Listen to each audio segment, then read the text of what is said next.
Simon & Schuster Audio presents an Inner Traditions audiobook, Stalking the Wild Pendulum, on the Mechanics of Consciousness, by Itzhak Bentov. Read by Micah Hanks. Preface. It is with a great sense of pleasure that I write this preface to the first book by my remarkable friend, Itzhak Bentov, who is known to all as Ben. Ben is an intuitive inventor without much formal education who likes to tinker about in his versatile basement laboratory, seeking simple and practical solutions to complex technological problems. Presently, he spends most of his time developing a variety of medical instruments. This is how he makes his living, and he is sufficiently good at it to be in great demand by modern, specialized industries that desperately need his special brand of creativity. On one of my visits to his home, I noticed on one of the bookshelves of his rather extensive technical and scientific library a little book with a pink cover, titled Winnie the Pooh, tucked away between heavy books with ponderous technical titles. This may give some insight into the whimsical style used by Ben throughout this book. His intuition led him into the regular practice of meditation about 10 years ago, which, in turn, led to enhanced personal integration and internal coherence. This was followed by the design of experiential journeys into the microcosm and macrocosm of the universe. Collectively, out of it all has flowed this beautiful little book. It is a really fine book, easy to read, and worthy of the attention of all, old and young, who want to expand their awareness and grow in consciousness. It is also a most useful model for the development of our future science. The present scientific establishment has grown somewhat fossilized by its current world picture and is locked into a view of reality that has outlived its usefulness. It has begun to limit mankind's growth and has so increased its sense of specialization, separateness, materiality, and mechanical computer-like functioning that it is in real danger of self-extermination. Its sense of wholeness and purpose has been severely fragmented, as our egos have reveled in the individual power created by ownership of physical scientific knowledge. We desperately need to find a path back to wholeness.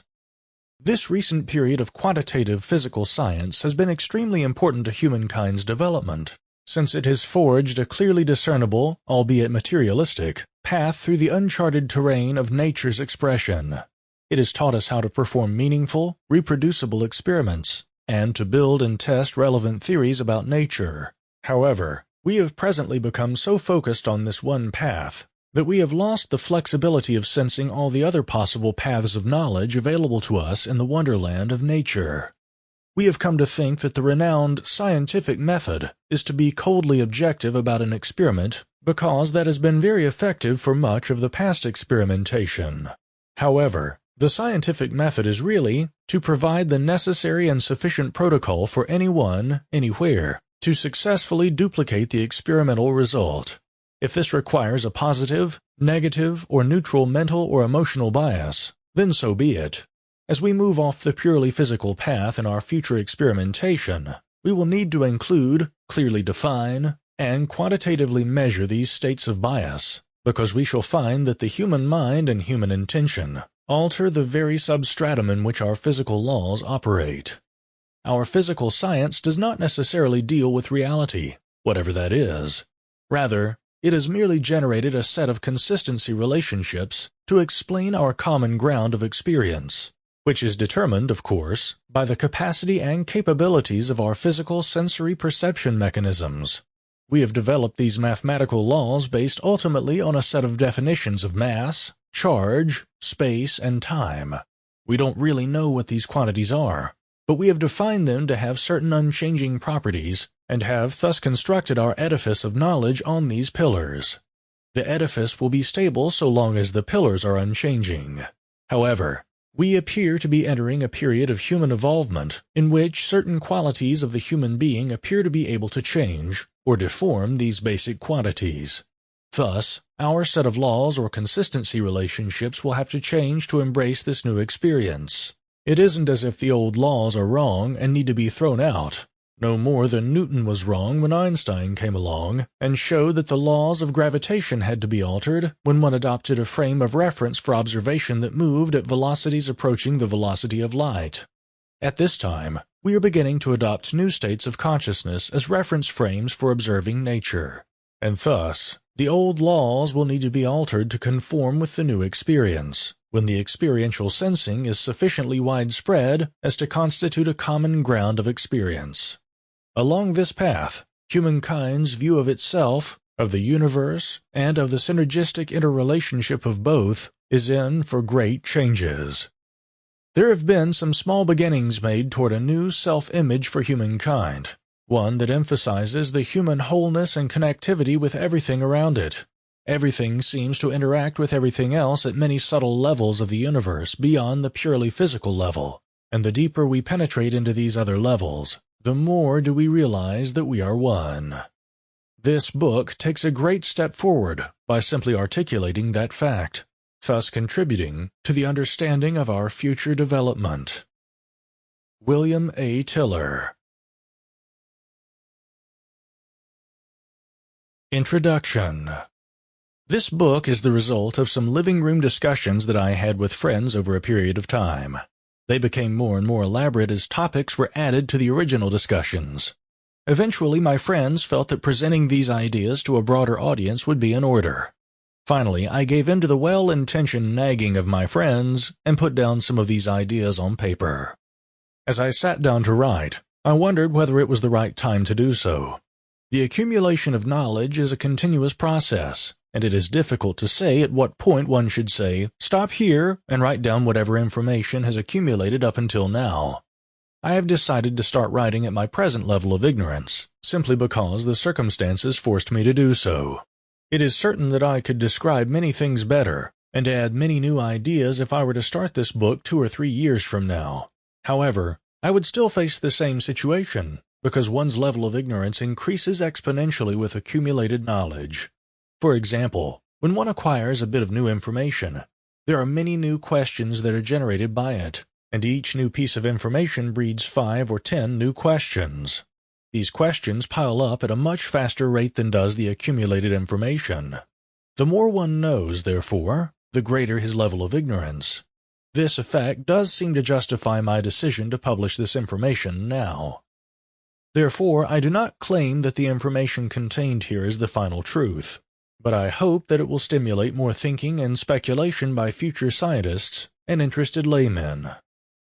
Much of this information has come through intuitive insight, which is no justification, of course, for omitting a rational support for this material. When we come to the description of the shape of the universe and the process of its creation, however, a rational support becomes tenuous, since we are dealing with material that cannot be fully supported yet by scientific facts. Here, the principal guide for judging the material presented is one's intuition or subjective experience. This book is designed for young people of all ages, by which I mean those whose imagination has not been stifled by the standard educational process. It is written for people who can still be awed by the way ants build their burrows, by the cold elegance of a snake, or the beauty of a flower. I am writing for people who can tolerate a temporary state of ambiguity, for those who can take change easily and are not afraid of handling wild ideas. Those who cannot tolerate change will drop out very quickly. Few scientists will read this book to the end, but I do hope that it will stimulate the thinking process and implant some ideas into the minds of future scientists, those who will be at their peaks about the end of this century. I am attempting in this book to build a model of the universe that will satisfy the need for a comprehensive picture of what our existence is all about. In other words, a holistic model that encompasses not only the physical, observable universe that is our immediate environment and the distant universe observed by our astronomers, but also other realities as well. Normally, we do not consider the emotional, mental, and intuitive components of our beings as realities. I will try to persuade you that they are. The phenomena that we call unexplained, like psychokinesis, the moving of an object with the power of the mind, telepathy, out-of-body phenomena, clairvoyance, etc., can all be explained once we know the general underlying principles governing them. Recently, there's been a great deal of controversy concerning these subjects.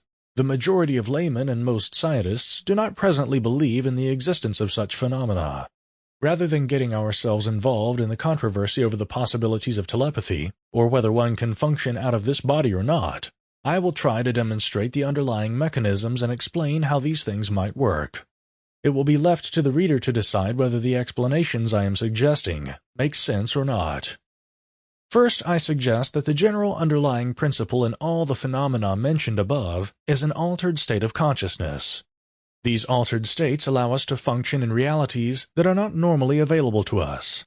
By normally, I mean our usual waking state of consciousness, or realities that are available to the person who can so regulate himself.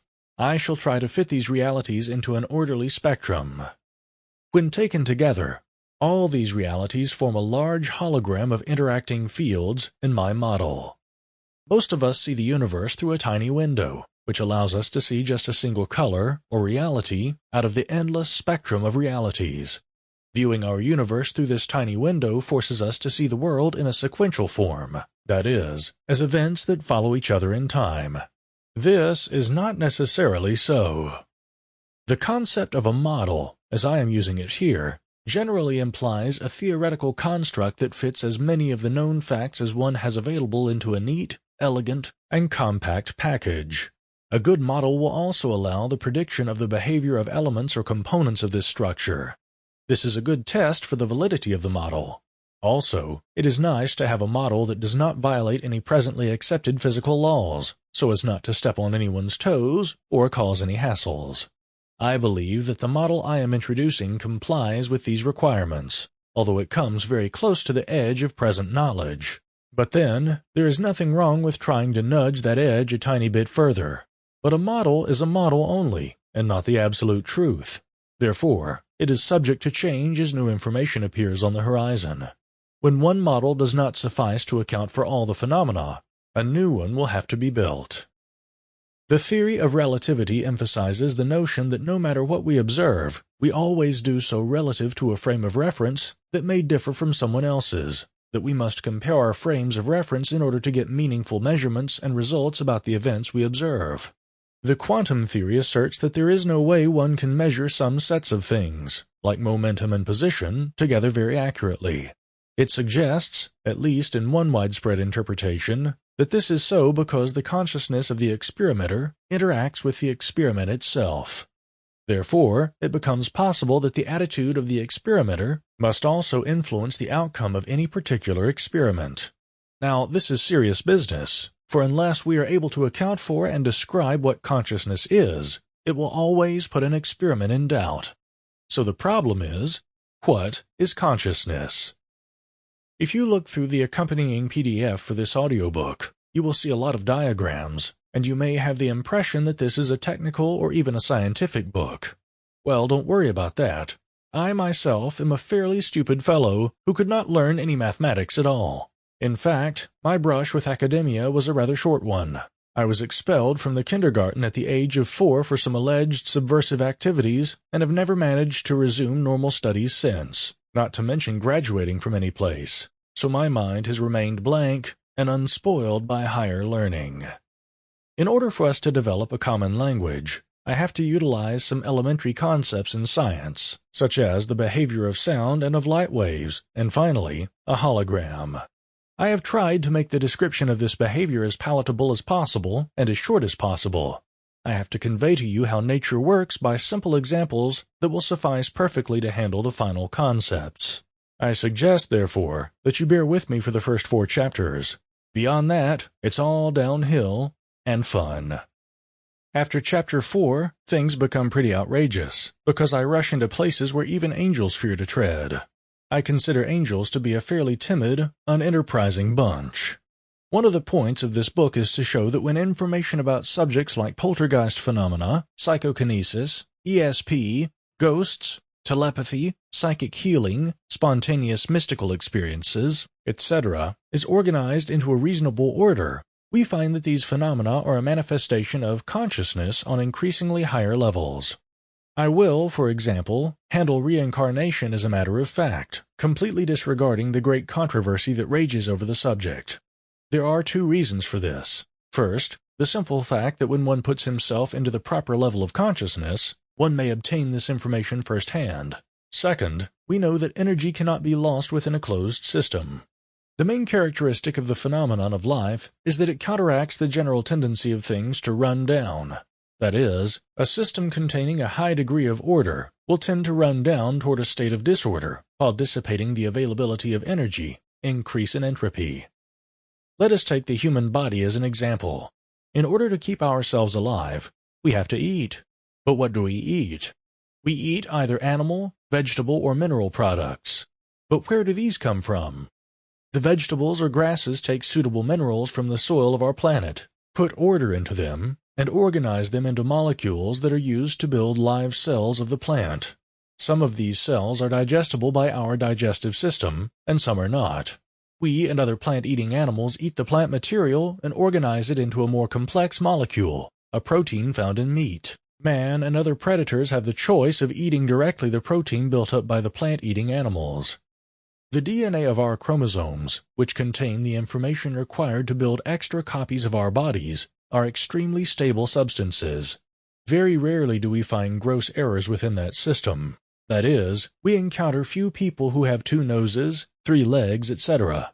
Our physical properties are well guarded within our chromosomes, down to the very finest detail, and a very high degree of order and stability is maintained there.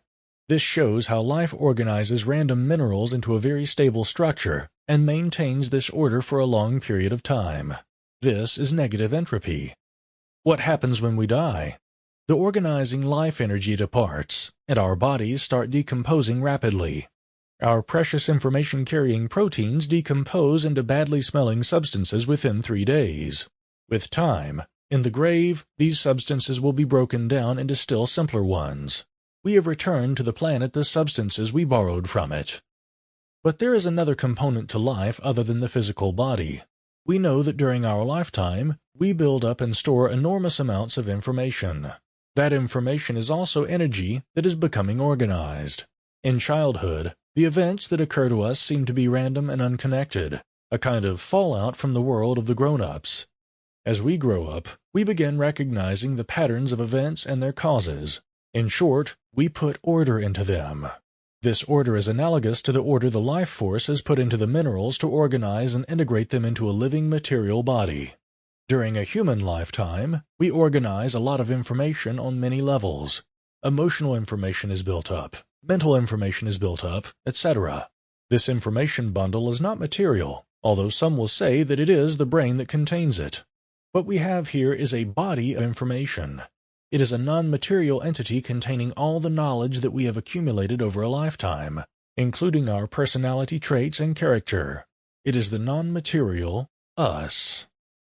In life we deal, therefore, with 2 organizing systems, one material and one non-material. At the time of death, the physical system decays and disorder sets in. Will the same thing happen to the non-physical energy system? This system, which I shall call the psyche, is the organizer and processor of this information, and that information is stored outside our physical bodies. I assert that the psyche can exist independent of the physical body, that this thinking and knowing part of us is conserved. It is non-physical, and therefore not subject to decay after the death of the physical body. This body of information will eventually be absorbed in the large reservoir of information produced by all mankind, which I shall call the universal mind. However, this will occur over a very long period of time. It may take many thousands or millions of years for this to happen. Thus, nothing is lost. The physical body is reabsorbed by the planet, and the body of information is also absorbed back whence it came. No organized energy is ever lost. An experiment showing the independence of the psyche from the physical body is described in Chapter 4. In short, I suggest that people having problems with accepting the concept of reincarnation consider this bundle of organized information as having continuity in time, while the physical body serves as just a temporary vehicle for the psyche. When the psyche, after having been without a physical body for a while, the period after death, decides that it needs additional pieces of information obtainable only through the physical body, it will acquire one and continue to associate with the new body until it wears out and dies. Nature, as I hope to show later, needs all this information, which is organized energy, and will not allow it to go to waste. It will be stored in nature's large information storage hologram. the universal mind. Normally, we have no recollection of previous lives due to a self-protective mechanism similar to that which prevents us from bringing up material buried deep in our subconscious. While in the last few years we have been witnessing a great increase in the area of psychic phenomena, still the majority of people suffer from what one may call the giraffe syndrome, which goes as follows. One nice day, an elderly resident of the Bronx decides to visit the zoo. As he walks along, admiring all the unusual animals, he suddenly finds himself staring at a set of very tall legs. As he lifts his eyes, he finds the belly of the animal connecting those legs. He keeps looking up, and all he sees is neck, and more neck, and then, somewhere up in the clouds, a head. "No," he says, "this is impossible. There is no such animal." And with that, he turns away from the giraffe and walks calmly on, not casting even a single glance back at it. Most people have the giraffe syndrome when it comes to those controversial areas. Especially so affected are scientists, with the exception of a very few pioneering spirits. The problem is that they view reality through a tiny window, and they like to stay within the frame of that window. They decide that if the giraffe is too big for their window, then it's too bad for the giraffe. As far as they are concerned, it is non-existent. Fortunately, the levels of consciousness into which I divide the different phenomena are easily available, so that anyone who is willing to spend the time and effort does not need to rely on my description of things. He can go to the zoo and see things for himself. I must apologize to women readers for calling the creator he. A creator is neither he nor she, but both.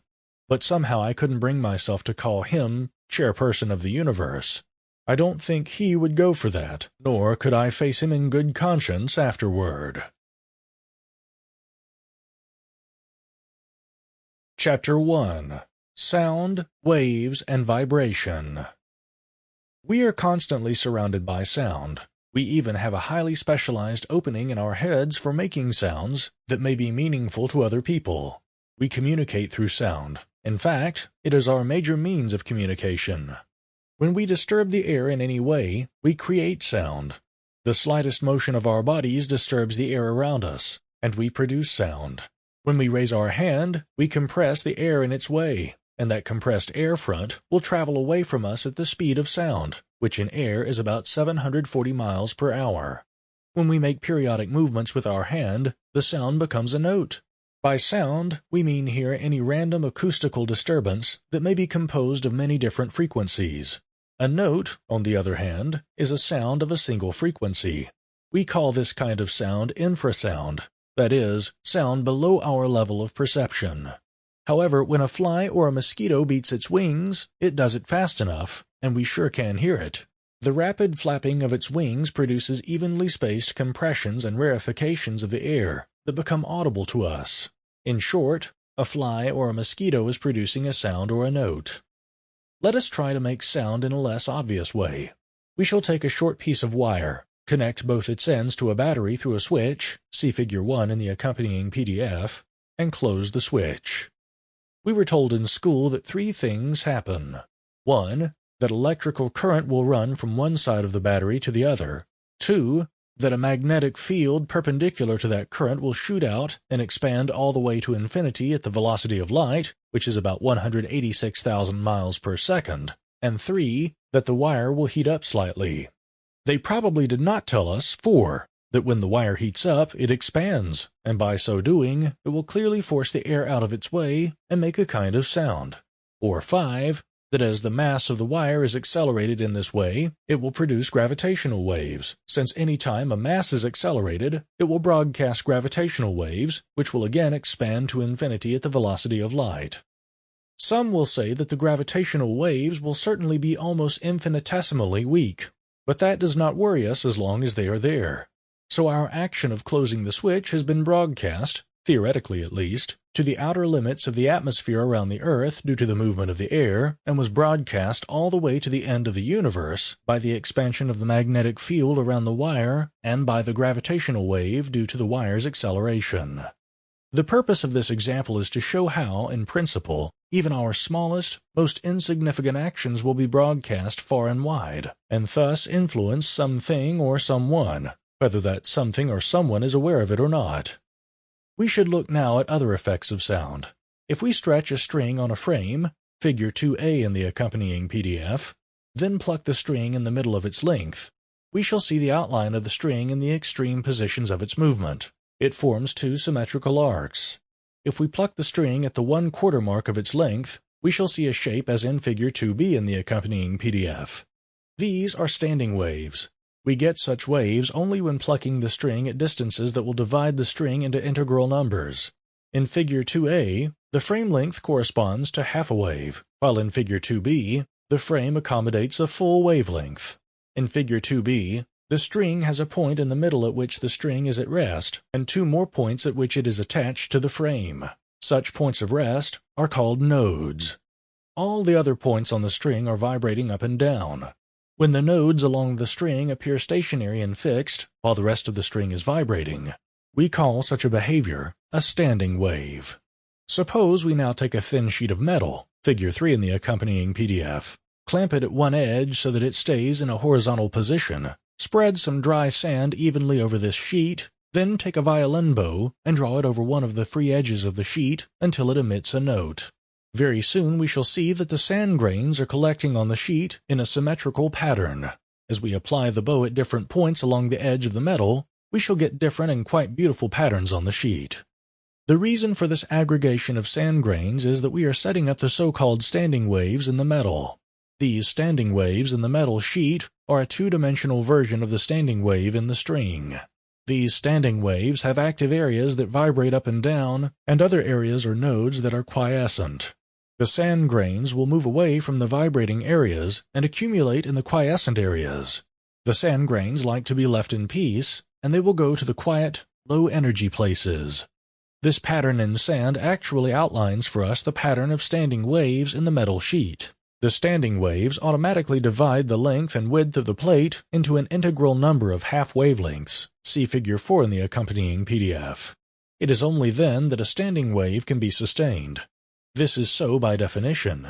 Standing waves cannot exist unless they divide their medium into an integral number of half waves. A standing wave having a fractional wavelength cannot be sustained. We can put it another way. The dimensions of the plate are the factors that govern what is the size or wavelength of the standing wave that can be sustained in the plate. When a structure is in resonance, which means that it vibrates at a frequency that is natural to it and is most easily sustained by it, it implies the presence of a standing wave. Let us see if we can visualize this kind of behavior in 3 dimensions. We could take a transparent box, figure 5 in the accompanying PDF, fill it with a fluid, and disperse particles in it with the same specific gravity as the fluid so that they stay dispersed in the fluid and do not sink to the bottom. Then, by vibrating the walls of this box from all 6 sides in a synchronous manner, we could cause these particles to aggregate in a symmetrical 3-dimensional pattern. This pattern will look just like a highly enlarged crystal if we assume that the aggregated lumps are analogous to the atoms in a crystal. We have again produced a standing wave pattern in this box, which is a 3-dimensional analog of the standing wave in the string and the metal plate. At the same time, we have produced a 3-dimensional object analogous to a basic building block in nature and a highly ordered crystal. And we have done this simply by applying sound to an amorphous, disorganized suspension of particles. In the box, we have set up an interference pattern of standing waves, which we will soon explain, that governs the position of the particles. In short, by using sound, we have introduced order where previously there was none. It may occur to us that a crystalline structure may be seen as representing sound interacting in a volume. Is it possible that the orderly pattern of atoms in matter is the result of the interaction of some kind of sound waves in matter? Superposed sounds. Now let us go one step beyond and see whether sound can also be used for storing information or knowledge. A shallow round pan and 3 pebbles are all we need for this experiment. Fill the pan with water. Now drop in the 3 pebbles simultaneously, as shown in figure 6 in the accompanying PDF, and watch the ripples spread in the pan. Each pebble is the source of waves spreading evenly across the pan. Let us neglect the wavelets reflected back from the walls of the pan.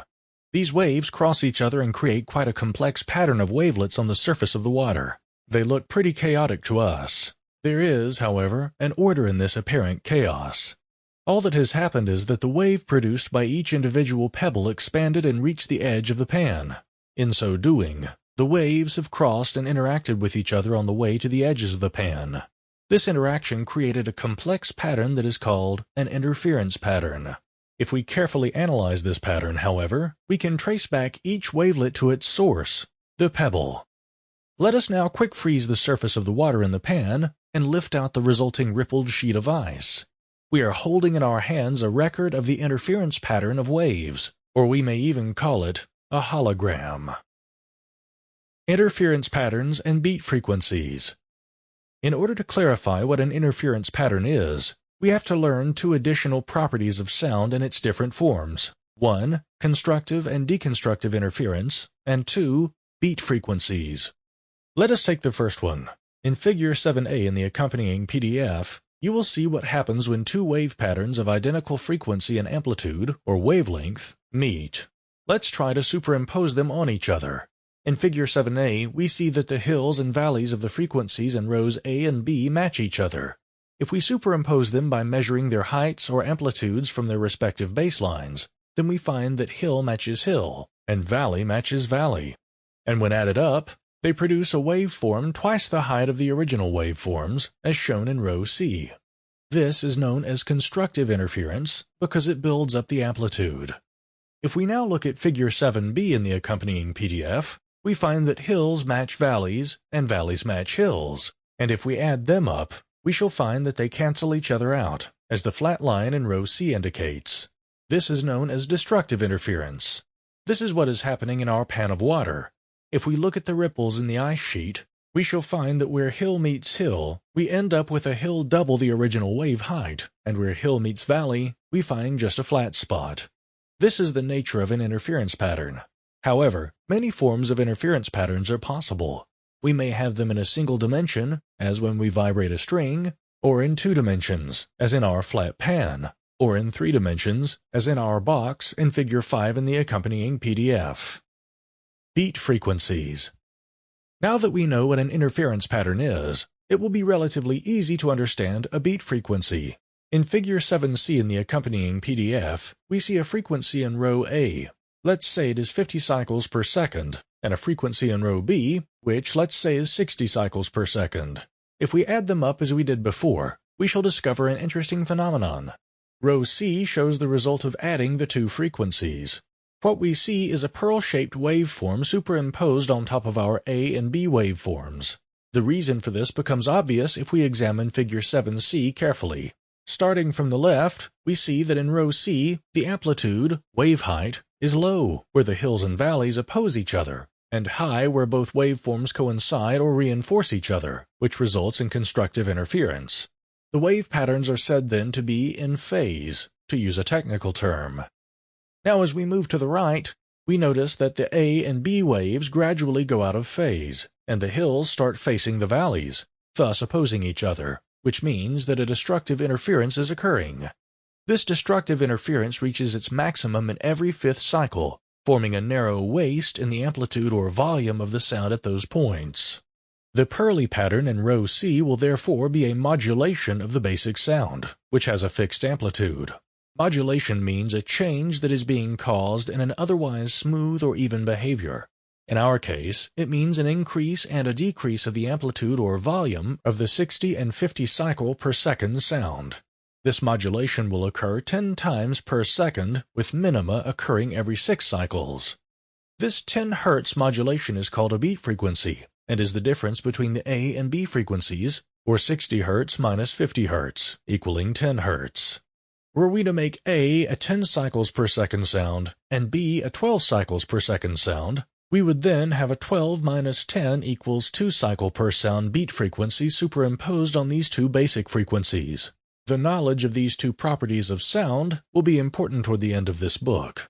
Note that the difference between the two fast frequencies produces a third frequency that is much slower than the first two.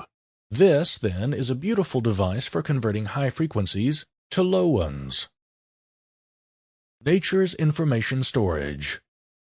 Let's go back now to the sheet of ice we lifted from the pan and find a proper light source to illuminate it, Figure 8 in the accompanying PDF. We shall find to our great surprise that we can see the 3 pebbles suspended in midair if we look through the ice toward the light. They will look very three-dimensional to us. This is a totally unexpected result.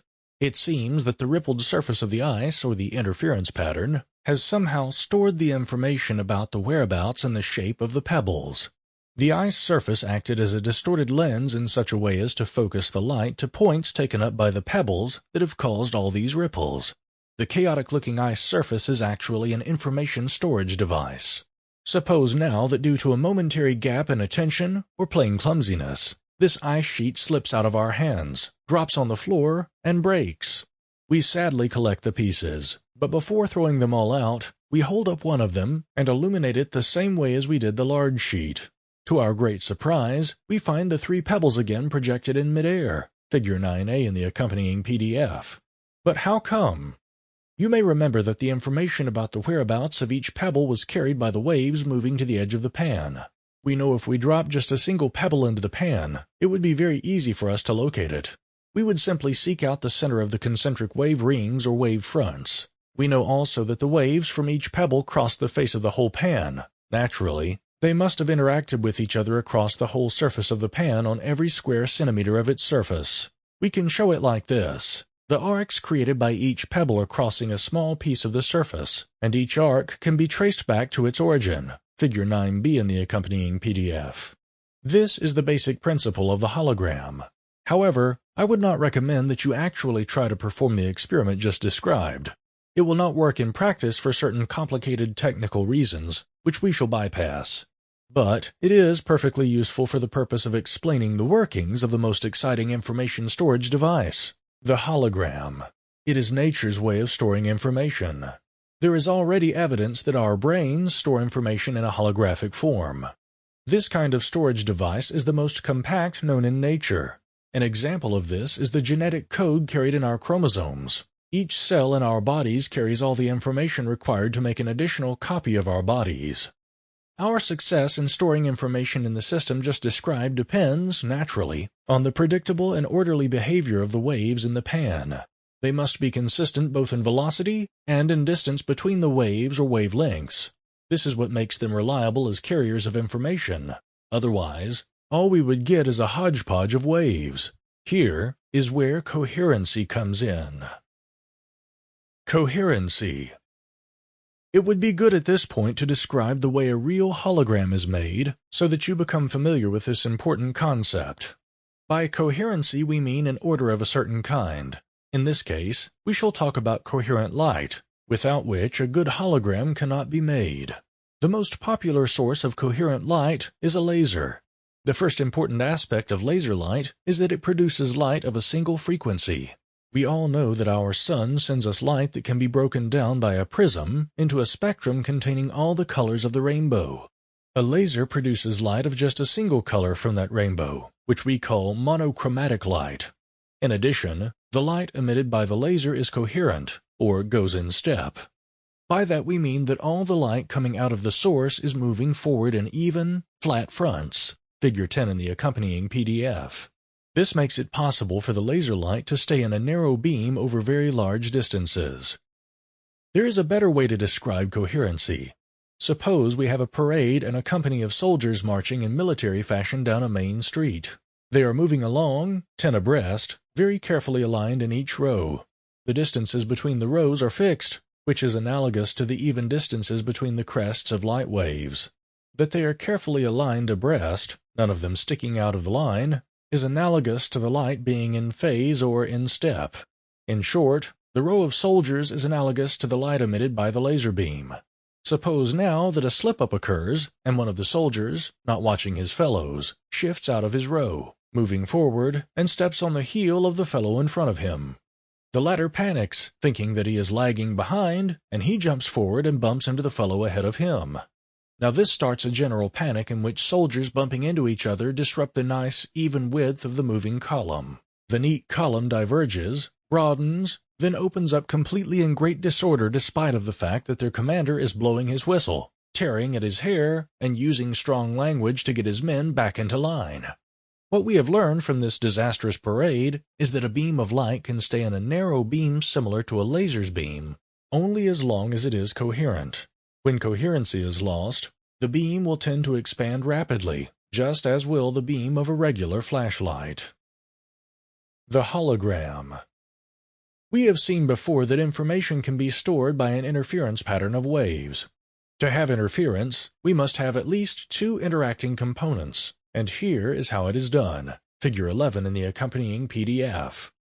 The laser light beam is split into two components by a half mirror, that is, a semi-transparent mirror. This allows part of the beam to continue undisturbed, while part of it is deflected to another mirror. Both narrow beams are spread open by lenses. The upper beam, which we shall call the reference beam, arrives at a photographic plate after an eventless flight, since no event of note has occurred on its way to the plate. It proceeds then to deposit its imprint on the film. The other half of the beam we shall call the working beam. This beam strip had an event. It had encountered on its way an object, in this case an apple, that it had illuminated and with which it had interacted. We don't consider encounters through mirrors and lenses as worthwhile talking about.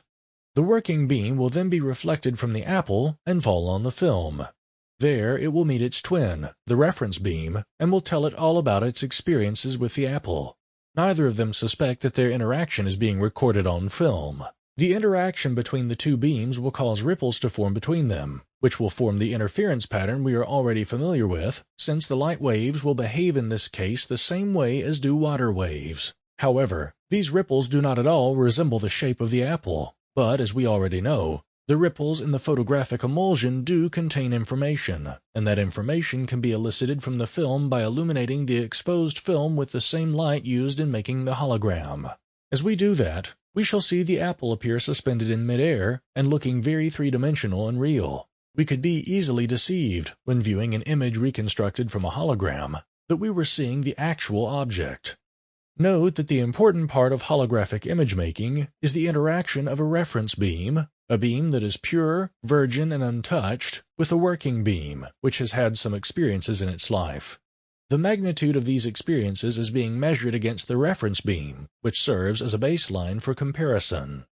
Our whole reality is constructed by constantly making such comparisons. Our senses, which describe our reality to us, are making these comparisons all the time.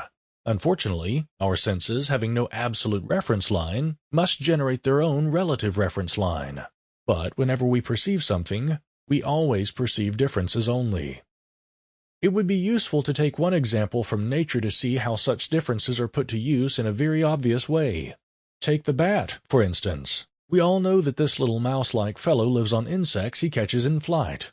Since he is active at night, he has developed a sonar-like device that serves him very well and enables him to make a reasonably easy living. He has highly specialized structures in his head that allow him to emit a very high-frequency sound and to direct it in a fairly narrow beam. This is his reference beam.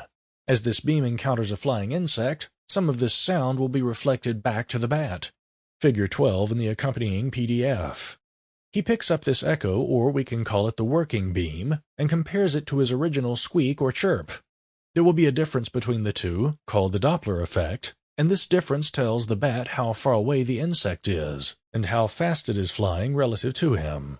As the bat successfully closes in on the insect, the difference between the two frequencies, the emitted frequency and the echo, diminishes. When it becomes very small, the bat opens its mouth and swallows the echo. Some echoes, as the bat surely knows, are tastier than others. We see now that by appreciating the difference between two sounds or vibrations, one can get along quite well in life. There are many creatures that make a living by appreciating differences in sound: porpoises, whales, and many others. We humans also utilize this technique in less obvious ways in color vision, hearing, etc. Oscillators and resonant systems. We may describe an oscillator as any object that moves in a regular, periodic manner. We may call a vibrating string an oscillator, or a weight hanging from a spring, or a pendulum, anything that performs a repetitive, periodic movement, that is, vibrates. We may generalize and say that oscillators produce a sound or a note, whether audible or not, as long as they alter their environment in a periodic manner. That environment may be tissue, as in the heart-aorta oscillating system, water, air, electrical fields, gravitational fields, or anything else. Suppose we tune to two violins, then put one of them on the table and play a note on the other. If we watch carefully, we shall see that the same string that we are playing on one violin is also humming on the violin that we placed on the table.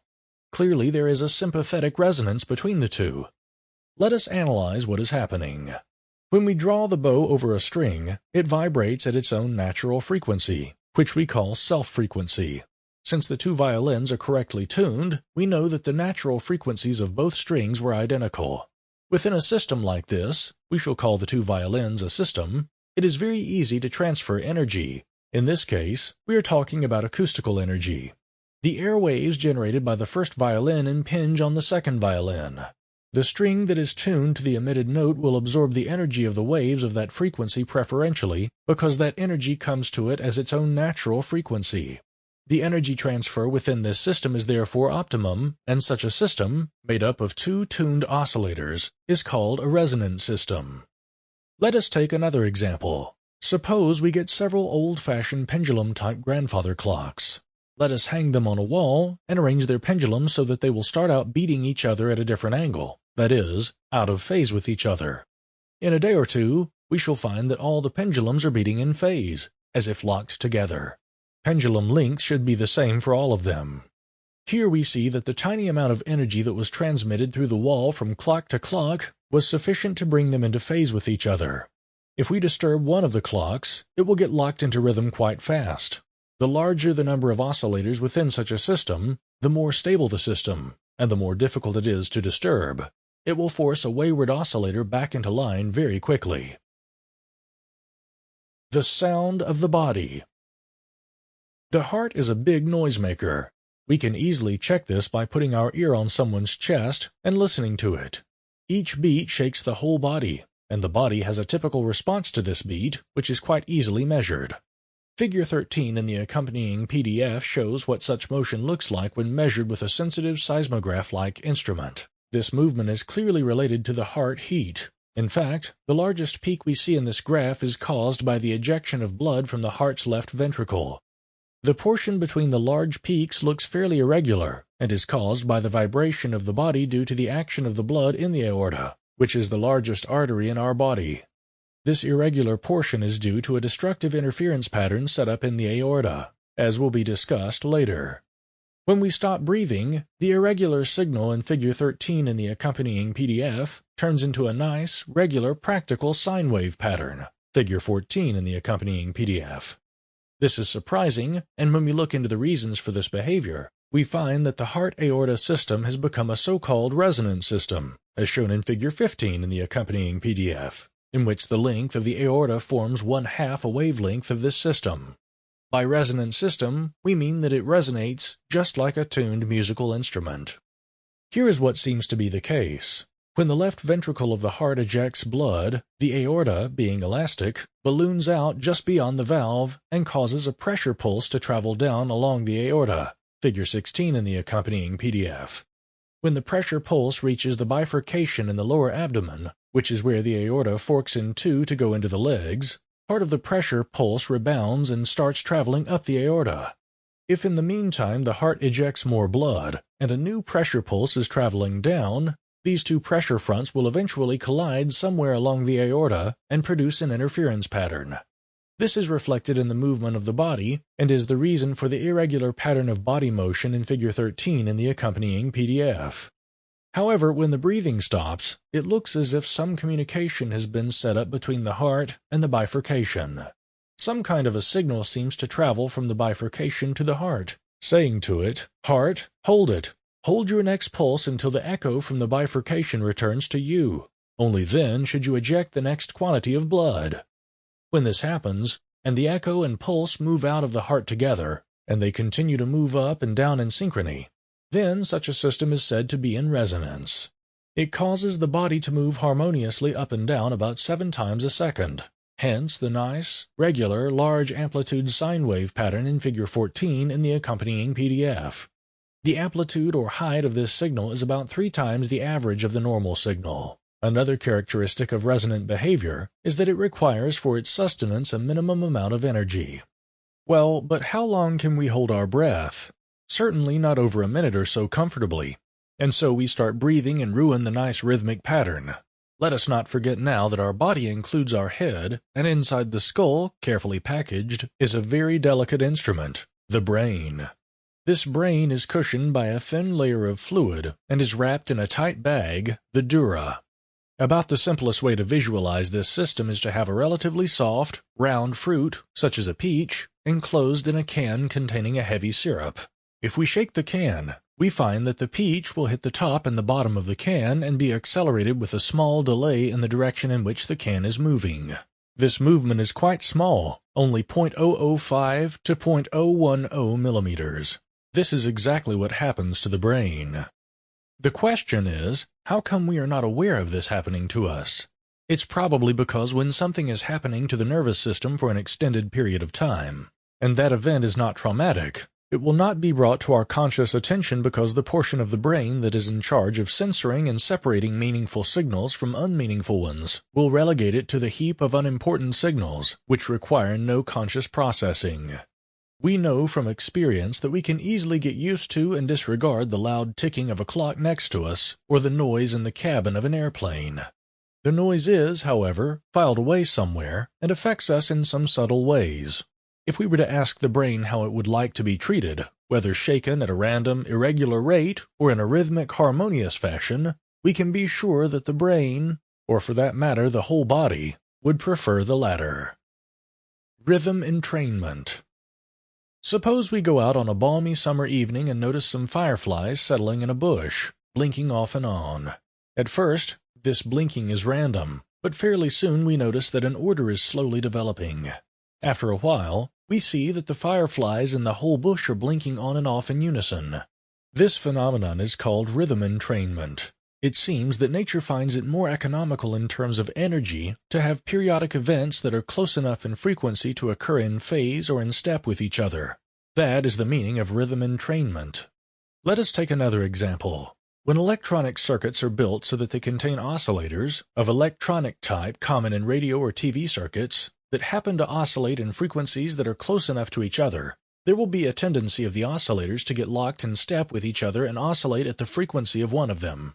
Usually, it is the fastest oscillator that will force the slower ones to operate at this pace. Here again, nature feels that it is more economical if two or any number of oscillators that vibrate at frequencies close enough to each other work together rather than insist on keeping their small differences. Major effects of rhythm entrainment occur in nature. Our biological rhythms are entrained by light and, to a certain extent, by gravitational effects. These are the two most obvious factors. However, magnetic, electromagnetic, atmospheric, and subtle geophysical effects influence us in ways that are not presently well understood. We usually get up with daylight and go to sleep at night. The sleep-wake cycles of animals and birds are more strongly tied to the light-dark cycle than those of our civilized humanity, because we have developed artificial sources of light and can change our light-dark cycle at will. However, we all know that when our light-dark cycle, which runs our biological clocks, is drastically altered, as when we take a long jet flight in an east-west direction and cross several time zones, such an interference with our biorhythm has quite a marked effect on our ability to function in the new environment for a day or two. An interesting experiment was performed by Professor Frank Brown, Jr. of Northwestern University, Evanston, Illinois. In order to check out what factors influence the biorhythm of animals, he had some live oysters shipped to his lab from the Long Island Sound, a distance of about 1,000 miles in an east-west direction. These oysters open and close their valve in rhythm with the tides. The animals were shipped in tight, opaque containers filled with seawater. Upon arrival, they were stored in a lab with no natural daylight. On first examination, the oysters, geared to the rhythm of tides in the Long Island Sound, kept opening and closing their valves. In about 2 weeks, they started shifting their rhythm, and a while later, they stabilized in a rhythm that coincided with the passage of the moon over Evanston, Illinois. In this case, we may assume that the oysters are indeed rhythm entrained by the gravitational effects of the moon. However, it is not only we, the tiny creatures of this planet, who are rhythm entrained. The big and mighty asteroids and the planets themselves are rhythm entrained and develop resonances in their orbits as they rotate about the sun. Asteroids, which are minor planets, will not only respond to the gravitational pull of the sun, but will also be strongly affected by the gravitational fields of the major planets. They must dance, so to speak, to the tune of two masters, and so the asteroids develop little dances to the music of the spheres in which they pay tribute to the forces involved. They go into resonant orbits and describe minor loops around the planets within their major loop around the Sun.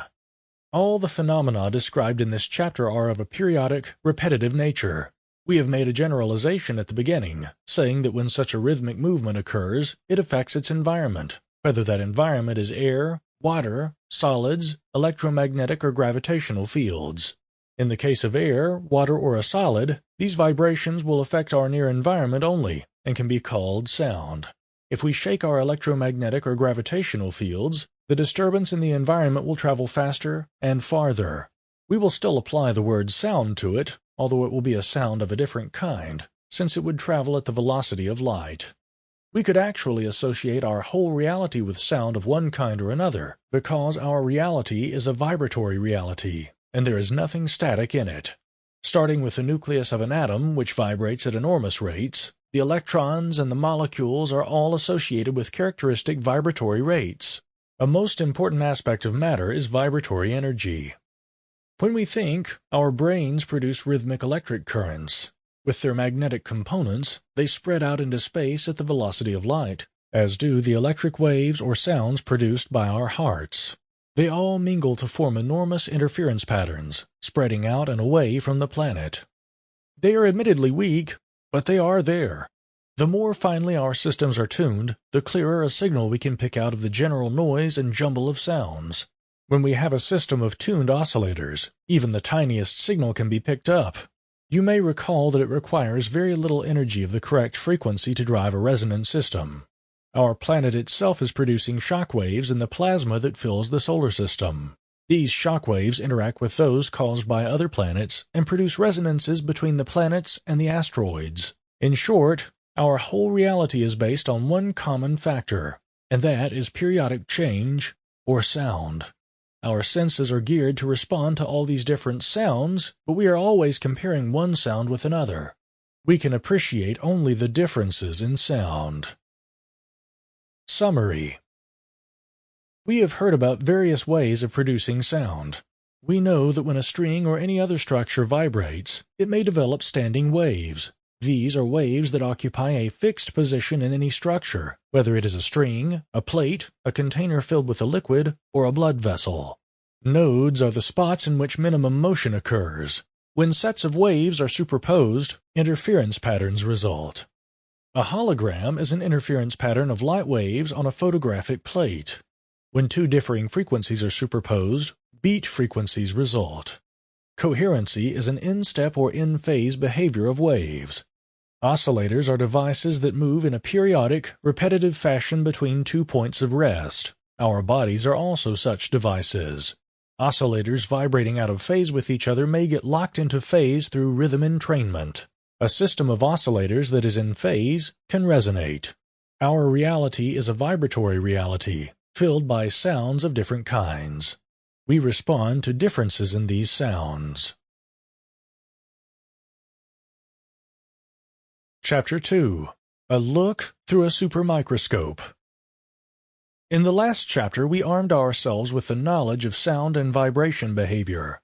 We could put this knowledge to good use now by looking for such things as standing waves, resonances, rhythm entrainment, etc., in the live body. Suppose that we take a very special microscope, an imaginary one that can magnify so greatly that single atoms are easily observable. Let us take a look at some exposed live tissue. We are now using a low magnification. We see an irregular network of little blood vessels, pieces of connective tissue, and some muscle tissue and bone. All over this we see some blood, and the overall impression is quite an irregular and gooey mass. Let us focus now on some muscle tissue and start enlarging.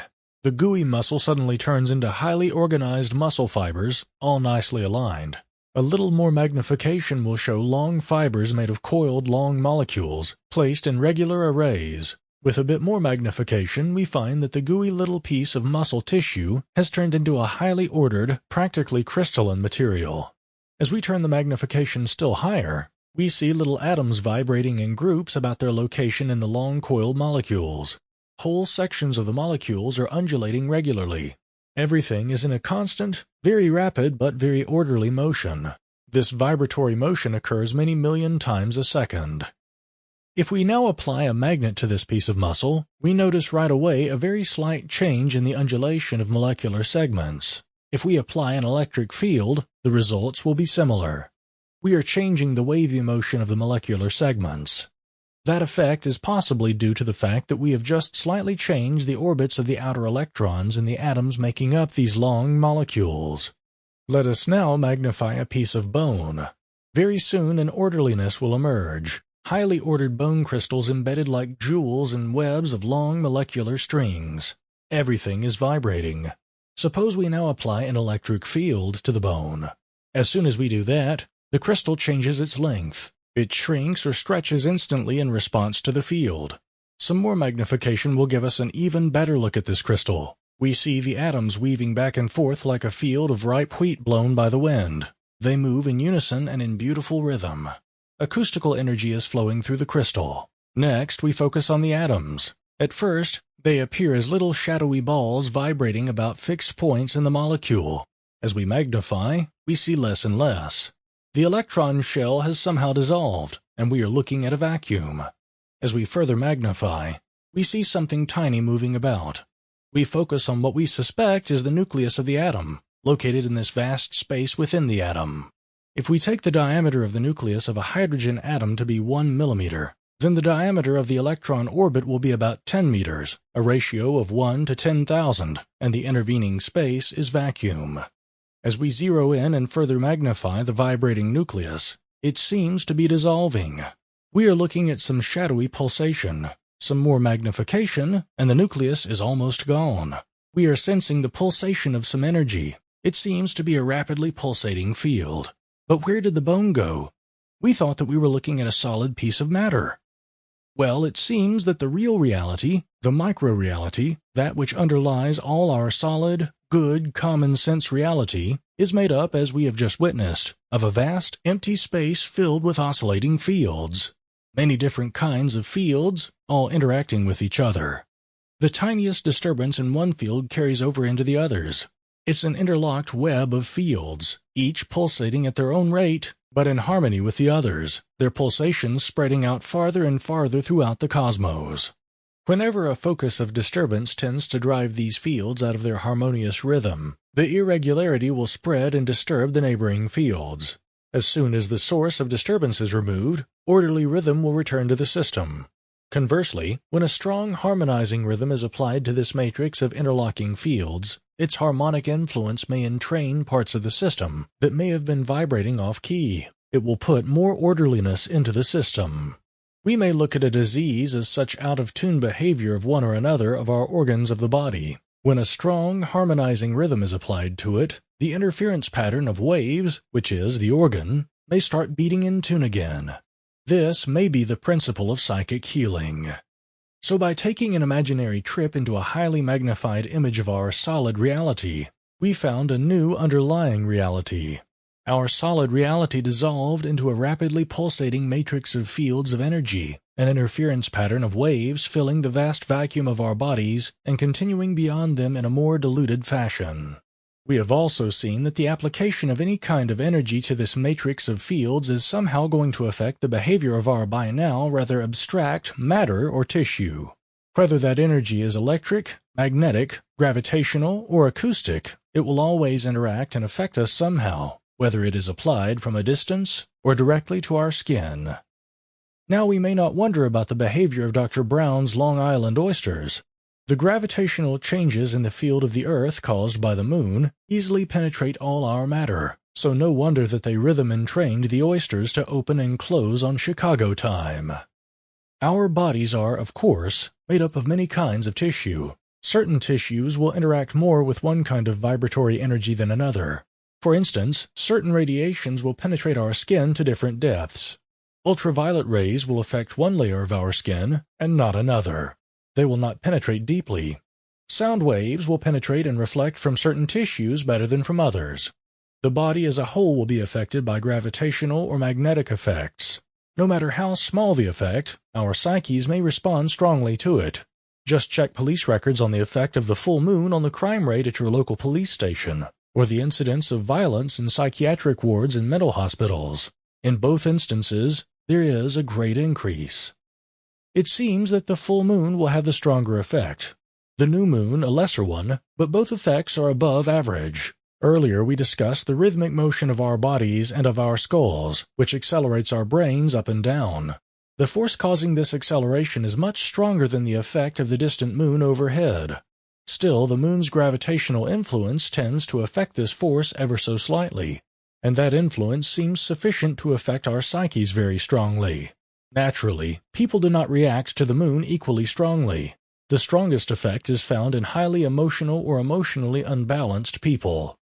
Let us look now at the fields we encounter outside our bodies. The electromagnetic and electrostatic fields making up and shaping our bodies are relatively strong and serve to hold our atoms and molecules together. They weaken as they move outside our bodies. We are surrounded and permeated by several fields. 1. The so-called isoelectric static field of the planet. 2. The electrostatic fields created by our bodies. 3. The magnetic field of the Earth. 4. The electromagnetic field, which has a very wide spectrum, ranging from the very slow wave caused by disturbances in the atmosphere through the spectrum of the visible light and into the ultraviolet and higher frequency radiation. 5. The gravitational fields of the Earth, the Moon, and the neighboring planets and the Sun. 6. The electromagnetic fields created by humans, the different broadcasting fields of radio and television networks. We shall discuss the first two of these fields. As you know, our planet is surrounded by a layer of electrically charged particles called the ionosphere. The lower layer of the ionosphere starts at about 80 kilometers from the surface of the Earth. It is a charged layer and is known to reflect radio waves. It is therefore essential to radio communication around the globe. We are interested, however, in another aspect of this layer. Since this is a highly charged layer, it forms a so-called capacitor with the Earth. Figure 17 in the accompanying PDF. This means that there is a difference in electric potential between these two, the Earth being negatively and the ionosphere positively charged. This potential difference is evenly distributed along the distance between the Earth and the ionosphere and comes to about 200 volts per meter. When standing on the Earth, we are moving constantly within this field, which is, so to speak, very stiff. It means that it behaves like a fairly rigid jelly. We have all had the experience of handling a bowl of jelly and know how sensitive it is to vibration. Visualize a few raisins embedded in this jelly. Poke one of the raisins and vibrate it. You'll soon see that all the other raisins in this jelly are vibrating too. We can also add that the raisins are quite well coupled with this jelly field. By coupling, we mean that there is a good connection between the raisin and the jelly, and the energy transfer between them is good. They can't make the slightest movement without the jelly transmitting it to the other raisins. The electrostatic field of the planet is like the stiff jelly. When our bodies move and vibrate, these movements are transmitted to the environment, including all human and animal bodies on this planet. These fields not only impinge on our bodies, but they also affect the charges inside our bodies. But how effective is this coupling? Can't we make the slightest move without detection? What influences this coupling effect? The coupling is, in fact, quite good. It has been shown by our measurements that when a human body is standing on the ground under normal conditions, it is electrically grounded. It acts as a sink for the electrostatic field and will distort the force lines somewhat. But if there were a charge on our bodies, the interaction would be stronger, independent of the polarity of the charge. It turns out that our bodies do indeed have a charge. They keep producing a field around themselves as long as they are alive. The electrostatic field of the body can nowadays be quite easily measured by commercially available static meters. We have constructed a special device in our lab to measure these fields. See Figure 18 in the accompanying PDF to see a reading taken by this device. We can measure the disturbance produced by our bodies in the electrostatic field. The device is sensitive enough to be able to pick up this signal at 16 to 18 inches from the body. The large waves are again created mostly by the reaction of the body to the ejection of blood from the left ventricle. The strength of this signal changes with distance from the body. The way this changes is shown in Figure 19 in the accompanying PDF. We notice that as we approach the body with the sensor, there is a gradual increase in the signal. Then, suddenly at about 4 inches from the body, there is a sharp increase. This increase will occur within about a quarter-inch movement of the sensor. The strength of this signal depends very much on the vitality of the subject. A person brimming with energy will produce a big signal, while one whose vitality is low will produce practically no signal at all. Thus, we have an electrostatic field around the body. This field couples us well to the isoelectric field of the planet, which means that the motions of our bodies are transmitted far and wide around the planet. This is, naturally, a very weak signal. Remember now the discussion about resonant systems in Chapter 1. You will recall that when we have what is called a tuned system consisting of at least two oscillators of identical resonant frequencies, if one of the oscillators starts emitting, the others will be activated by this signal very soon. In other words, the coupling between them is ideal. Such systems will respond to the tiniest clues and start resonating. Remember also the case of the pendulum clocks hanging on the wall, which rhythm entrain each other. Now you recall that the resonant frequency of the Earth, ionosphere cavity, is about 7.5 cycles per second, and that the micromotion of the body is about 6.8 to 7.5 Hertz. This suggests a tuned resonant system. We may say now that in deep meditation, the human being and the planet system start resonating and transferring energy. This is occurring at a very long wavelength of about 40,000 kilometers, or just about the perimeter of the planet. In other words, the signal from the movement of our bodies will travel around the world in about 1/7 of a second through the electrostatic field in which we are embedded. Such a long wavelength knows no obstacles, and its strength does not attenuate much over large distances. Naturally, it will go through just about anything: metal, concrete, water, and the fields making up our bodies. It is the ideal medium for conveying a telepathic signal. We have said previously that when we stop breathing, the amplitude of the micromotion increases by about a factor of 3 because the body goes into resonance, and its movement becomes very regular. Can this resonant state be extended in some way? Meditative states. Techniques of extending this harmonious resonant state have been known for thousands of years. These are the different meditative techniques. They slow down the metabolic rate of the body so that much less oxygen is required to keep the body going. Moreover, as one becomes proficient in meditation, the breathing becomes so gentle as not to disturb the resonant state of the aorta. It seems that an automatic process develops in which the lungs and the diaphragm regulate the heart-aorta system so as to keep them well tuned and thus extend the resonant behavior in spite of some shallow breathing. The resonant state will naturally apply to the whole body. The skeleton and all the inner organs will move coherently at about 7 cycles per second. It so happens that the natural frequency of the normal body seems to lie in this range. It therefore takes very little effort on behalf of the heart-aorta system to drive the body at this rate. It is similar to pushing a swing in correct timing. The normally occurring destructive interference ceases, and the body starts acting in an increasingly coherent fashion. The resonant state of the body seems to be a very restful and beneficial state. Recent scientific studies show that the effects of meditation are not just subjective, but have very marked physiological effects besides soothing jangled nerves and lowering blood pressure. It slowly but surely causes what we shall call elevation of levels of consciousness. For different individuals, this will happen at different rates. Sensitive people with delicate nervous systems will feel these effects sooner than others. However, sooner or later a large percentage of the practitioners will find that new and broad inner horizons are opening up to them, which will fill their lives to a degree they could not have imagined before. In the following chapters, more will be said about this. But back now to the motion of the body. We have said that when a charged body is vibrating, it is coupled well to the electrostatic field of the planet. This vibration causes a regular repetitive signal or wave to propagate within this field. This signal will naturally have the tendency to entrain any body vibrating at frequencies close to it.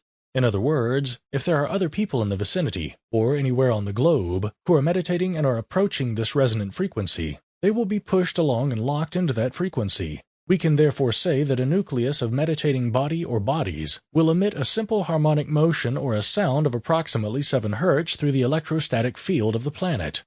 This emission will entrain others and help them in their effort to achieve the resonant state. The more bodies are thus locked in, the stronger the signal becomes. Due to the different time zones around the globe, there are always some people resonating and keeping this sound going. When in the coming chapter we learn to look at the planet as having consciousness, we will find out that it pleases the planet no end to have such an accompaniment to its tune. Summary. When we magnify our physical matter very much, we find that we are made mostly of void permeated by oscillating fields. This is what objective physical reality is composed of. This matrix of oscillating fields, which is the human body, is easily influenced by outside fields, whether natural, such as the changing low-frequency electromagnetic fields generated by weather patterns, or by changing magnetic and gravitational fields affected by the moon and the sun, or it can be influenced by artificial fields produced by humans, such as broadcasting fields of radio and television networks. Our bodies generate electrostatic fields of their own. When in the meditative state, our bodies go into resonance with the electric field of the planet. Chapter 3. A Morse Code of Action and Rest. You will remember from the previous chapter that our physical bodies and all matter is made up of interacting electromagnetic fields vibrating at tremendous frequencies. At room temperature, an atom will vibrate at a rate of 10 to the 15th hertz. That means 1 followed by 15 zeros. The nucleus of an atom will vibrate at about 10 to the 22nd hertz. These are almost inconceivably fast rates. In the process of inventing live systems, nature had to come up with sensory organs that will allow these living things to interact with their environment. It had to use available building blocks that, as we have seen, are very jittery. In order to communicate with a slow mind, nature has largely given up the tremendous information handling capacity that is inherent in matter itself. If an atom is vibrating 1,000,000 billion times a second, 10 to the 15th hertz, that means that it occupies two distinct states so many times a second.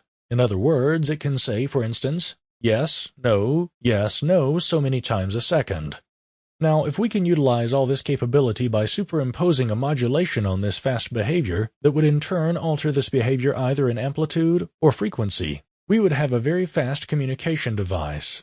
This speed is used in molecular interactions, but our sense organs are hopelessly slow to handle directly the onslaught of this much information. Well, after a lot of experimentation, nature came up with a reasonable solution. It has bound atoms into molecules, which have much lower vibratory rates because of their much larger mass. Out of these molecules, which still vibrate at gigahertz, 10 to the 9th hertz rates, it has made live cells, which are the building blocks of all organisms. Then came the specialized nerve cells, or neurons. A rudimentary nervous system resulted that translated sensory input into a slow Morse code fashion of action and rest. It was a process of gradually stepping down the high vibratory rates of the atoms, to the reasonable vibratory rates of the molecules, to the acceptable frequency response of the cells, which is in the 10 to the 3rd hertz range, for an assembled live cell. In other words, a cell will be able to respond to stimuli at that rate. It is very possible that sensations that do not come directly through the sense organs, such as general malaise or feelings of anxiety and doom, restlessness or elation, may come through a different kind of mechanism. These sensations might be evoked by the fluctuation of the different fields in which we are immersed, and by the rate of vibration of the molecular structures in the brain or the endocrine glands. In the last chapter, we cited the effect of the moon on emotions. Changes in the electrostatic field may also cause such effects as lassitude or elation. The sensory organs. Our sensory system, as you may remember from biology classes, is made up of a system of sensing nerve cells located at the proper places in our sense organs. The cells are connected by long nerve filaments that join into bundles with neighboring filaments. These eventually lead to the spine to form the spinal cord, then lead up into the different areas of the brain. Physiological studies show that when a sensory nerve cell is not stimulated, the output of that cell will consist of sparse and unevenly spaced electrical pulses or spikes, as they are called. See Figure 20 in the accompanying PDF. However, if we apply pressure or any other stimulus to that nerve cell, its output will become very lively. With each stimulus, the cell will fire off salvos of closely spaced spikes. Their rate per unit time will depend on the strength of the stimulus. See Figure 21 in the accompanying PDF.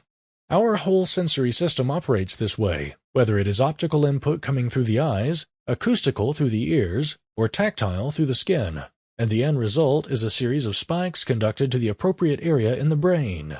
In short, our senses translate the surrounding reality to us into a Morse code language of action and rest. Action comes when the neuron fires its spike, and rest comes as the cell is regenerating and readying itself for the next firing. Out of this action and rest code, our brain constructs for us, for example, the form of a rose, its texture, its color and smell, in other words, its rosiness. Or it will construct for us a faint image of distant galaxies coming in through the eyepiece of a telescope. Let us see what other systems operate on an action and rest basis. The simplest one appears to be the pendulum. We are all familiar with the relaxed pace of the grandfather clock pendulum, slowly moving to and fro. It is behaving in what is called by physicists simple harmonic motion. Let us take a weight on a string and set it in motion, figure 22 in the accompanying PDF, so that it describes a circle, which we shall call trajectory A. This circle is connecting 2 points, 1 and 2, in the plane in which the pendulum is moving. Now let us start confining the movement of the pendulum by forcing it to move between 2 parallel plates, which are moved closer and closer to each other, so that its orbit will become flattened into an ellipse. We shall call this trajectory B. If we confine the orbit of the pendulum even more by moving the plates closer to each other, we get a very elongated elliptical orbit C, and if we continue to restrict the freedom of this pendulum, we finally force it to move in a straight line, which is connecting points 1 and 2. What we did to the unfortunate pendulum was to limit its freedom and force it to move along one plane only. This back and forth motion between 2 points is the equivalent of projecting the movement of the pendulum onto a flat screen facing the observer's eye. We have converted circular motion into a reciprocating motion by taking away some of the freedom of the pendulum. However, we did not change the time required for each to and fro movement. It is still keeping the correct time. All we did was to convert a simple circular periodic motion into a linear one, which is still a simple and harmonic motion, originally generated by a circular motion. In this way, we can convert all uniform circular motion, whether it is that of an electron or of a planet, into a simple harmonic motion. The only limitation is that it has to be viewed always from the same plane and the same angle if 2 observers are to agree on the timing and position of the pendulum in each instance.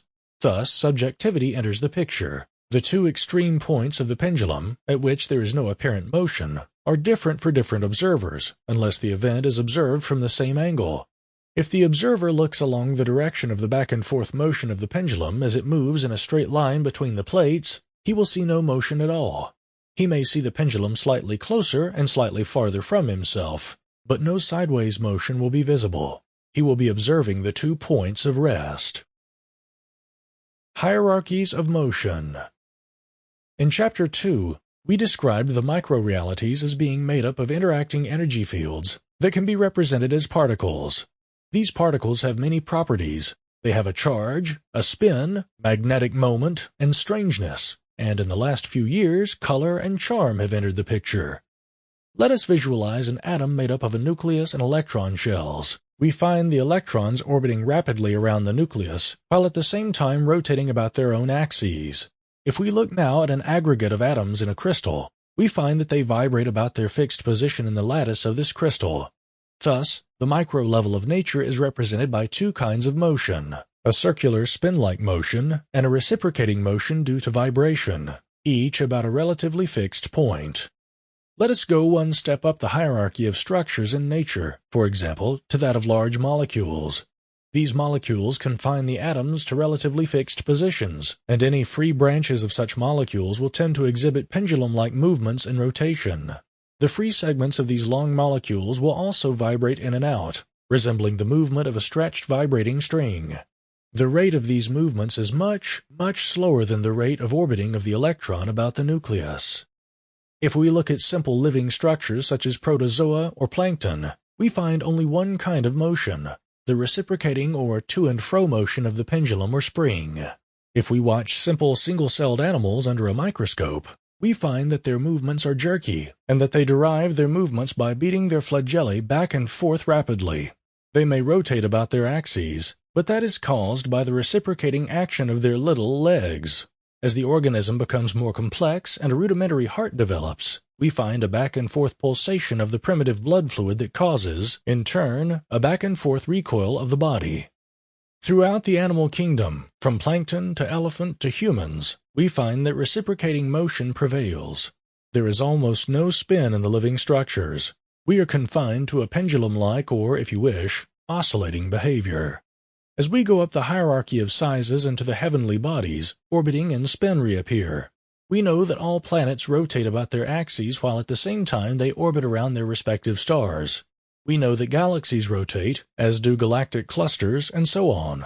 In short, we find that one of the unique characteristics of live creatures is their reciprocating motion. But is nature so inept that it could not invent a wheel, which our very primitive ancestors easily managed to do? How come? Or is there more to it than meets the eye? Stalking the Wild Pendulum. Let us go back to the old grandfather clock with its leisurely swinging pendulum, and see what is unusual about its movement. Apparently, there is nothing unusual. Its motion can be described as being made up of motion and rest. We recall vaguely having heard something like this before. Let us analyze the motion of the pendulum.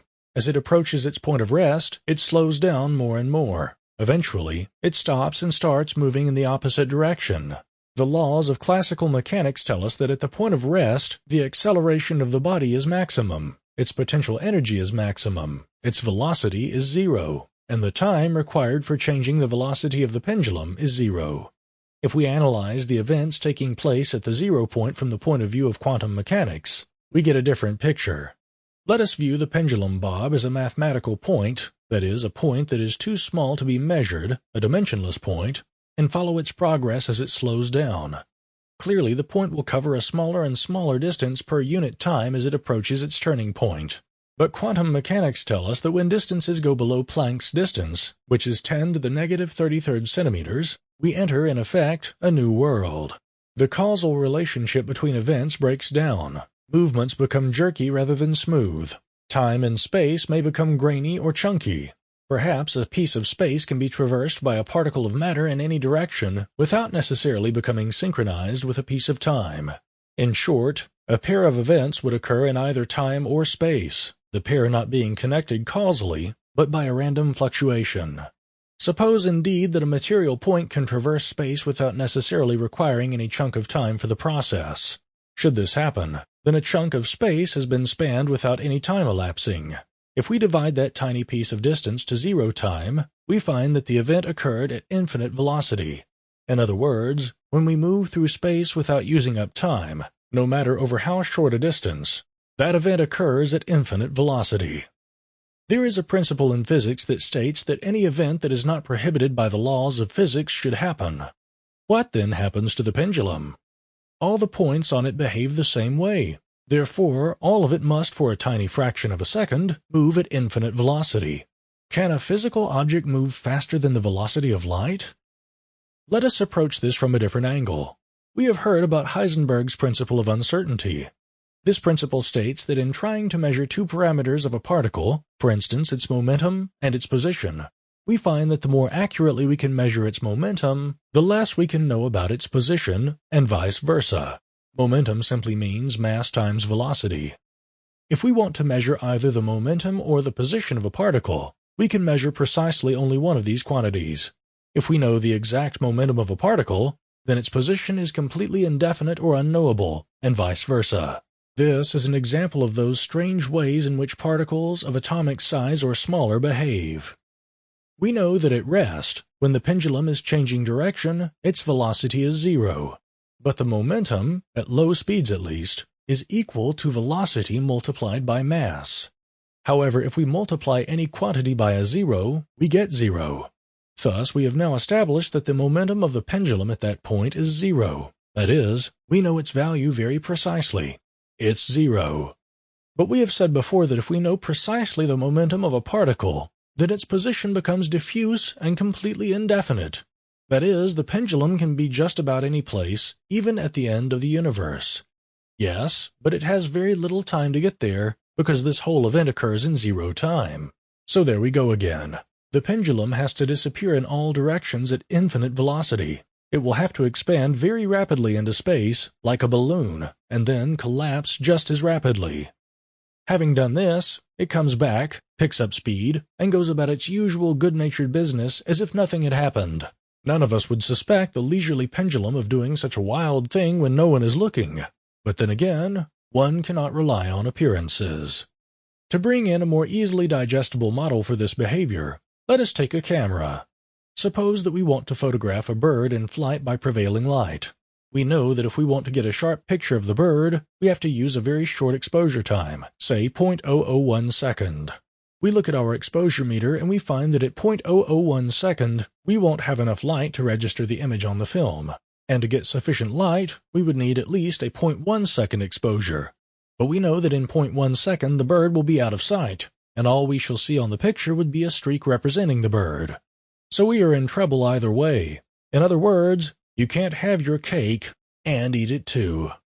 We have so far been using the pendulum as an example, but a pendulum represents any system that oscillates or moves back and forth, whether such an oscillator pulsates concentrically, goes around in orbits, or turns about itself.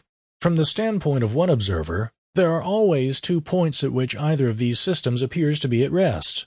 But to be completely at rest, that is, being at the point at which movement in one direction is changing sign or reversing direction, that point of rest implies somehow a disappearance of matter and a movement at infinite or almost infinite velocities. Infinite speed and total rest seem somehow complementary. Until now we used the pendulum as a model because it is easy to visualize.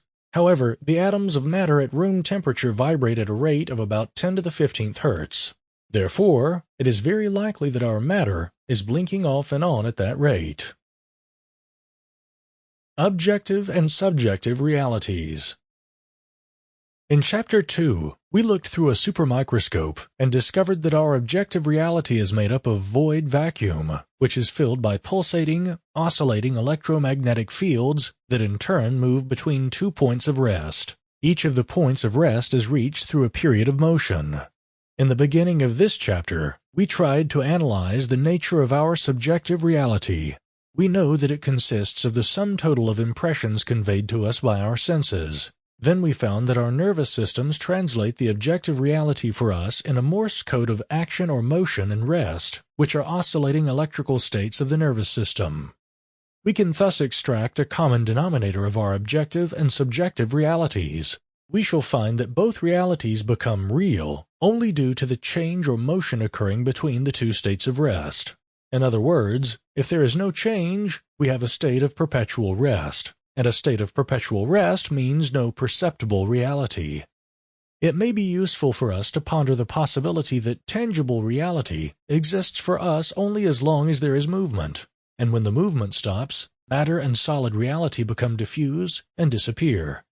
At this point, I can no longer resist the temptation to quote from a book by Alexandra David Neal and Luma Yongden, entitled The Secret Oral Teachings in Tibetan Buddhist Sects.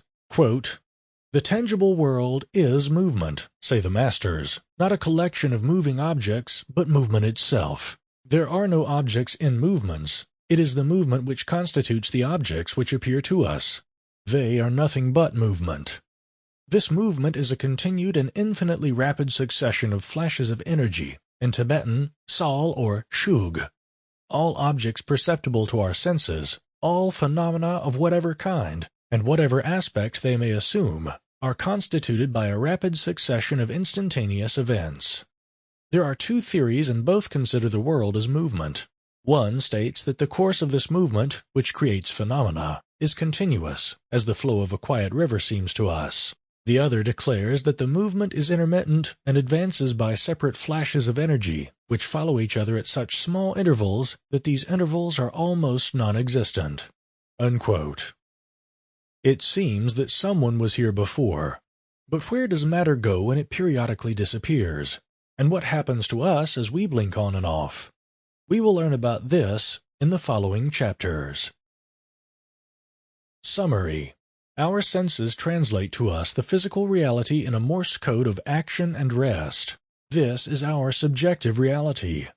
We can compare this action and rest language to the motion of a pendulum or an oscillator.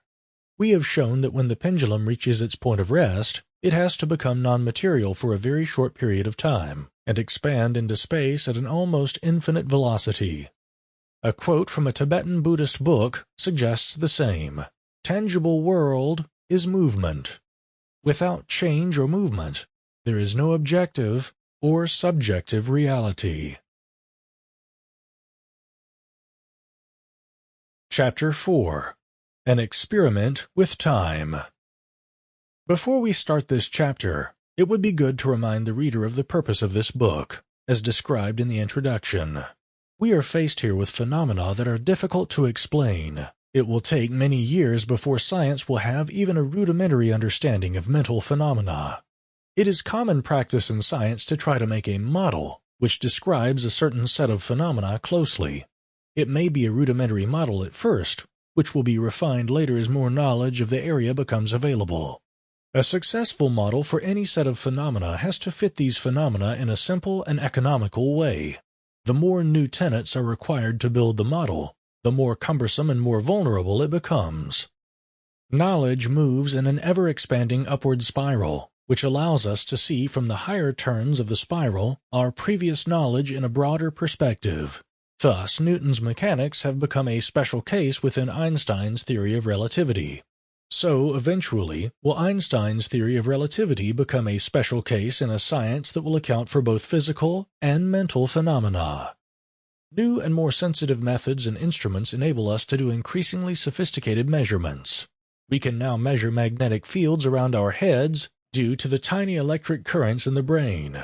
We can make highly sophisticated measurements that show that whenever there is the slightest change in any system in the body, all other systems are somehow affected. No longer can we view our body as a collection of separate organs thrown into a bag in which a specialist can fix one organ without affecting the others.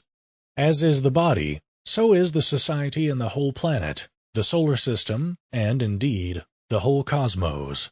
I hope to show by the time we come to the end of this book that we are part of a highly integrated system in the broadest sense of the word. However, back to our model. In it, we'll try to tie together as many diverse phenomena as possible and fit them into a compact system. The physical, objective phenomena serve as a starting point for this model. Experiment with time. In the previous chapters, we talked about the action of the nervous system, which receives input from the environment and codes it for us in an action-rest language. This action is, naturally, occurring in time. That is, it takes time for any of these events to happen. When we think of time, we think of clock time. Action all around the world is synchronized by clock time, starting with train schedules, worldwide plane schedules, navigation, astronomy, worldwide telecommunication, etc. These depend completely on accurate timing. The accuracy standards of timekeeping devices have been increasing rapidly due to the demands for more and more accurate timing for space communication, navigation, astronomy, etc. Rather than use mechanical clocks, we are relying nowadays on atomic clocks. This is not a clock in the usual sense, but a device that uses the very stable oscillation of the cesium atoms as a standard for timekeeping. From grandfather clocks to wristwatches, all these clocks are supposed to chop up for us the 24 hours of the day more or less reliably into hours, minutes, and seconds. Let's call this kind of time objective, since everybody's watches are supposed to cut time into slices of even thickness. However, we know from personal experience that time does not feel as passing evenly under different circumstances. When pursuing some interesting activity, time flies. While waiting in the dentist's office, it drags. When Einstein was once asked about this psychological time, he replied with a now famous observation. When you spend 2 hours with a nice girl, you think it's only a minute. But when you sit on a hot stove for a minute, you think it's 2 hours. Having thus firmly established the relativity of time, let us see then how this subjective time can be put to some use. We know from sleep studies that during dreaming periods, time dilation occurs. In other words, if, for example, a person is awakened after a very brief period of active dreaming and is asked to describe what happened in his dream, usually a long story will come out, which would have taken a much longer period of objective time to occur. We also know that under hypnosis, time dilation can take place and can easily be noticed. Studies on such mind-affecting drugs as cannabis, LSD, etc. indicate that time distortions occur. Since these materials are not unknown substances to most readers of this book, we may possibly use them as an example. While listening to someone talk while under the influence of some of the mind-affecting drugs, the feeling is that the speaker is talking very slowly, and that the pauses between words are extremely long. In fact, we are sure that we could easily run around the block before the next word comes out. There is no change in the pitch of the sound of the words. That is, the words do not sound like tape-recorded speech on slow speed. Clearly what happens is that we somehow have more subjective time, and we can observe the act of speech in greater detail. Have our mental processes been speeded up relative to those of the speaker? Or do we simply have more time in which to observe the event? Let's try an experiment that should shed light on this dilemma. When a person has been trained by biofeedback to produce theta waves, or can put himself into a deep meditative state and at the same time is able to watch the second hand of a clock in front of him, he will be surprised to find that the second hand has come to a stop. It's a rather startling experience, and the natural reaction to it is, "This is impossible." At that moment, the second hand will accelerate and resume its normal rate. However, if we can get over this reaction and watch with half-open eyes the face of the clock, while all the time being in a deep meditative state, then we can keep the second hand from moving for as long as we wish. The above experiment is naturally limited to people who have especially good control over their states of consciousness. I have designed an experiment that is within easy reach of practically anybody who wants to experience this change in time, at least in a minor way. It does not require any training or any drugs. The only thing we need is a clock with a second hand or a wristwatch with a fairly large dial and an easily visible second hand. Step 1. Relax. Position the watch in front of you on a table so that it will be easily visible without any effort through half-closed eyes. Lean with your elbows on the table if you wish. Step 2. Look at the watch in a relaxed way and follow the second hand. Try to absorb and remember the rhythm at which it moves. All this has to be done quite effortlessly. Step 3. This is the crucial step in the experiment. Close your eyes and visualize yourself engaged in your most favorite activity. This visualization has to be as perfect as possible. For instance, if you visualize yourself lying on a beach in the sun, you have to be there, all of you. Don't just think you are there, but feel the warmth of the sun and the texture of the sand. Hear the sound of the waves. Use all your senses. The results will be better if you choose a relaxing activity rather than a hectic one. 4. When you feel that you have stabilized this visualization, slowly open your eyes just a bit. Don't focus on the watch. Just let your gaze fall on the dial, as if you are a disinterested observer of this whole affair. If you have followed the instructions properly, you may see the second hand stick in a few places, slow down, and hover for a while. If you are very successful, you'll be able to stop the second hand for quite a while. To some people this is a shocking experience. The moment one feels shocked, the second hand accelerates and resumes its normal speed. Clearly, there is something very disturbing here. We have described several instances in which time is being somehow manipulated. I'm not saying that we have actually slowed down the movement of the clock. It is still keeping good old objective time. But we did stretch our subjective time so that we are facing a subjective situation that in turn provides an analogy to a well-known objective situation. This was first made clear in the theory of relativity, in which it was shown that two observers moving relative to each other do not agree on the rates at which their respective clocks are running. Let us try to analyze what is common to all the cases. We find that the connecting link is an altered state of consciousness. Some may claim that the last experiment has nothing to do with altered states of consciousness. In fact, some will altogether deny the existence of such a thing as consciousness. Why then did the watch slow down or stop altogether for a while? I propose that the observing mind, or the observer for short, the entity that correlates and makes sense of the information submitted to it by the brain, was absent. It went off to the beach and left the hardware at home, unattended. The hardware, by which I mean the sensory organs and the brain, are processing and producing the information, but the entity that correlates and makes sense of the information has left the body for a while. This is not as frivolous as it may sound. Such a hypothetical AWOL observer could have been noticed on the beach by a so-called sensitive or clairvoyant person under the right conditions. While the observer was busy correlating the information coming to him from the beach, he could not handle the information presented to him by the physical eyes gazing at the watch. From the moment the watch stopped to the moment it started moving again, the observer was out of the body. In cases in which the watch has only slowed down, the observer was split. He was partially on the beach and partially in the body, handling information at a reduced rate. In the following chapters, I intend to discuss how all these strange doings of the observer can take place. For the time being, we shall stay with the results of our experiment and try to make some sense of them. In the case of the complete stopping of the watch, the eyes have become an inert camera, projecting to the screen of the brain the last information they have seen before the departure of the observer. This is analogous to the little mini-calculators in use today.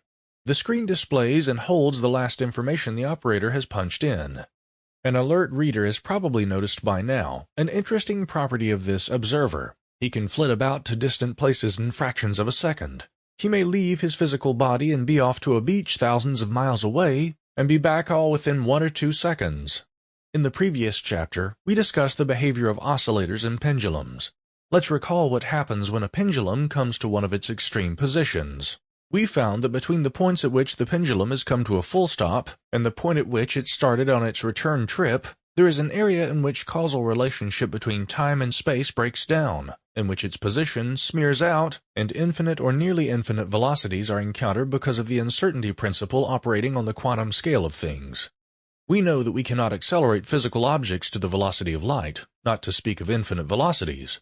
But under the conditions we are discussing, physical matter loses its definiteness. It becomes less solid, thus making it easier for the observer to separate from it. Our bodies, as we know from Chapter 1, behave in pendulum-like fashion. It is possible that the observer, having no physical mass, could be flitting back and forth at very high velocities with each up and down movement of the body. And if this is the case, where does it go? A simple diagram will help us put in order the previously discussed phenomena. Do not be intimidated by diagrams. The author has full understanding of most people's distaste for mathematics, graphs, etc. However, diagrams like those in the accompanying PDF with this audiobook communicate better and faster than words, so just bear with it for a while. It will be over quickly. In Figure 23 in the accompanying PDF, our four-dimensional space-time is represented by 2 lines. The vertical direction stands for time, the horizontal direction represents space. Let us remember that space has 3 dimensions, but here they are represented by the horizontal directions only. Passage of time into the future is shown as movement upward, above the horizontal line, while all that happened in the past is shown below it. The crossing point of the horizontal and the vertical lines represents our now. It is the starting point for any event. Let us try to make use of this diagram and see how a photon, which is a particle of light, would behave on this diagram. We know that light travels at about 300,000 kilometers per second. So, starting from the now point, we mark off on the vertical line our units of time, 1, 2, 3 seconds. On the horizontal line, we mark off the distance traveled by that particle. For the first second, it has traveled 300,000 kilometers. For the next second, 600,000 kilometers. For the third second, 900,000 kilometers. From the points on the vertical line, which indicate time units, we shall now extend dotted horizontal lines, and from the points on the horizontal line, which indicate units of distance, we shall extend dotted vertical lines. These lines will cross, and through their points of intersection we shall draw a diagonal line, starting from the now point. We can extend this diagonal line below the now point into the past, and we can draw a symmetrical diagonal line, also going through the now point down into the past. These 2 diagonals will outline 2 triangles touching the now with their tips. Their bases are open, of course, because we cannot put any limits on the past or the future. In fact, we can visualize the point of now as moving into the future, leaving in its wake many nows which make up our past. We can also say that the upper shaded triangle describes the activities that will occur in the future, while the bottom shaded triangle represents the events of the past. The fastest action in the physical world is naturally limited by the speed of light. Therefore, the diagonal lines representing the speed of light sets the limits of the speed at which an object can travel within our physical universe. Physicists call this behavior time-like, referring to our normal space-time universe, because all action on this diagram which occurs below the speed of light will tend to cluster around the vertical time axis. In spite of all these apparent limitations, there are courageous physicists who are working on hypothetical particles, called tachyons, which can move at speeds higher than light. The speed of tachyons starts just above the speed of light, and it ranges all the way to infinite velocities. This brings us to the other portion of our diagram. Suppose that we have a tachyon going at an almost infinite speed, which implies that it is moving practically along the horizontal space axis only. It is going so fast that it uses up almost no time. In the previous example, it took the photon 3 seconds to traverse the 900,000 kilometers, as shown in the diagram. The tachyon will travel that distance in practically no time at all, so that we can plot its movement on the horizontal without regard to the vertical time axis. There is nothing to be marked off on the vertical scale, since almost no time was used for the motion of this tachyon. Suppose now that the tachyon slows down at 1 million kilometers per second. This is still considerably faster than the speed of light, and the point representing the speed of the tachyon will naturally be marked off on the vertical line, as shown in the diagram. However, it will appear closer to the horizontal than to the vertical axis. In short, all speeds that are faster than the speed of light will tend to cluster around the horizontal space axis, and therefore such behavior is called by the physicists spacelike. Speeds at which space is traversed while very little time is used up will be termed spacelike activity. When something moves so fast that it uses almost no time for its movement, then it moves at an almost infinite speed, and when something is going so fast, then it must be present at all places at once. We mortals could perhaps give this kind of behavior a more fitting name: omnipresence. This is a very important concept on which we shall expand later. Omnipresence. We have all heard about the supersonic planes crossing the Atlantic in an hour and a half. Our astronauts are crossing the Atlantic in about 15 minutes. Suppose now that a plane were developed that could shuttle back and forth between London and New York in half a minute. Imagine yourself asking the stewardess on such a plane as to your whereabouts. She will say, "We have momentarily left New York. We are approaching London. Oops, we are on our way back to New York." Clearly our question makes no sense. We may just have to accept the fact that we are somehow in both places more or less at once. Now suppose that we build a vehicle that can travel almost as fast as light. This means that we could go around our planet about 7 times per second. This allows us to see practically any point on our globe within a second, and the people on the Earth may see us always at one point or another, so that we are forming a shell of presence around the Earth. Let's now visualize that we move at almost infinite speeds. Then it's easy to see that we can go around and through our solar system, our galaxy or universe for that matter, many times a second, thus weaving a tight pattern throughout that system. We could see everything there is to see and be everywhere in practically no time at all. In other words, we would have become omnipresent. After the novelty of being omnipresent has worn off, and we have become accustomed to the high speeds, we feel that it is insufficient just to whiz around so fast. We would also like to know what goes on in our solar system. For that, we have to invent a very rapid information processing computer, which we can build cheaply and quickly in our imagination. We can absorb all the information about the solar system as it comes in. We are now not only omnipresent, but omniscient.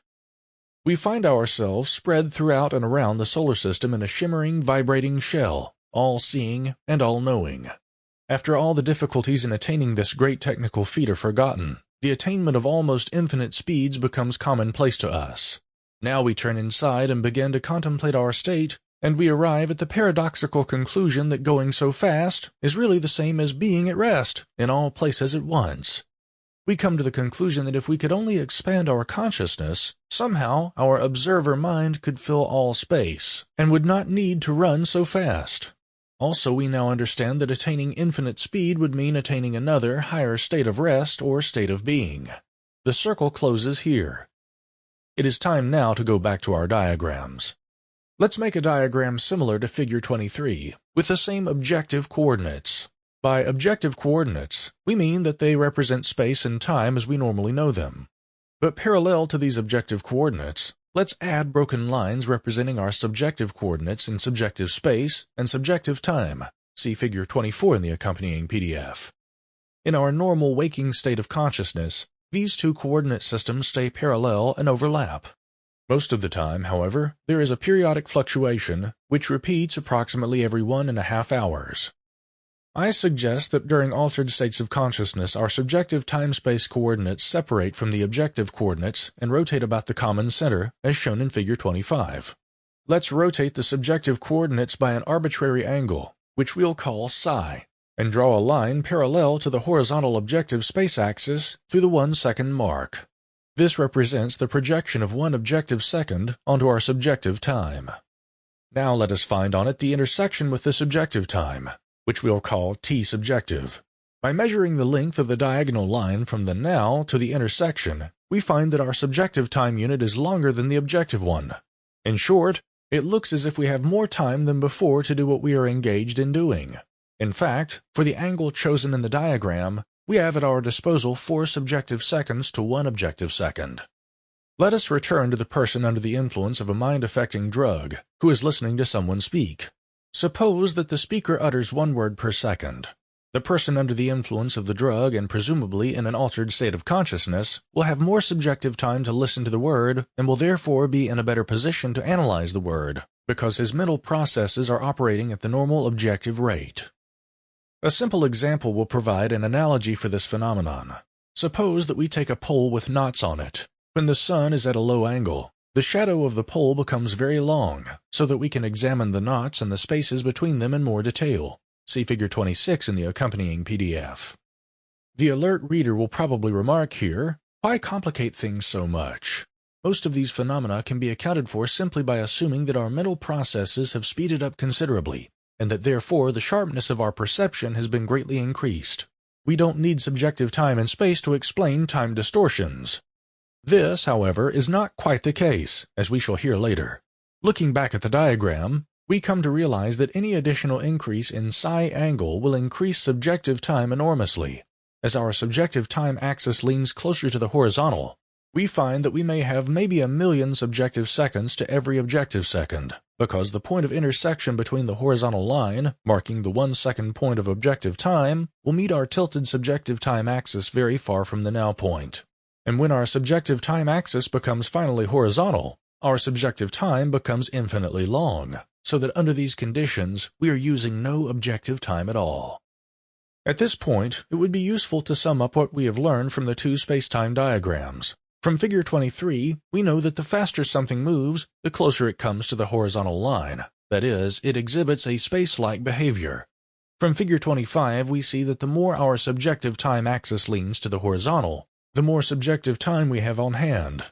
If we combine these 2 diagrams, we have to conclude that a tilting of our subjective time axis causes us to behave in an increasingly space-like manner, which means that in an altered state of consciousness, we are rapidly expanding into space. In other words, an expansion of consciousness leads to an expansion in space. This may occur at speeds below or above that of light. Here the attentive reader has probably noticed that in our subjective time we have unceremoniously slipped through the velocity of light barrier. This is something that no physical object can do, but our observer, being a non-physical entity, will have no problems doing this. However, the observer is still tenuously linked to the physical body, and the physical senses still relay messages to him in an undistorted form. He still operates, although loosely, against a background of physical space-time. By crossing the speed of light barrier, he finds himself in a space-like universe. This is a strange new universe in which there is no limit on speed, in which time is being converted into space. The off and on us. It is now time for us to start putting together the assumed bizarre behavior of the pendulum or oscillator discussed in Chapter 3. When the distances per unit time at the extreme point, through which the pendulum is moving, become extremely small, almost infinite or infinite speeds are encountered. But infinite speeds of what? The answer seems to be infinite speed of a non-physical entity, the observer, while the physical body loses its definiteness in space. We cannot know its position. The observer retains its integrity as an information processing unit in spite of its rapid expansion into space, while all we can say about the physical body is that it blinks off and on twice per each oscillation at the points of rest. So as our bodies oscillate up and down about 7 times a second, the observer expands at the end of each movement for an extremely short period of objective time, then contracts, unaware of the event. In other words, our psi angle momentarily opens up and closes again, back and parallel with objective time. This would happen about 14 times a second since we have 2 points of rest per cycle. Normally, we retain no memory of the event. However, the observer can cover long distances within this very short period of time and observe many things. No wonder, then, that he can be off to a distant beach and be back in a few seconds. As our ability to hold an expanded state of consciousness increases, the psi angle does not close and become zero but fluctuates at some distance from the objective time axis. This increases our subjective time, so that we can start remembering some information we have received while out of the body. From all the above, it follows that we may describe a person's level of consciousness by the ratio of his subjective time to his objective time.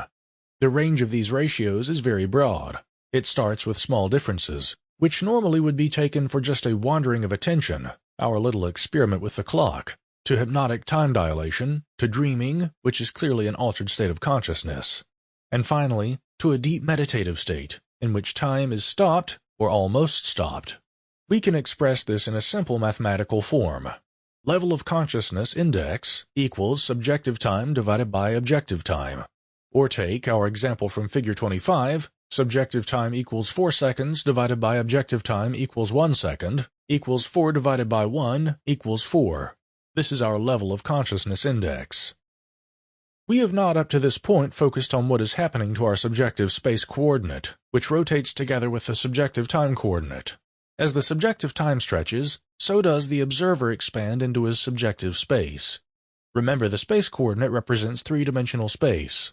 After tunneling from our time-like to the space-like dimension, our space axis approaches the objective time axis. This carries with it some startling consequences.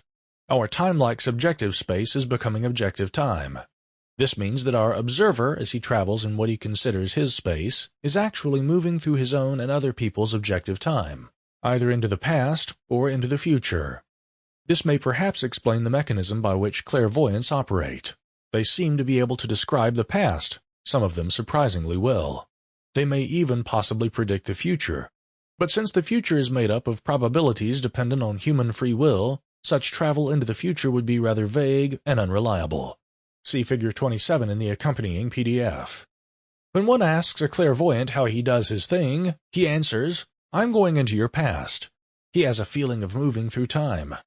Time is space for him. Let us return to our experiment with the clock. I have asked you to visualize a favorite activity. This automatically programmed your observer to move into the past because your favorite activity can only be an experience of the past. Your observer moved into the past and was off to a beach in a wink and back in another wink. He went in his subjective time and space into a different reality. One can consider projecting one's observer into the future, if this is not too strenuous. Again, time will slow down. All this sounds very confusing at first. However, it's a rather simple and compact way of explaining many puzzling phenomena to which there are as yet no scientific explanations. What, then, does reality consist of? How do we see reality in the light of all this? Our solid and not-so-solid realities. Let's go back to the pendulum, which is our body. It oscillates up and down about 7 times a second. Each time the body comes to a rest, 14 times a second, the observer expands at a very high speed through his subjective time into objective space. This expansion takes practically no time. Figure 28 in the accompanying PDF describes the relationship between our different realities. Our solid physical reality goes on as usual, except for tiny pauses, during which our observer takes off and comes back. During the out periods, in the other dimensions of realities, an untrained observer comes back without communicating any knowledge of this outing to the mind and the brain. In other words, this experience does not normally reach the conscious thinking level. A very good example of this is so-called subliminal advertising. This was a technique used some years ago by which products were advertised in the movie theaters or on television by flashing for a very short time a message on the screen. The public was never aware of what was happening, since the message was too short to activate the conscious mind into producing a coherent thought image. But the subconscious mind, being much quicker, did pick up the message, and people dutifully consumed the advertised products. These techniques have fortunately since been outlawed. A trained observer, the one who can stay at a high level of consciousness for a while, has, as shown before, managed to stretch his subjective time considerably. Naturally, he may be able to observe and be imprinted with the information he sees. Then, upon his return, he may formulate the imprinted visions into thoughts. While one is in an expanded state of consciousness, his reality diagram differs from that of Figure 28 and looks rather like Figure 29. If you notice the top line, his other reality has become as continuous and stretched out as his physical reality. He is spending as much time there as on the physical level, not in actual objective time. He should, therefore, be able to make a coherent picture of his experiences and describe what he sees there. The development of the ability to retain the information will be explained in the coming chapters.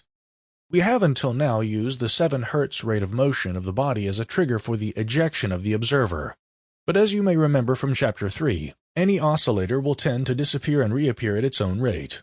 The atoms of our bodies are such oscillators. They vibrate at a rate of about 10 to the 15th Hertz. It is possible that our bodies blink on and off at this very high rate.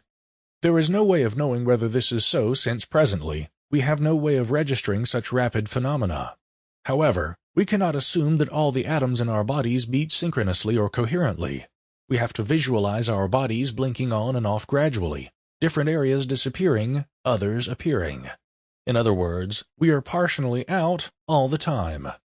This does not, however, alter the basic model presented here, since it does not matter how long the on and off periods are.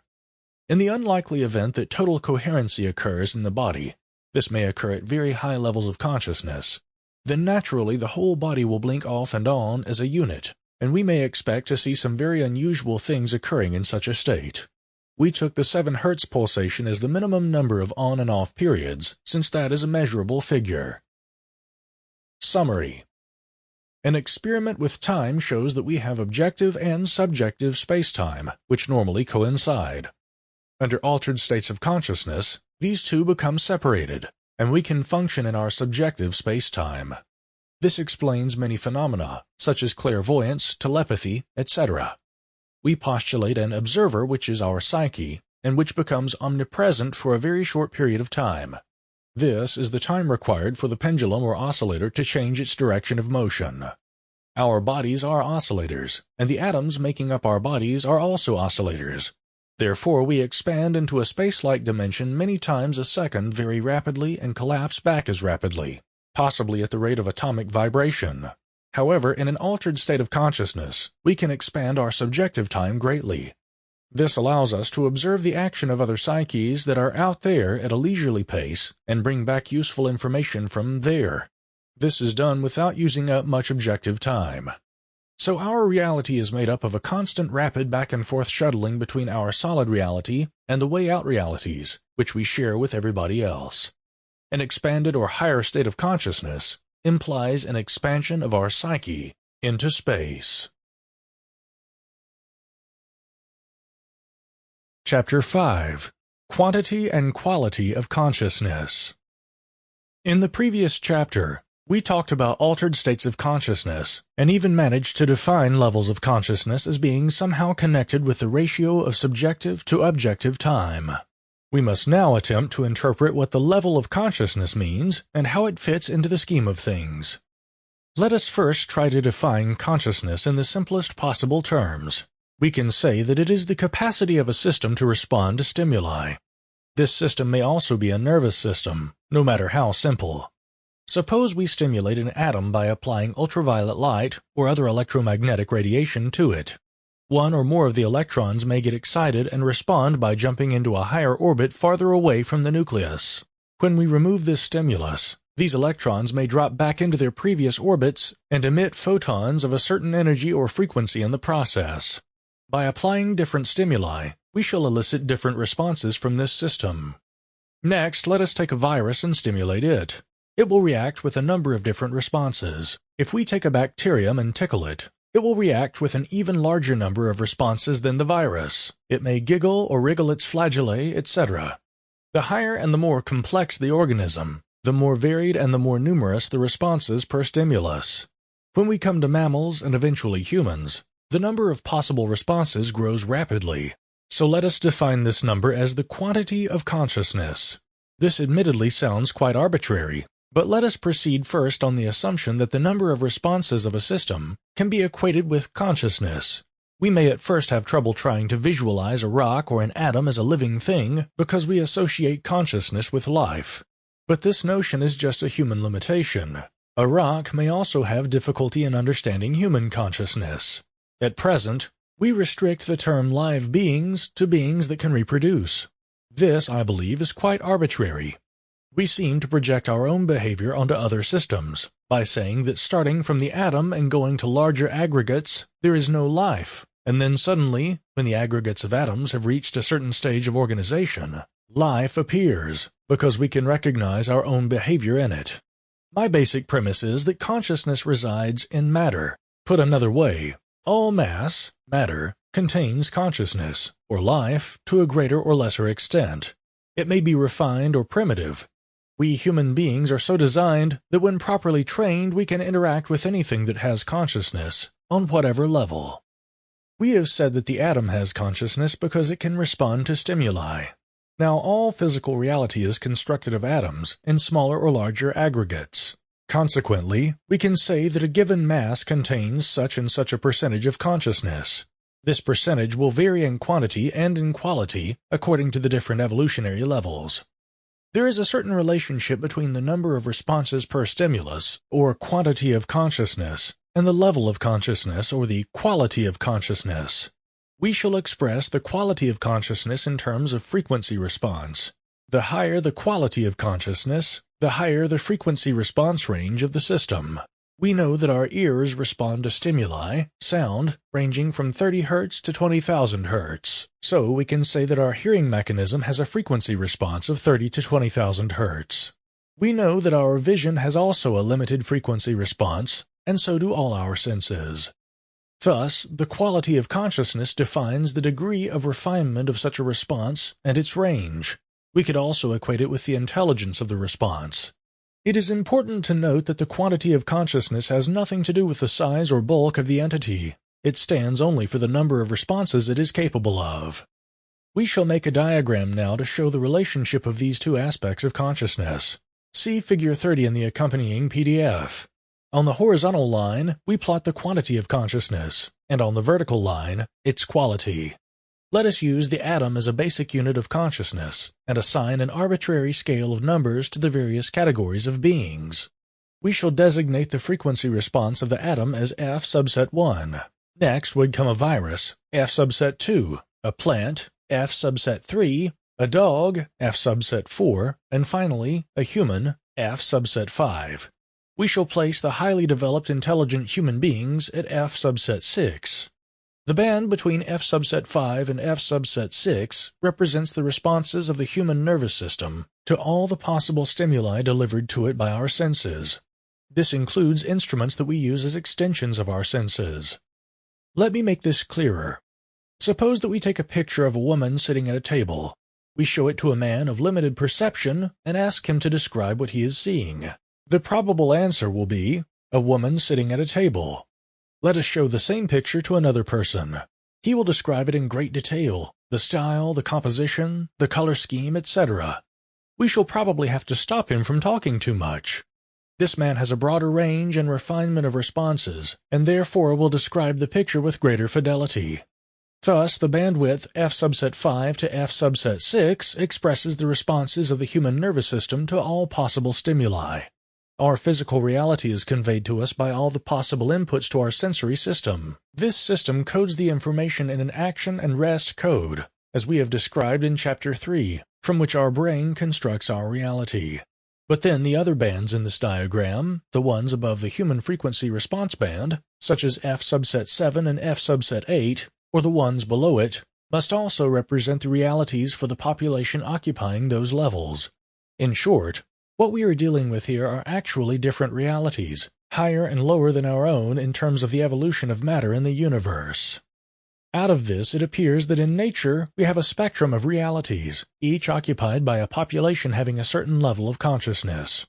What may sound unusual is that I am suggesting that a mineral or a vegetable also has some consciousness and forms a reality of its own.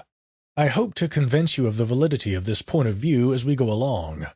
This spectrum of reality should not be looked at as having sharply defined boundaries, but rather is similar to the electromagnetic radiation band we call the visual spectrum, which contains radiation between about 4,000 to 8,000 angstroms in wavelength. 1 angstrom equals 10 to the negative 10th meter. We say that it contains colors ranging from violet to deep red, going through blue, green, yellow, etc. There are no sharp defining lines between the colors that separate them. They blend into each other smoothly. Let us now look at the diagram as a whole. We see that the relationship between the quantity and the quality of consciousness is given by a curved line. We note that the curved line becomes almost parallel with the horizontal line at the top, which we shall call the absolute. Note that for each jump from one reality to the next higher one, say from F subset 2 to F subset 3, there is a relatively small increase in the quantity of consciousness, while in the higher realities, say from F subset 10 to F subset 11, the increase of the quantity of consciousness is very large. In fact, this increase becomes almost infinitely large as the curve approaches the absolute. We can say, therefore, that the absolute contains all consciousness there is in the universe. It is the source of all consciousness. Notice the arrow of evolution on the right side of the diagram. It points up toward the absolute. This implies that all matter in the universe, starting from the atom, is moving up in levels of consciousness under the forces of evolution until it finally reaches the absolute. It also means that matter is combining and becoming more and more complex, forming more intricate nervous systems as time goes by, and these nervous systems are capable of interacting with nature in more complex patterns. In other words, the quality of their consciousness is increasing. We now turn to the little bell-shaped curves on the left vertical line. Let us call them energy exchange curves. We see that the lower curves close to the bottom lines are smaller, while the higher we go vertically, the more the energy exchange curves grow in height. As we progress along our evolutionary ladder, our interaction with our environment increases. At the highest levels, this means control over the environment, or nature. One may ask, how does our reality differ from other realities? The answer is that our nervous system, which interprets reality for us, interacts strongly within the band of frequencies from F subset 5 to F subset 6. We are, so to speak, tuned to exchange maximum energy with our present environment, and are in resonance with it. This is the meaning of the energy exchange curve. The peak of the curve lies in the middle of our reality band, but you may note that the curve extends into the next higher reality and the ones below ours, the animal and the plant realities. That is our normal span of interactions. Knowingly or unknowingly, we interact with other levels. We know, for example, that if we try to push our index finger through a tabletop, we encounter difficulties due to the resistance offered by the tabletop. Or if we drive a car at 60 miles an hour and it hits a bridge abutment, we do find that there is a strong interaction between us and the abutment. However, if we dream that we are driving the same car at 60 miles an hour and hit a bridge abutment, the interaction is not as strong as it would be in our physical reality. We would wake up slightly shaken and say to ourselves, "I'm glad it was only a dream." This interaction is clearly less strong, and less expensive. You are probably suspecting by now that somewhere above us, there is a reality that is the dream reality. Our energy exchange curve reaches into and beyond it. The energy exchange curve of the next level, which we may call, using the existing esoteric terminology, the astral level, is higher than ours. The astral curve reaches down into our reality and below it, all the way to the mineral reality. Clearly, the population of the astral reality can affect our reality quite substantially. The important thing to notice is that the peak of their energy exchange curve is higher than ours, which means that they can interact with our environment and with nature in general more strongly than we can. They can make things go bump in the night. Notice also that on the level above the astral, F subset 8, the energy exchange curve is still higher, so that their interaction with nature and, therefore, the resulting control over nature is even higher. This level we shall call the mental level, as it is called in most literature on esoteric subjects. The level above it will be the causal or the intuitive level, which again shows a higher interaction of energies and a larger increase in the quantity of consciousness per reality band. As we move higher on the scale of evolution, we encounter the so-called spiritual realities. These reach all the way to the absolute. Note the very high energy exchange curve of the highest, the spiritual level. This implies total control over nature. We can sum up all these statements this way. It seems that a continuous spectrum of realities arises due to the ability of matter to contain consciousness. Therefore, a rock will contain less consciousness than a plant or a dog. This entails the rock's lesser degree of control over its environment, fewer possible responses, and therefore less free will. That is, if one can speak about the free will of a rock. But let us not forget that we humans also have only limited free will. The higher we move along the scale of evolution, the higher the degree of free will, and the higher our ability to control or create our own environment. We also know from Chapter 4 that oscillating or reciprocating systems will tend to go off many times a second with almost infinite speed into the wild blue yonder of the space-like universe. But since everything and everybody does this, because an atom is an oscillating system, we must all meet and possibly interact during those short periods of time out. In other words, all creation is in constant and instantaneous contact on the level of space-like universe, with some creatures being more aware of this than others. Therefore, the energy exchange curve never goes down to zero. There is always some interaction throughout all the levels. The hierarchy of realities, the absolute. You will remember from previous chapters that our reality is coded in terms of movement and rest. We also remember that when an oscillator is in a state of rest, it tunnels into a space-like dimension, which implies infinite velocities that are equivalent to a state of rest. It becomes omnipresent. In other words, it has attained a state of just being for a very short period of time. But when the oscillator is in a state of movement, business continues as usual. In this way, we have separated these two components of reality, movement and rest. Now let us look at this state of being. It is becoming clear that we can equate the state of being with the absolute, since both imply no motion, no action, and total rest. At the same time, though, it is a state of high potential energy, because this state of rest is equivalent to infinitely fast motion. In fact, we may say that the two contrasting concepts of movement and rest become reconciled in the absolute. We can take this state or reality as the baseline, an absolute reference line against which all else in creation can be measured. This will then be an ever-present component in all our realities. You may remember from our discussion of the hologram in Chapter 1 that we need two components to form an image or a reality. One is the reference frequency beam, the other the experienced or modulated out-of-phase beam. Only when these two interact on the same plane do we get an image. Since this is a device used very extensively by nature, we may use it as an analogy here as well. But it is important to remember that the two beams of the laser light come from a common source. The single beam is split into two separate beams. It is the reference beam that has retained the undisturbed behavior of the source of the light, while the working beam gets distorted or modulated by its contact with objects it illuminates. We can use another analogy as an illustration to help explain the nature of the absolute and the relative aspects of reality. Let us represent the absolute by the image of a boundless deep sea. The surface of the sea is very calm and so smooth as to be invisible. Figure 31 in the accompanying PDF. The absolute is the reference against which we compare everything else.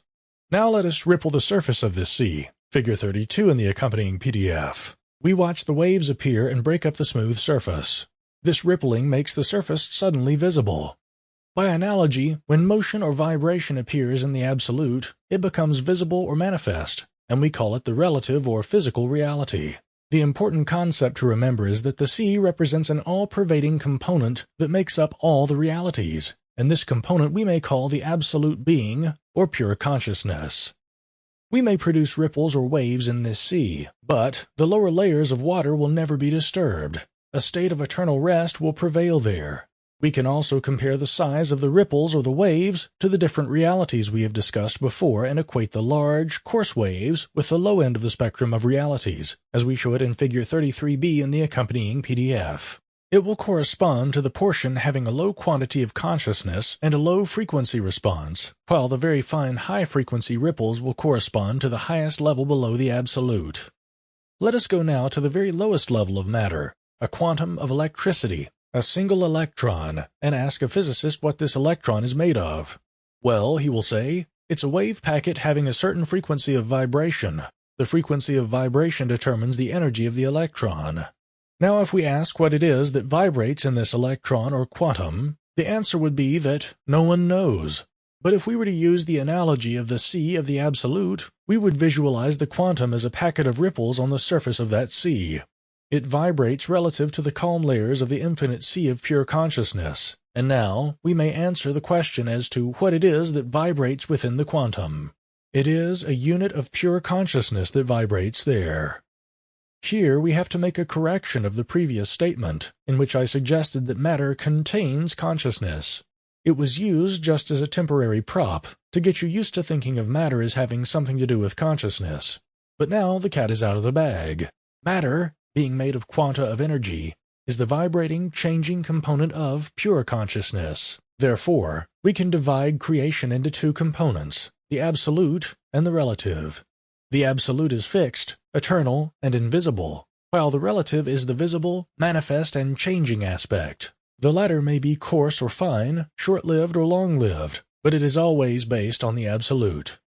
By accepting this tenet, we have solved the mind-over-matter problem. The solution is that there is no basic difference between the two. We have until now tended to associate mind much more readily with consciousness because mind is abstract and intangible. Matter, on the other hand, is solid, hard, hot, or cold, and seemingly very different from the mind or consciousness. When we know that reality is made up of two components, one an immutable reference line or background, and the other a dynamic, vibrating aspect of the same thing, then we know that both mind and matter are made of the same basic stuff. The difference between them is that we may look at the solid matter as being made up of larger, slower waves or ripples, which implies that it possesses less energy of the absolute, and that mind is made up of much finer ripples, which implies that it possesses more of this energy. A good analogy for this would be the different states in which matter is found in nature. We could compare solid matter to ice, and mind or consciousness to steam or vapor, all being the same basic stuff in different form. Both of them are manifest only because they are changing, and this change can be measured against the basic sea of the absolute, which makes up both the ripples and the background. We don't need to wonder now about feats of mind over matter. It is not so much mind over matter as mind over a different aspect of itself. We could classify the different realities by the size of their relative components, figure 33 in the accompanying PDF. We have a large, coarse, low-frequency wave representing the relative, figure 33b, which means that this is a low type of reality, while in figure 33a, the relative component is very fine. That is, it is of a high frequency and would represent a higher reality, a more refined one, let's say a spiritual reality. We may say this about people as well. All people are made up of relative and absolute components, but some people are more relative than others. Let us remember that no matter how relative we are still made of the stuff of the absolute. What was the nature of our reality before the vibratory motion started? Clearly, the non-vibratory state is the basis of the latter, which appeared when the vibratory motion arose and became our physical manifest reality. The non-vibratory base we may call the absolute protospace. At the risk of complicating things a little bit, we can also define the absolute as being an infinitely fine relative, that is, where the size of the waves is so minute and their frequency so high that they are invisible. When this happens, we have a surface that appears calm and smooth, but contains a tremendous energy and is full of creative potential. This is the actual definition of the absolute, to the extent that it can be defined.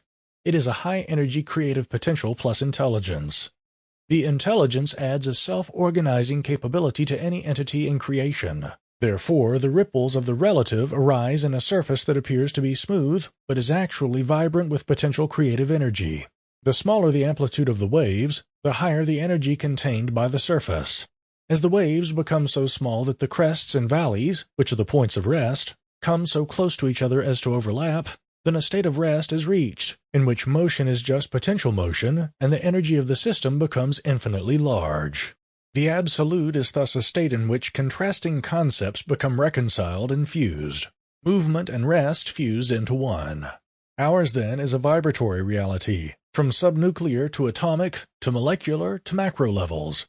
Everything is oscillating between two states of rest. Everything is producing sound. In the next chapter, we shall go with more detail into how consciousness manifests itself in the different realities, and how we see this from our vantage point of the scale of evolution. Summary. We described the evolution of matter in terms of evolution of consciousness. The thrust of evolution is toward more and more complex systems, implying higher and higher levels of consciousness. Matter forms live systems at a certain point along the diagram, which connects quantity to quality of consciousness. The energy exchange curves give us a measure of our ability to interact with our environment or reality. The broader our frequency response, the larger the number of realities in which we can function. An outline of different levels of consciousness or realities includes those above and below the human reality. The hierarchy of realities is topped by the Absolute. The Absolute is the basis of all realities.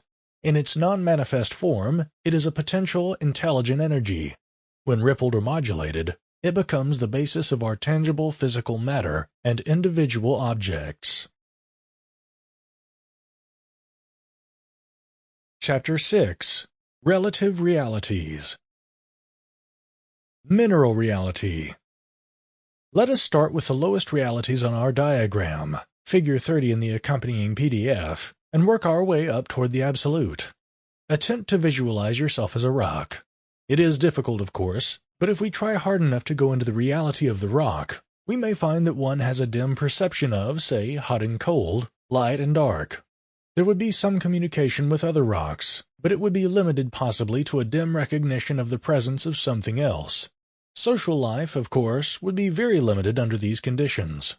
The important aspect of this situation is that there is no growth, just attrition. The energy exchange curve extends into the plant reality and never goes down to zero. That is, it does not touch the vertical line, which means that there is always some energy exchange with other levels. The plant reality.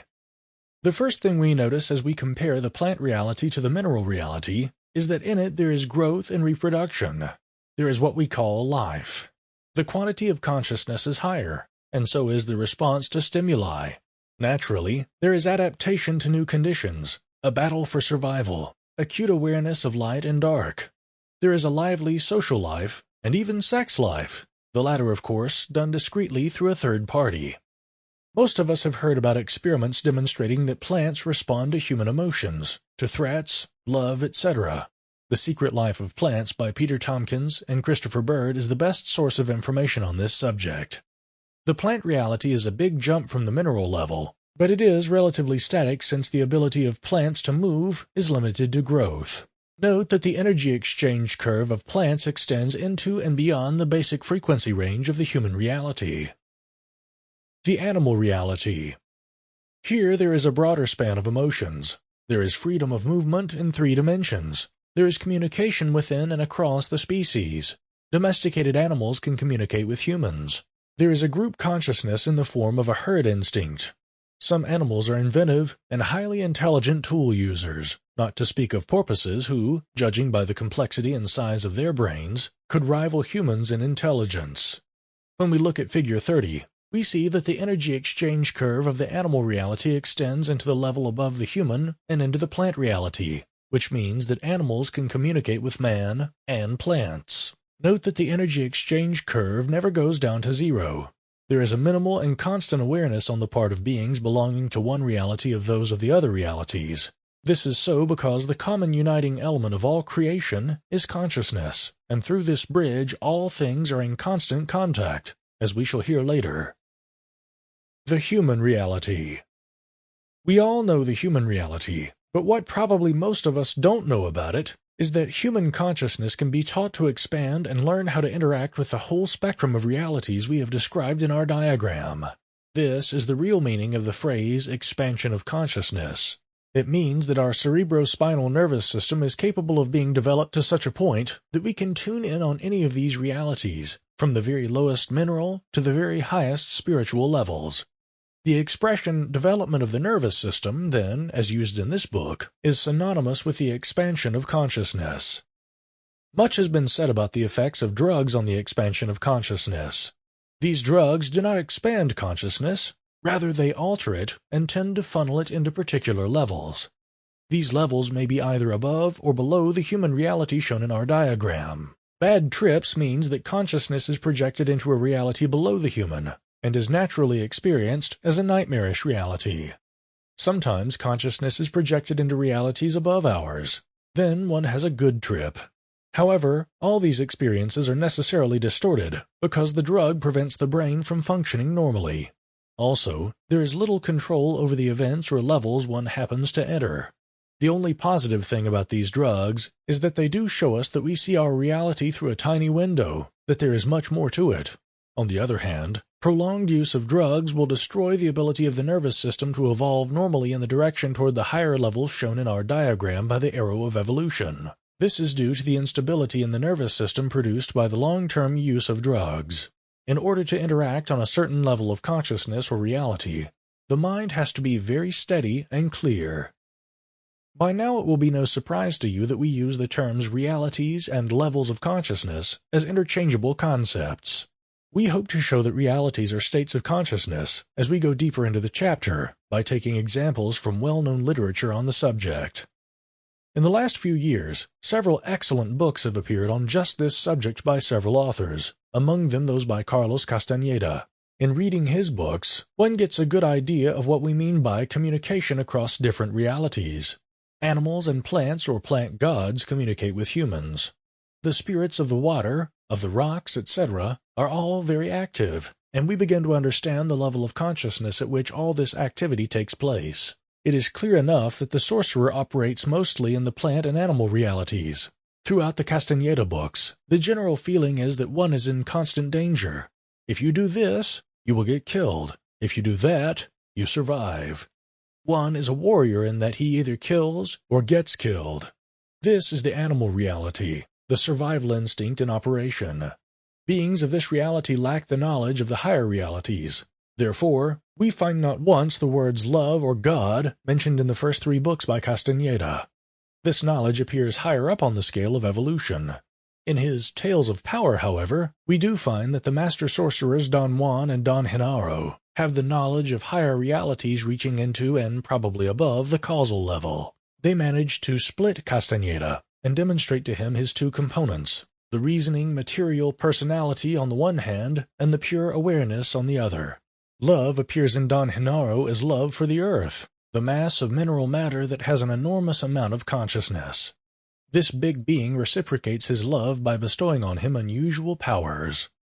Perhaps it would be proper at this time to explain the strange entities we have just mentioned, the plant god or spirit, and the spirits of the rocks, water, etc., that appear in Castaneda's books and in the folklore of many peoples. We are now armed with the knowledge of the absolute, and we know that matter represents consciousness of a certain quantity and quality.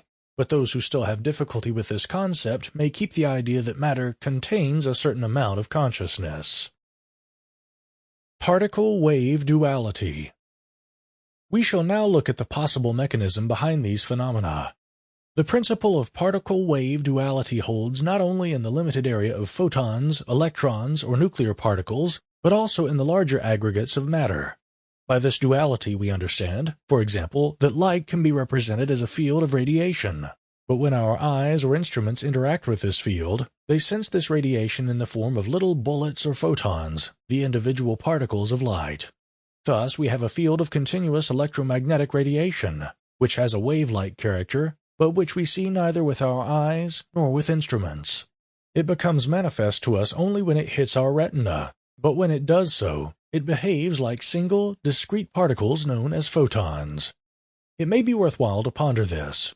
It sounds quite similar to our discussion of how the relative or manifest arises from the absolute. The absolute is analogous to the smooth field of radiation, but in order to manifest and become visible, it has to raise ripples on its surface. It has to become quantized or granulated, which makes its surface visible. In our example of the light, the radiation field became manifest as particles, photons, only when it interacted with our retina. A process of individuation of the continuum occurred, which made it possible for our senses to interact with the light. We propose that this process of individuation or particle-wave duality holds true, as mentioned before, on a much larger scale in nature. The construction and maintenance of a nature spirit. Let us now picture this principle in action and see whether we can explain or, even better, design and make a nature spirit or even a minor god of the elements in nature. First of all, we have to pick a continuum. Let us take a smooth valley. Suppose that there is a big rock formation projecting prominently from this valley. We now have an individuum. It is definitely separate from the valley, although we see it only in contrast to the valley. We know that matter is consciousness, or if you prefer, contains consciousness. This consciousness, if there is enough of it, a critical mass, will develop a dim awareness of self. Over millions of years, this dim awareness may be strengthened into a sharper identity, possibly through interaction with other creatures. If an animal finds a hiding place in the rock formation, it will feel grateful to the rock for its shelter, and the rock will feel it. And its ego will be boosted if a bird comes and makes a nest and lays eggs in it. The bird's evolving life and consciousness, which is higher than that of the rock, will give its consciousness a push upward. Sooner or later, the consciousness of the rock will evolve into a spirit of the rock. By now, he has learned that if he extends protection to these creatures, they respond with grateful feelings. Slowly, therefore, he begins to understand that this business is to protect them. Soon he becomes quite adept at this, and will attract more creatures. In short, he is in business. Being in close contact with live beings will speed his evolution, so to speak, and widen his range of responses. He will have a relatively low frequency response, corresponding to that of the mineral level of consciousness. But in this case, he will be at the very top of the band, delineating the mineral consciousness. He will border on the plant consciousness, and his energy exchange curve will reach into that of the astral region. So when a human being finally comes to this rock, one who is sensitive to nature, he will feel that there is something special about the rock. It produces some particular feeling in him, either of protection or repulsion. Let this remain between us. A spirit such as this is still quite unevolved and stupid, and he may want to show off his prowess to man by producing some silly trick. When this happens, the man, if he has noticed it, will become duly impressed. Some other people will come around who have heard about the happenings around the rock. They will also witness the tricks, and pretty soon there is a cult going. This boosts the ego of the spirit of the rock immensely, because the thoughts of the people who concentrate on him add to his power. Let us look for a moment at the effect of thoughts on things or people. A thought is energy that causes the neurons in the brain to fire in a certain pattern. That naturally produces tiny currents along definite paths in the brain cortex that can be picked up by sensitive instruments through electrodes on the surface of the skull. In other words, a thought that starts out as a tiny stir eventually develops into a full-fledged thought producing at least a 70 millivolt potential somewhere in the cortex. It fires the first neuron, which in turn causes others to fire in a certain sequence. However, in this universe no energy is lost. If we can pick up the current produced by the thought outside the head, it means that the energy of the thought was broadcast in the form of electromagnetic waves, and at the velocity of light into the environment, and finally, into the cosmos. Now this is serious business, especially since thought energy can be focused. As long as we are just sitting and producing idle thoughts, the thought energy is diffuse, and it eventually spreads out, weakens, and disappears. However, when we consciously concentrate and send coherent thoughts, that thought energy or thought form will impinge on the person for whom the thought was meant. We shall discuss this in more detail later. Now back to our spirit of the rock. We have said that when people concentrate on him, it adds immensely to his capability to do things because he is stimulated by the level of energy produced by the human nervous system. He is hobnobbing with royalty. From here on, everything is snowballing. He will be able to pull off more impressive tricks, which will impress primitive people, and eventually they will bring him sacrifices to draw him to their side. Or if they feel that he may be angered by their activity within his jurisdiction, they will sacrifice to him in order to appease him. It is known that miners in copper mines of Peru sacrifice llamas to the spirit of the mine every year with great pomp and ceremony. According to the miners, this spirit, who is the individuated consciousness of a vein of copper, will be appeased by this sacrifice and not harm or cause accidents to people working in the mine, who, in effect, are digging up and diminishing his body. Eventually, the spirit of the rock, which started out as a vague, dim awareness in a mass of matter, develops into a powerful spirit or a tribal god. Now that we have successfully followed the spirit's evolution, we may have a slightly better insight into the meaning of mescalito, the spirit of the peyote plant described by Carlos Castaneda in the teachings of Don Juan. We are dealing here with a more evolved entity, representing the sum total of consciousness of all the peyote plants in a certain area. In other words, their group consciousness. These are plants having a relatively high level of consciousness, certainly higher than that of a rock. Mescalito, therefore, is more intelligent and has a greater variety of responses than the spirit of the rock. He is in constant contact with humans, who view him as an ally. They cater to him, and he responds by performing them in his own way. At first, he has nothing more than a space charge, a cloud of low consciousness.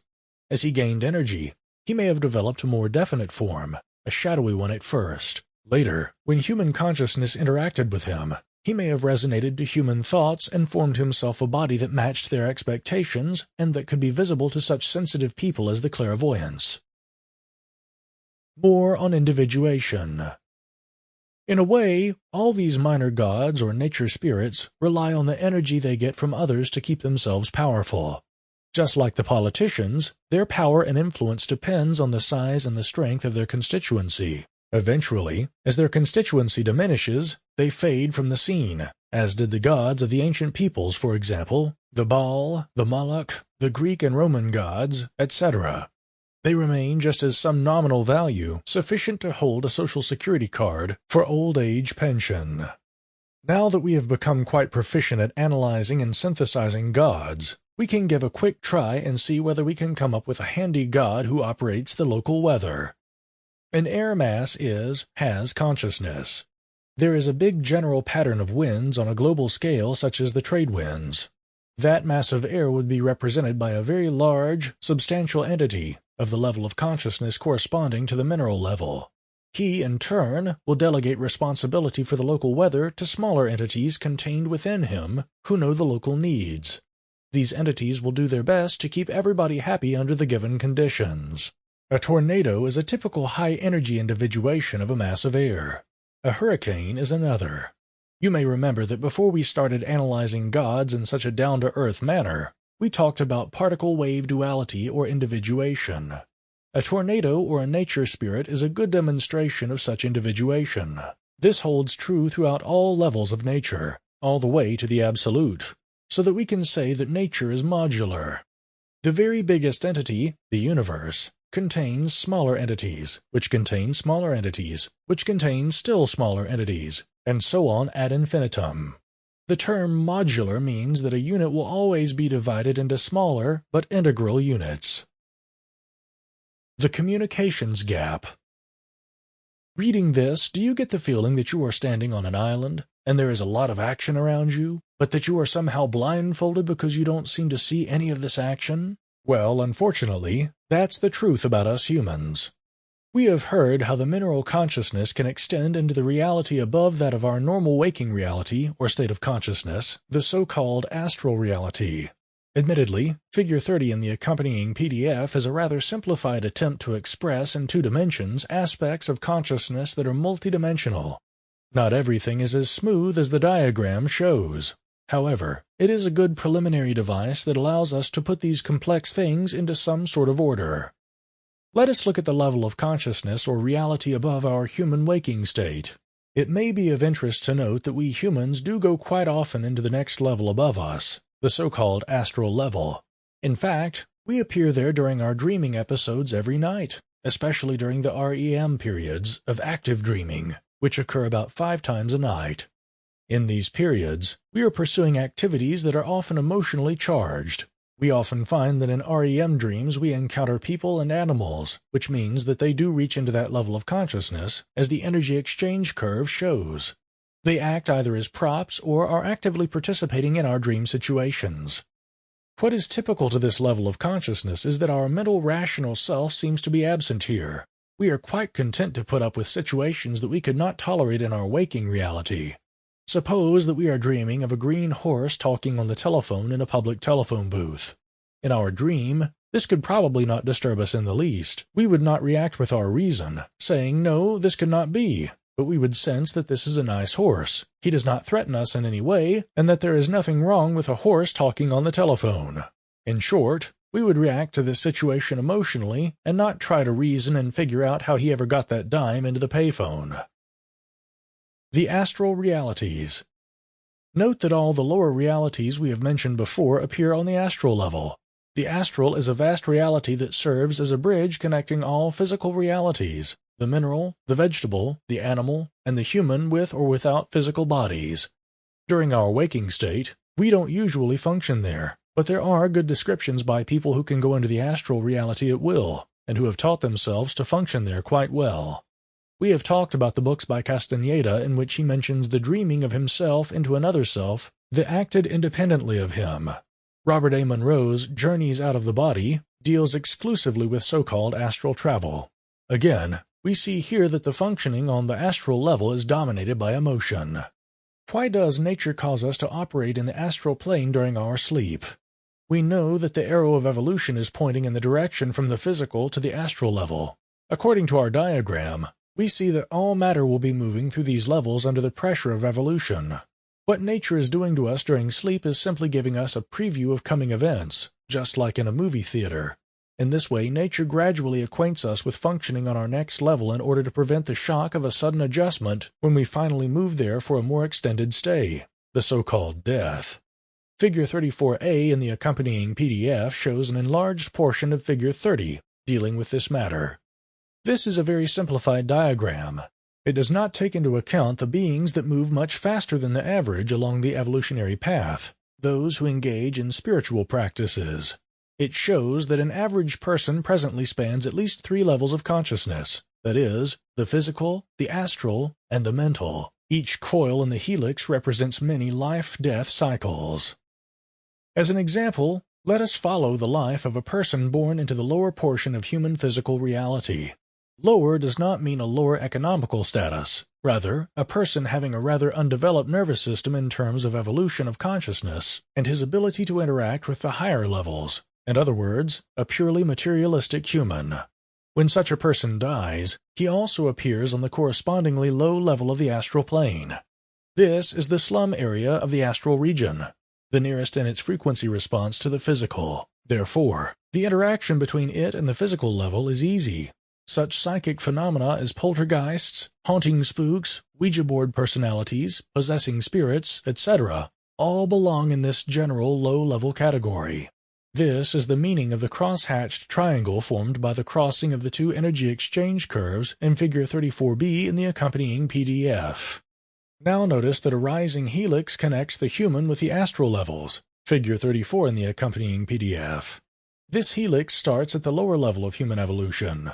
The entity dies, lives for a while in the lower astral region, then, provided he has made enough progress, he is reborn on a slightly higher level of human existence. I am suggesting here, as you have noticed, that the dead are not quite as dead as most of us like to think they are. Many eyebrows are probably being raised at this point, because we have reached a touchy and controversial subject, that of reincarnation. It is not that until now we discussed only nice, tame subjects, but these subjects were presented as speculative issues. In other words, we discussed them on the mental level. In contrast, the issue of reincarnation has an emotional impact on many people.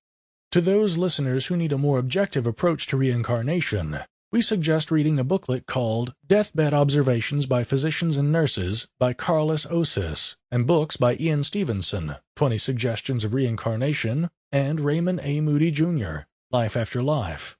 In the meantime, we shall continue with our rising helix. The human unit of consciousness will, we hope, be reborn next time around on a higher level at each turn of the helix. By the time he has learned all there is to learn on the physical level of evolution, he will move into the astral region and will not come back into the physical existence. That is, he will not need a physical body anymore, but will continue to live in the astral realities, which will be as real and as solid to him as our level is to us. The reason for this, naturally, is that the energy exchange with this environment is maximum in that reality. A nice thing in the astral reality is one's ability to manipulate time. Time becomes pliable and subjective. The astral realities lie in the region between our time-like universe and the space-like universe described in Chapter 4. To readers who are still having problems digesting the above statements, we suggest that they check them out for themselves by raising their level of consciousness to the point at which they will be able to function on the astral levels. This is relatively easy to do, but it does require time.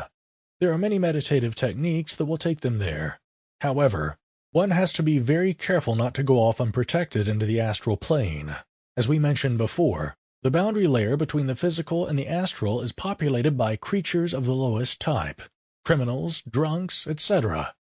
That one has no physical body and is dead does not change one's personality or intelligence. These will attack the unsuspecting tourist. Therefore, the protection of an experienced teacher is required before attempting forays into the unknown. Going unprotected would be the equivalent of entering blindfolded some tough neighborhood in a large city. One would get mugged, beaten, and robbed within the first few minutes of the experiment. The mental reality. Once the human unit of consciousness has worked out its emotional problems, evolution leads it into the mental level of consciousness. You have probably noticed in Figure 34 that as one dies in the astral, one's helix takes him into the mental reality. There is a lot of energy exchanged between the two levels. They are not exclusive, and entities from the higher astral level may tour the mental regions. Again, this reality is solid to its inhabitants. The big difference between the physical and non-physical realities is the ability to create one's environment instantly by the power of thought or desire. This is actually happening on the physical plane as well, but it takes much longer, and much more thinking and doing are required before a change in our environment can occur. A good popular description of the mental realities and our reality, as seen from the mental levels, are two books by Jane Roberts, Seth Speaks, and Nature of Personal Reality. In these realities, the human unit has overcome its tendency to act emotionally, which is an inheritance going back to the animal level. On the mental level, the balanced mind and the search for practical or theoretical knowledge are dominant. The only emotion allowed at this level is love. The causal, intuitive reality. After hundreds, perhaps thousands of life cycles, we may find ourselves in the causal level. While before, on the mental levels, the search for knowledge was foremost, here knowledge seems to come easily. That is why this reality is called the intuitive level. Here knowledge comes in a non-linear way. Before, we had to learn a subject by stringing together pieces of information one at a time. Here knowledge comes in large chunks, imprinted on the mind in a fraction of a second. Sometimes it comes in a simple diagrammatic form or in symbolic forms. After the imprinting, the mind analyzes the information, if needed, in the usual way. That is, if there is a need to translate this knowledge into normal human knowledge on the physical level. The inhabitants of that region do not need to translate such knowledge into a linear form as we know it, and have a total understanding of the information contained in these condensed symbols. The creative process. We may now understand the creative insights of artists, scientists, and inventors who rely on these chunks of intuitive knowledge for progress in their fields. Such moments of insight are known to come after a person has saturated himself with detailed knowledge of all the possible avenues that may lead to the solution of his problem. However, all he has is a clutter of detail with no elegant and economical pattern connecting them. Then, suddenly, in a moment of relaxation, when least expected, it is as if the sky has opened for a second, and the solution to the problem comes. It is received as a chunk, all of it, all details visible and fitting together in an elegant order. It may be the culmination of years of search, and it is all imprinted on the mind in the intuitive flash. The information is imprinted on the mind, and then is decoded in our normal linear fashion, while the person is still in a state of joyous ecstasy. What has actually happened is that in a relaxed moment, when the mind was not busying itself with any problem in particular, or may have been in a state of reverie, it projected itself into the intuitive or causal levels for a very short period of time, as described in Chapter 4. Here the unit of consciousness saw the solution, since solutions to all problems are already present in the space-like universe, as will be explained in the chapter on cosmology. In other words, the solution was received when the mind momentarily happened to be in an altered state of consciousness. In that state, the subjective time had expanded so that there was enough time to search out and retain the solution. In short, the mind was resonated with that high level for a while and was able to absorb the available information. This kind of experience naturally makes the recipient very excited. He feels that he has experienced something mystical out of the ordinary, and indeed he has. The feeling that time has come to a stop is a very common experience in this case. This is nature's way of communicating with its favorite creatures, the creative people of all walks of life. The other bodies. It would be good at this point to sum up what we have so far discussed about the levels of consciousness.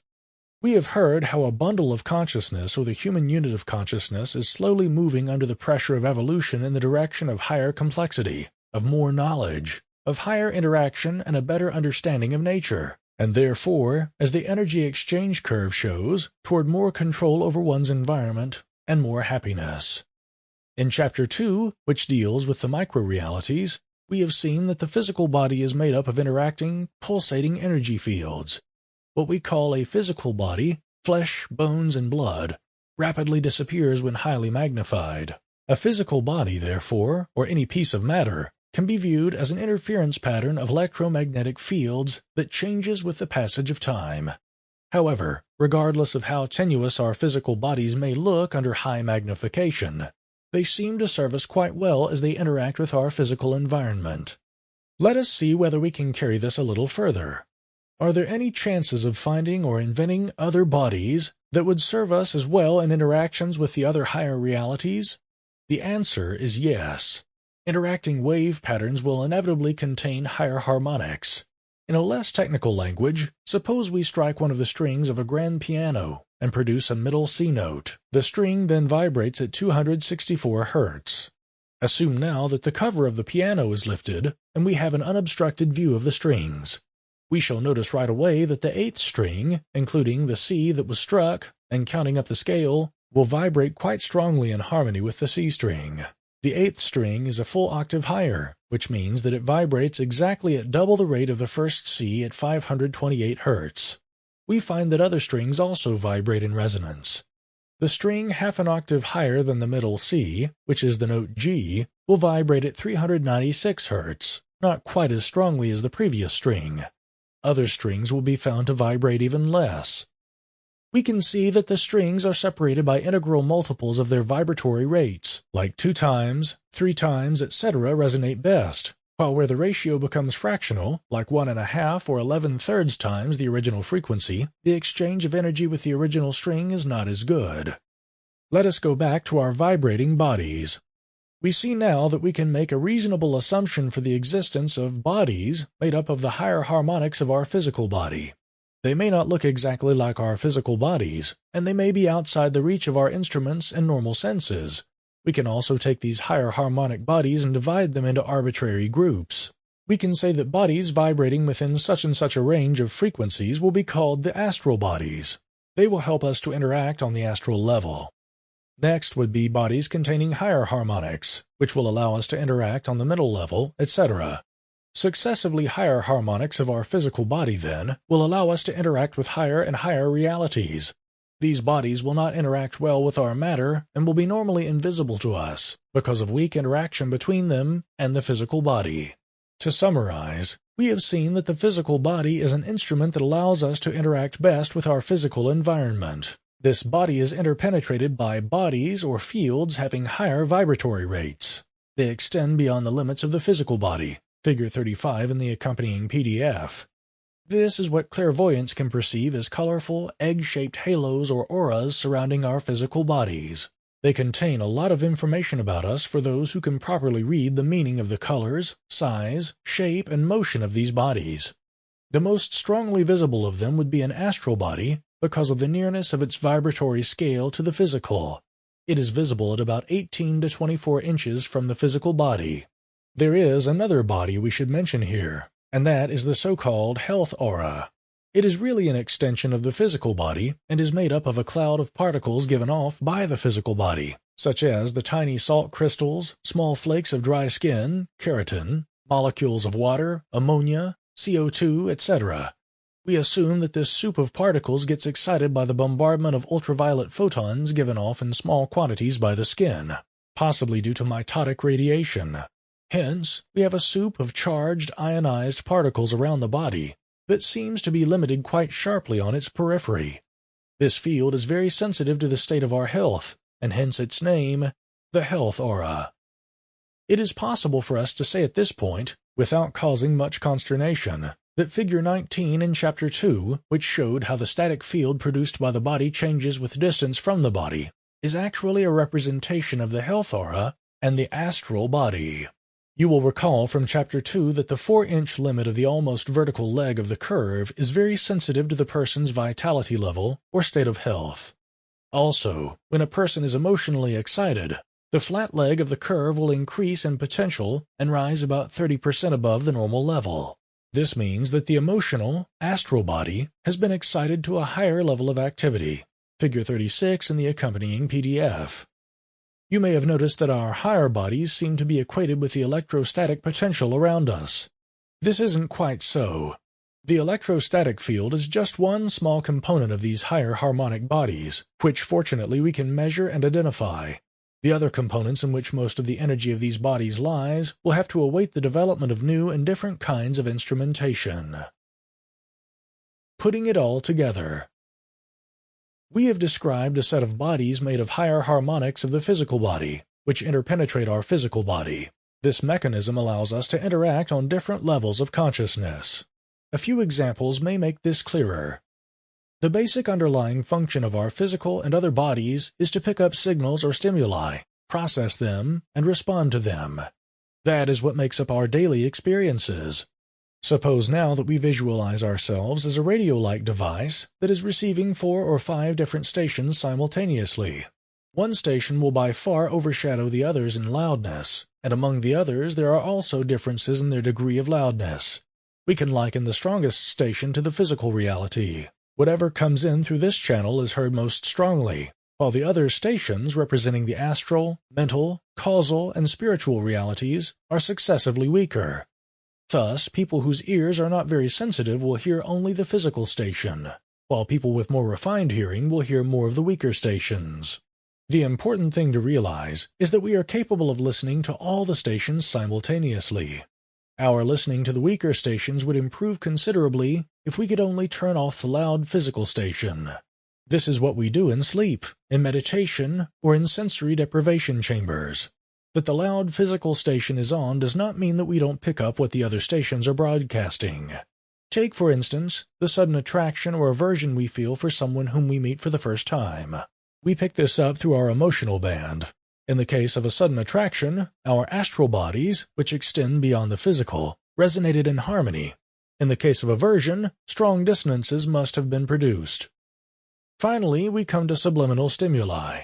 For example, a constant irritation with something or someone on any of these levels may appear as a change in the physical body, as psychosomatic illness. Repressed anger, being a powerful emotion, may cause cancer in some people. Anxiety and uncertainty will cause ulcers in others. Frustration on the mental level may seep down into the physical level as depression, etc. The weakest station is the spiritual. This is the little voice that tells what is right and what is wrong, the voice of our higher self, our conscience. Sometimes we meet people with whom we share a common way of thinking, almost to a point at which, when confronted with a situation, we can predict their reasoning step by step, and as a result, their reaction to the given situation. Here we seem to resonate on the mental level, which is quite enjoyable. The intuitive gut feeling about success or failure of a project, for instance, is picked up through our intuitive band. When we find that 2 or more artists, scientists, or inventors have come up with an identical idea at approximately the same time, we can assume that they all tapped the causal intuitive level, where the idea happened to be waiting for them, and they resonated with it. The brain. We have by now become acquainted with a profusion of bodies, but our brains seem to have been lost in the shuffle. Let me suggest that the brain is a piece of hardware, a computer terminal which normally processes the input provided by the sense in the waking state. When the input from the senses is not processed, as in deep sleep, this piece of hardware is in a state of complete rest and is not generating any images. However, as soon as our consciousness becomes focused in the astral during the dreaming cycles, information from that reality will pour in, and the imagery of the action produced in the brain will be followed by movements of the eyes and sometimes limbs. An experiment with the brain. It would be useful to try a little experiment with our brains. Let us sit down in a comfortable position in a quiet place and try to stop our thinking process for a while. You may find that this is quite a difficult job. To make the task a little easier for you, I suggest that you visualize your senses turned inside your head. That is, that your eyes should be looking into your head, your ears should be listening to what is going on inside the head, and your senses are bundled up in the center of your head. Try to keep your mind blank. You will find that without noticing, you have been thinking.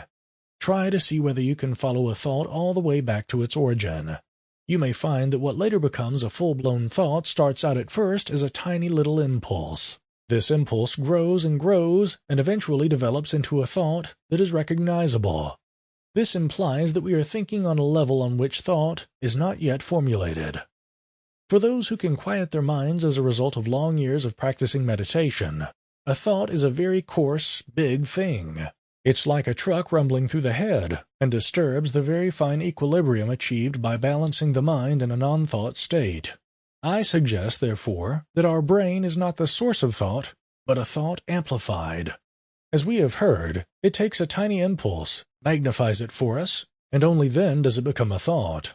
It appears that the thought does not originate within the brain. Rather, the brain picks up the tiny impulses implanted there by our astral, mental, or causal bodies. These couple very weakly with the physical brain, and therefore at first can produce only a very weak signal in the brain. It is the function of the brain to amplify this signal for us into a useful form. Summary. Nature, or in the broadest sense of the word, creation, is made up of a continuous spectrum of realities. Present mankind happens to function most of the time in what we call the physical reality, but we also function to a certain extent within 4 or 5 of our neighboring realities as well. One can train oneself to interact in these other realities by using certain available techniques. Our successful interaction with these other realities depends on the extent to which we have developed our vehicles or bodies, which are matched to respond to the frequency span of each reality. These bodies are analogous to the higher harmonics of our physical bodies and contain all the information accumulated over many lifetimes. These higher bodies are centered most of the time about the physical body, but they can also move and function independently of it. At the transition called death, the higher bodies that make up our so-called personalities leave the physical body and continue their existence on the levels above the physical, which are to the unit of consciousness as valid a reality as the physical was previously. This unit of consciousness can still interact weakly with the physical reality. Thoughts or desires do not originate in the brain. They are generated by the respective bodies or fields that act on the brain to produce tiny impulses that the brain amplifies into thoughts. Thought exists below the threshold of a recognizable thought. Chapter 7. The Parable of the Bicycle. It may indeed be difficult for many of the listeners to accept what has been said until now. I would like to remind them that meaningful breakthroughs in science, art, and technology come not by figuring out things to the nth degree, but through intuitive leaps or insight, which are later rationalized. As mentioned before, when operating in uncharted territory, intuition is the only thing we can rely on. Take as an example entrepreneurs. In making decisions, these people rely to a great extent on their intuition or gut feeling, as they call it.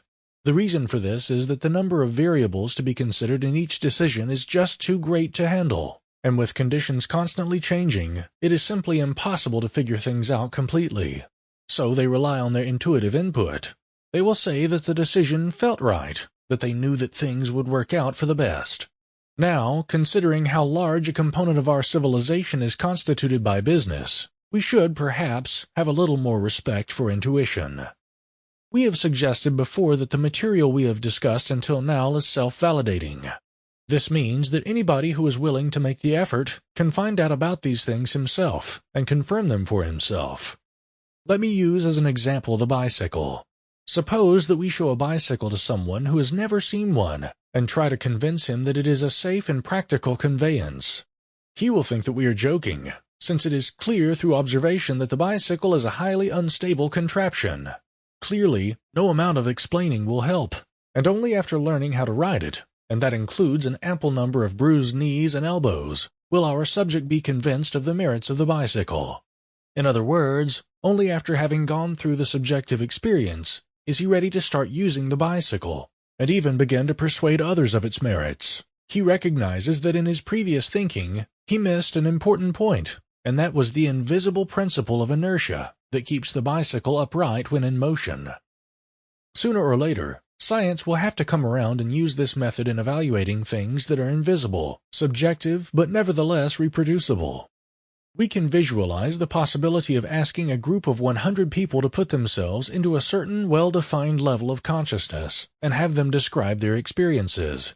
If the majority of the subjects independently describe similar experiences, and these are reproducible, then we may have to admit that we are dealing with real states common to all, thus establishing a fact.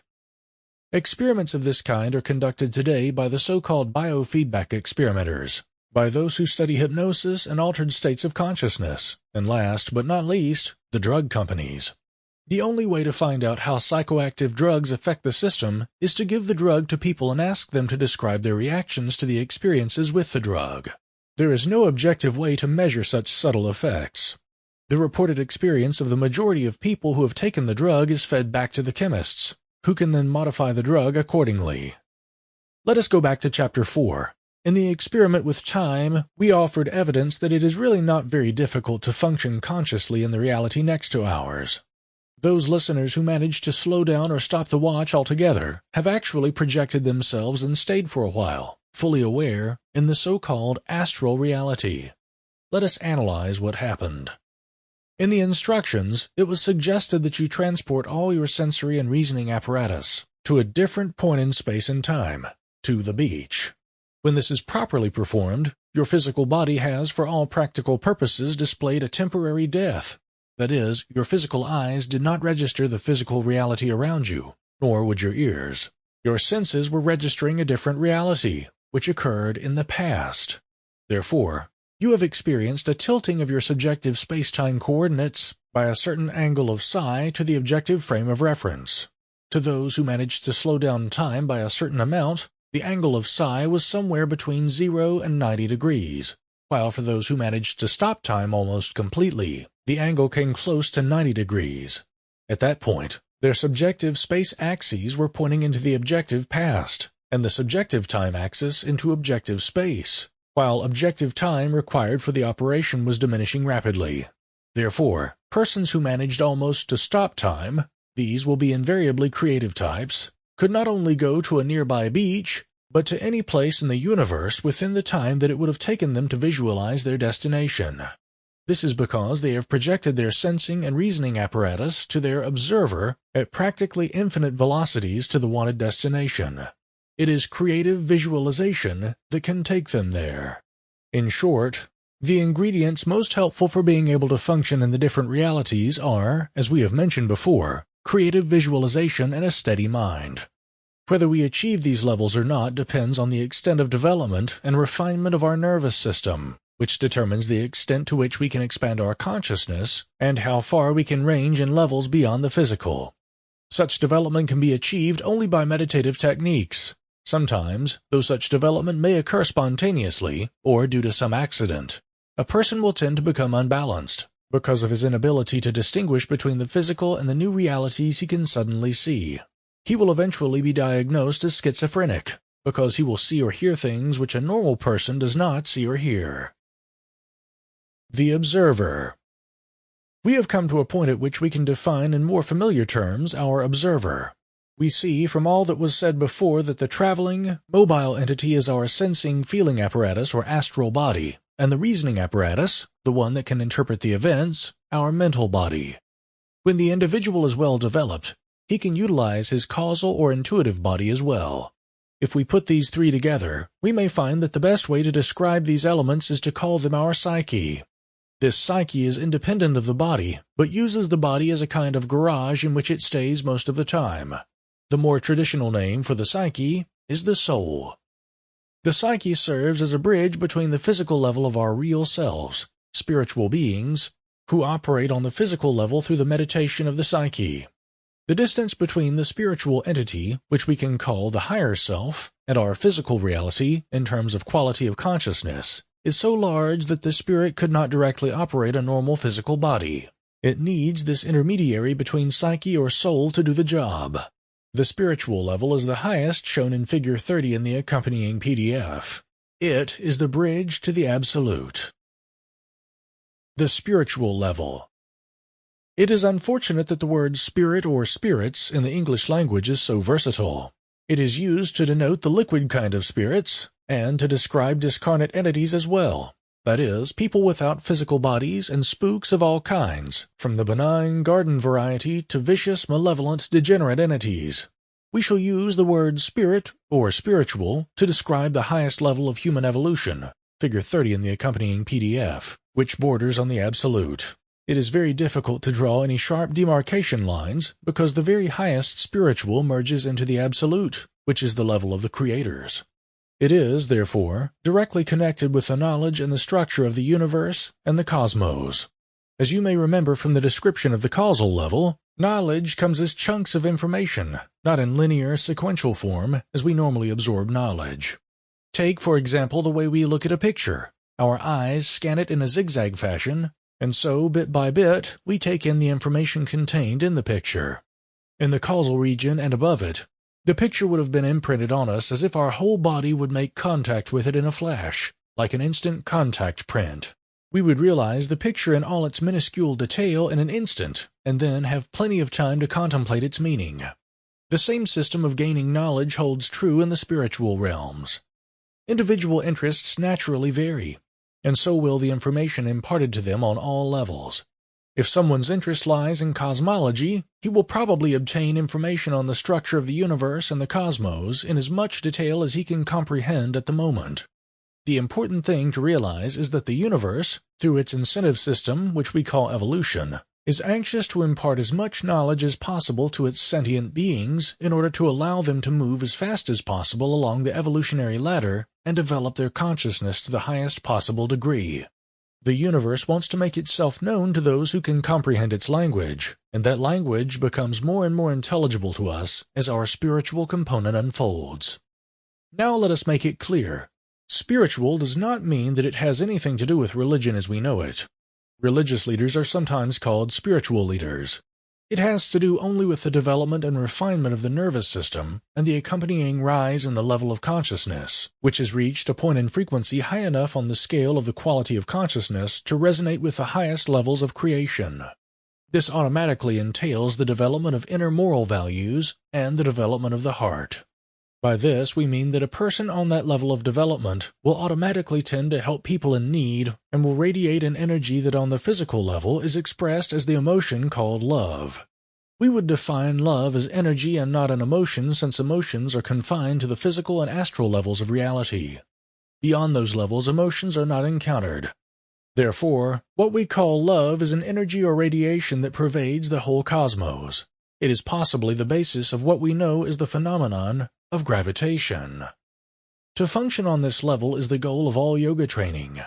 The word yoga means union, by which is meant union with the Absolute. An accomplished yogi is able to function on all levels of creation, to describe events in the past and future, and because the energy exchange curve is very high on this level, he is able to influence nature in a positive way. Eventually, he becomes a factor stimulating evolution of mankind and of the planet. In this chapter we have been singing praises to the spiritual level of consciousness and the rewards of those who achieve it. But this does not mean that the universe is spiritual. The universe just is. However, what we call spiritual development is the key to achieving a subjective and objective understanding of the universe. Among the spiritual states most frequently described in literature is the so-called cosmic consciousness. This is a state in which the person witnesses his own actions as if watching someone else act. He is not overjoyed when his actions succeed, nor is he depressed if they don't. He will usually see the finer or subtler bodies of people and objects and the interactions between people as energy flows between them. In other words, he will see people acting simultaneously on the different levels of consciousness. An all-pervading peace settles on him as he understands that he is an immortal spirit, operating on this level to gain experience. He understands the hints that nature gives him in symbolic form, which say, "Here, look, this is how I operate."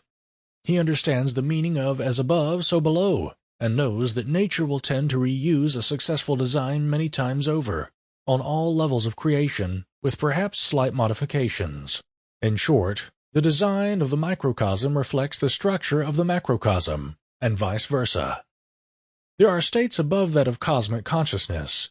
Those are states in which nature opens up to the observer and shows its underlying principles and structure. In this state, a person can know anything that is happening in the cosmos in an instant. He is not bound by space or time. Indeed, communication in the cosmos does not depend on time as we hope to show later. Perhaps you're asking at this point, well, but who is running the show?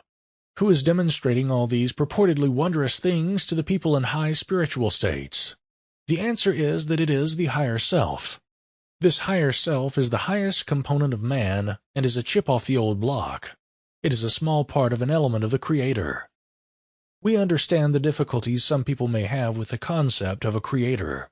However, we find greater difficulties in assuming that there is no one responsible for the creation of the cosmos. Since no one will argue or try to deny the existence of the physical universe, we find it much more natural to assume that there is someone who is minding the store. It would be difficult to prove the opposite. The higher self is the spirit within us, and being part of the Creator, the higher selves are all connected and communicating with each other.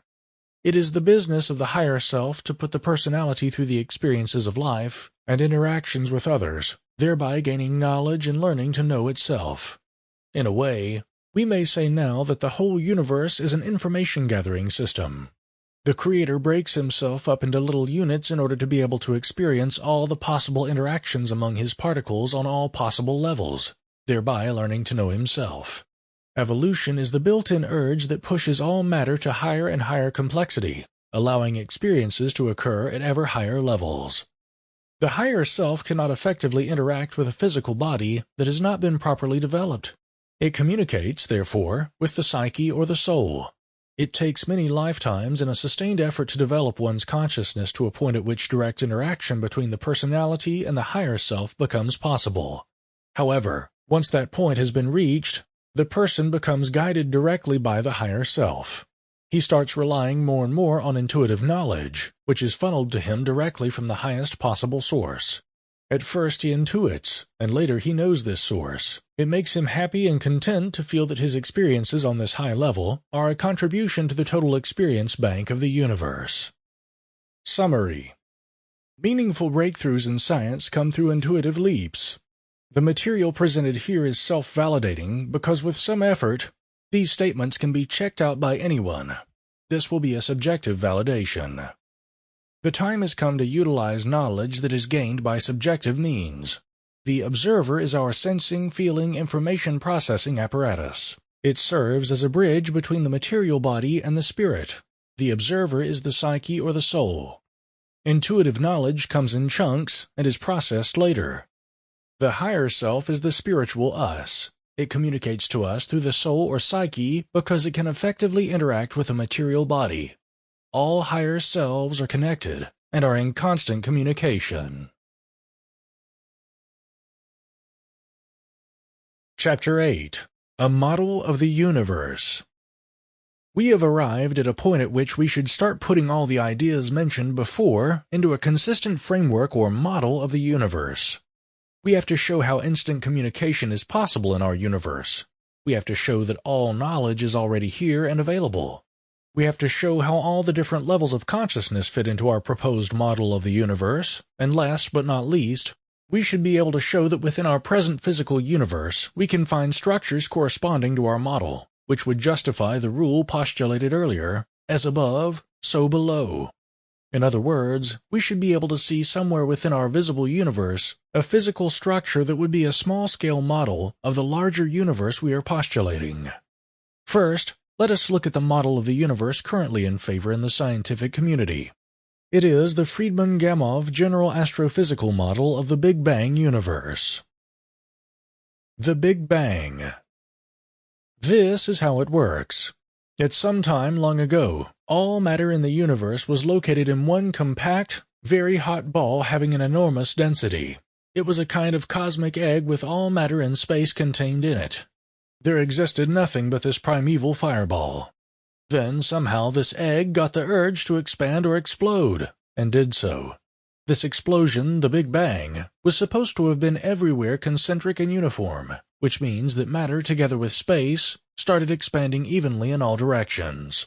At first, matter was in the form of very high temperature, high-frequency radiation, and as it expanded, it eventually cooled to a point at which larger stable components of matter began to appear.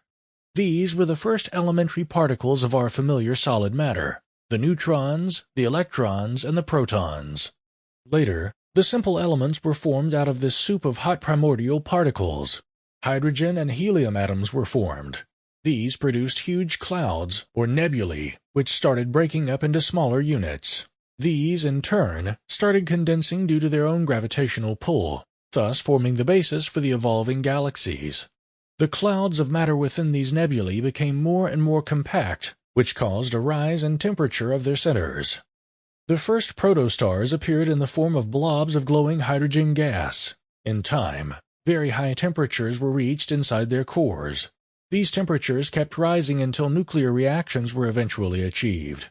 The nuclear reactions produced much heat and light. Thus, the first heavenly bodies, similar to our Sun, were born. In the core of these stars, heavier elements were being cooked, and eventually a variety of elements that make up our present physical bodies were synthesized in the stars. It should make us proud to know that these elements composing our bodies were made in these great radiant stars. Another aspect of the Big Bang theory is the assumption that since the time of the Big Bang explosion, all matter has been distributed as if on the surface of an ever-expanding balloon. This surface is growing, and therefore all islands of matter that we call galaxies have ever since been running away from each other. We can see it happening today when we look at the distant galaxies. All the distant galaxies that we see through our telescopes are running away from our Milky Way galaxy and from each other. It means that the volume of our universe is constantly increasing, and this is why we call it the expanding universe. Whether this expanding universe eventually reverses itself, starts collapsing, and ends up as it was before, one big glowing hot blob of matter, has not yet been decided by the scientists. Naturally, the idea of such a pulsating universe would be aesthetically more satisfying than a one-shot universe. All the processes in the universe seem to be cyclic, and it would be most unlikely that the largest process of them all would not be so. The smaller process should mirror the larger one. This, at least, is our belief. The continuous Big Bang universe. One of the obvious results of a concentric and uniform Big Bang, as we have described it, would be homogeneity and isotropy of the expanding universe. However, some measurements seem to show a bit of anisotropy, or unevenness, involved in the expanding universe. This is possibly suggested by the distribution of the so-called quasars, quasi-stellar objects.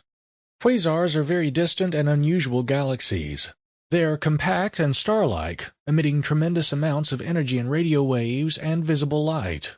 There are as yet no sufficient explanations for the amount of energy emitted by the quasars. They emit about 1,000 times as much energy as a regular galaxy, and behave in other unusual ways. They fluctuate greatly in brightness within a few days, and in general are misbehaving and enigmatic objects. Sometimes, when such a quasar happens to be disposed to us at the right angle, we can see in its portrait an unusual feature. See plate number 1 in the accompanying PDF for a photo of quasar 3C273, a luminous jet of matter issuing from its center, figure 37 in the accompanying PDF. This jet clearly is a beam of matter ejected from the center of the quasar due to some pressure buildup inside it. What we see here is an explosion of a different kind from that of the Big Bang. It is a controlled, non-concentric explosion. Let us try to visualize what is happening here. Suppose we have a ball of very hot, dense matter floating in space.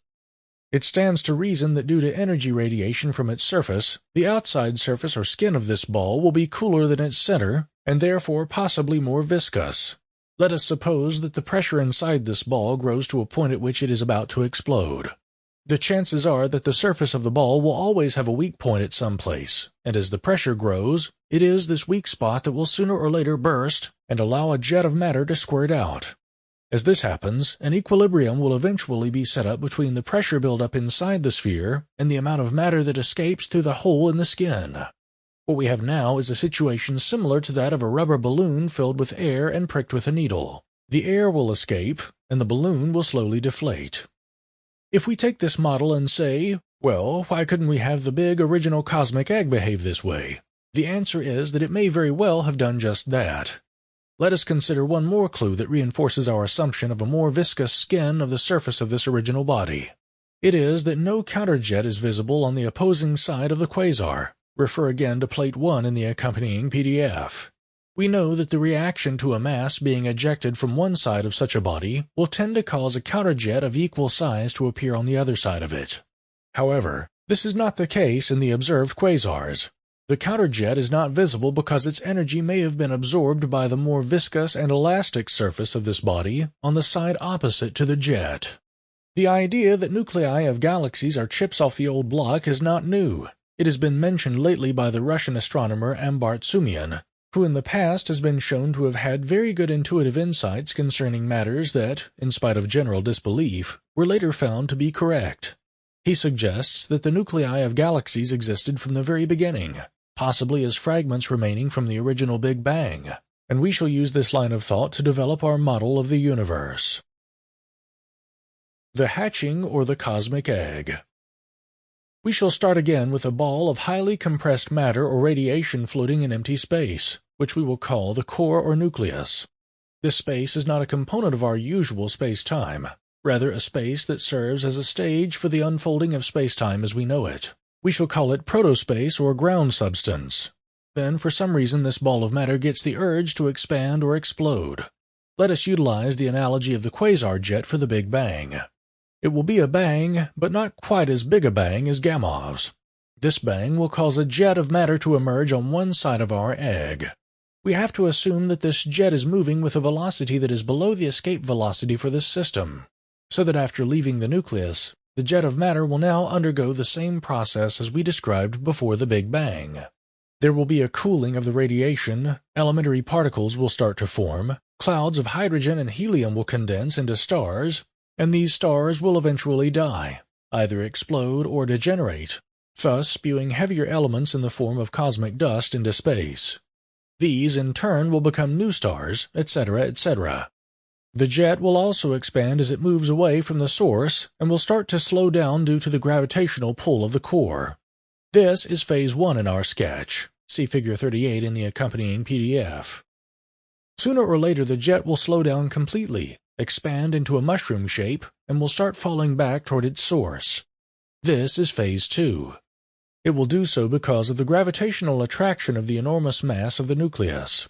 This action is analogous to the behavior of a jet of water leaving the nozzle of a fountain that is pointed in a vertical direction away from the ground. We can indeed look at this flow of matter as though it were a somewhat viscous fluid. Now comes Phase 3, the trip back to the source. This curved envelope of matter is clearly going to miss the nucleus due to its inertia, overshooting it and then slowing down again due to the gravitational pull of the core. Eventually, it will flow back toward the center. This is Phase 4. Then the two fronts of matter of opposing velocity will collide, lose momentum, and fall in toward the nucleus in a narrowing jet. This is Phase 5. It is important to realize that the body shown in Figure 38 in the accompanying PDF is actually a three-dimensional body.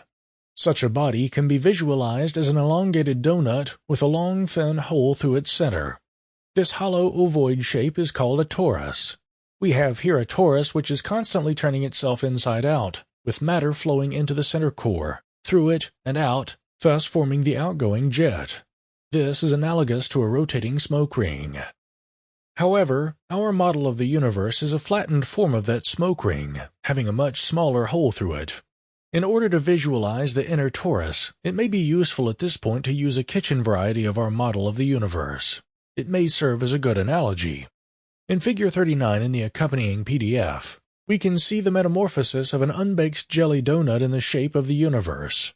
As starting conditions, we have to assume that the jelly is distributed inside the donut as an even ring of fixed thickness, and that the dough is still pliable.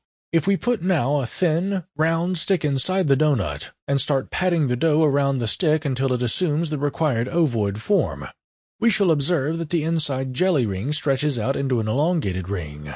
This inner jelly torus represents our protospace trapped inside the space-time envelope of the torus of our universe.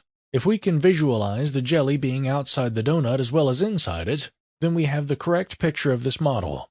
Since the jelly is what we call protospace, or ground substance, it is the original space that later, when matter appeared, became space-time. When in phase 4 the outer envelope converges upon itself, it will tend to converge to a single point. The density of galaxies at such a point or volume would be very high, and cause many collisions between galaxies traveling in opposite directions. As a result, these galaxies will lose their opposing velocity components due to these collisions, slow down, and eventually start falling toward the nucleus. Now comes phase 6. As matter continues to fall toward the nucleus, it becomes denser, and by the time it reaches the nucleus, the gravitational collapse ensues. Gravitational collapse is a situation in which matter cannot resist the gravitational forces any longer, and becomes compressed to such a degree that its density can be measured in tons per cubic inch. When matter becomes so dense, its gravitational attraction becomes so strong that it will pull back the light that is given off by this process of rapid collapse. Figure 40a in the accompanying PDF. Such a state of matter is called a black hole, because light that could come and tell the story of this catastrophe cannot escape the fate of the rest of the matter and is sucked down into the funnel from which there is no escape. This funnel is shaped by the curvature of the spacetime, which becomes very steep as the density of matter increases. A two-dimensional analogy of spacetime will serve us here to elucidate this matter of curvature of spacetime. Suppose we have a sheet of thin rubber stretched over a frame, figure 40b in the accompanying PDF. This is spacetime with no big chunks of matter in it. Suppose now that we locate a big mass, such as a star in this frame. We will represent this star by a heavy steel ball. The steel ball is going to stretch the rubber sheet and sink into a deep funnel-like depression. Figure 40c in the accompanying PDF. This funnel-like depression represents the bending of spacetime about a heavy object. We may say that gravitational pull arises as a result of the bending of spacetime. That can be seen by simply rolling a light ball toward the funnel-like depression produced by the star. The trajectory of the light ball will be deflected from the straight line. It will spiral and fall into the funnel to join the star. Figure 40b. It will act as if it were attracted by the star. The denser and the heavier the object, the sharper the curvature of this funnel. For very dense objects, the bottom of the funnel becomes very stretched out until it becomes a small point. It seems that there is no hope for matter that has fallen into the black hole. The denser it becomes, the larger the crushing forces on it. And the larger the crushing forces, the denser matter becomes. In short, matter is crushing itself out of existence. But since matter is energy, where does the energy go? According to our physicists, it goes through a singularity point, a point theoretically of zero size that is the bane of mathematicians and physicists, because laws of nature break down in the singularity state. Having gone through this point, it reappears in a different universe. It would appear there is an upwelling of energy that would fit a description of a white hole, the opposite of a black hole. This white hole is a nucleus or source from which matter is emerging. In fact, it is like that cosmic egg described at the beginning of this chapter. We now have an appreciation of the general qualities of the black and white holes. Thus armed, we can conclude that the initial cosmic egg white hole must have come from a black hole because when all the matter in the universe is condensed in one spot, a gravitational collapse must ensue, and matter will collapse to a singularity, as we have mentioned before.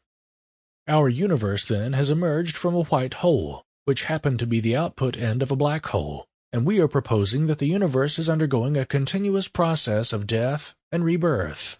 Matter that issues from the white hole appears to us as the cosmic egg, or the primordial fireball of the Big Bang theory. This matter has fallen into a black hole in the past universe. Black hole and white hole, then, are back-to-back. One is the input end and the final repository of all matter that has gone through one evolutionary cycle, and the other side, the white hole, is the source of all matter, which reappears in the new universe. As matter goes through the death-birth pangs of the black-white holes, it reemerges thoroughly homogenized and re-energized for a new trip through the evolutionary cycle. According to John T. Taylor, things are not as bad for matter that falls into a rotating black hole, also called Kerr black hole, figure 41 in the accompanying PDF. Here, matter doesn't go through a point of zero size. Rather, the singularity looks like a ring. and as the black hole becomes a narrow funnel on the input side, there is a symmetrical funnel attached to it at the output side, where matter emerges. We know that in this present universe everything is rotating, from electrons to galaxies. The rotating black-white holes could just be the source of all that rotary motion in our universe. It is clear now to the observant listener that once we have a black hole, there must be a white hole associated with it. They always have to come in pairs, since matter that has disappeared in the black hole has to reappear somewhere. Such a pair is what we shall refer to as the nucleus. The nucleus is phase 6 in our sketch in Figure 38 and is the beginning and the end of time in our universe. We can take the birth of our matter that occurs in the nucleus as a reference date. There it is that time of this universe starts. From there on, we can measure the process of the development of matter as described before, from radiation to atoms and galaxies, either in terms of time or of distance traveled by the jet of matter emitted by the nucleus, Figure 42 in the accompanying PDF. Thus, time becomes just a measure of distance, a dimension overlapping one of the 3 dimensions of our space. The length of time needed to go once around this torus is all the time there is in the universe, because if we go through such a cycle and fall into the black hole, then re-emerge from the white hole, we have emerged into a new universe again. So time is not flowing anywhere. It just is. It is matter that moves along, not time. As we move in space, we are also moving along the time axis. If we could stop our movement in space entirely, it is possible that we should experience no passage of time at all. Figure 43 in the accompanying PDF shows a point source out of which matter emerges in an expanding jet, which constitutes our expanding universe. We can visualize only a small part of this, so we are going to call it the observable universe. This is the volume limited by the reach of our telescopes. It is just a small bubble within the enormous structure. Suppose now that we position ourselves somehow outside the universe. We would then see the walls of our bubble expanding as the volume of the jet increases. If we take a small bubble of space at A, Figure 43, we find that its volume has increased as it moved toward point B, and as we watch the same bubble move toward point C, there is clearly more expansion there. So our space-time is expanding, and the rate of expansion is the greatest at the point at which the flow of matter reverses direction, that is, in the funnel area of phase 2. This is how the observed unevenness in the distribution of matter in the universe may come about. If the bubble of our observable universe is close to the entrance into the funnel, it may suffer an uneven expansion, which would then account for the observed differences in the velocity of galaxies and quasars in the sky. We shall return to this later. Thus, we have seen matter and space-time go through phases of expansion and contraction. Matter that flows out of the nucleus located in the center of the torus sooner or later finds itself on the outside of the torus as it goes about its stages of evolution. Afterward, beyond phase 3, space-time will start contracting and eventually collapsing back into the nucleus. That would constitute one evolutionary cycle of this universe. Matter that falls into the nucleus will re-emerge into a new universe, as we have shown before. Thus, we have a constant flow of matter moving through the nucleus. From the standpoint of matter that has gone through the nucleus and emerged from the white hole, this is a brand new universe. But for us observers, watching from outside, it is just the other side of the same old universe. All that happened was that matter got squeezed, homogenized, turned into radiation, and it's ready for another run. Suppose now that we, the outside observers, somehow arrived on the scene before this universe was created. All we could see would be darkness, as the good old Bible says, because even if all the matter of which the universe is made were present, we could not see it, because it would be in a black hole state with no matter flowing into or out of it, and space-time would be curled up tightly around it. All we could see in the endless darkness would be some more darkness. In short, we could never see a potential universe. We could only see one that started acting. That is, we would be able to see only a universe in the process of creation. By creation we mean the eruption of matter from the white hole side of the nucleus, Figure 44 in the accompanying PDF. Let us contemplate for a moment the boundless dark space we are in as we are about to witness the act of creation, or the unfolding or our familiar space-time torus. We are floating in a space in which there is no time, because there is no motion. Matter introduces motion and with it time. This space is the stage within which creation is taking place. It is the unchanging, eternal, immutable background from which all creation arises.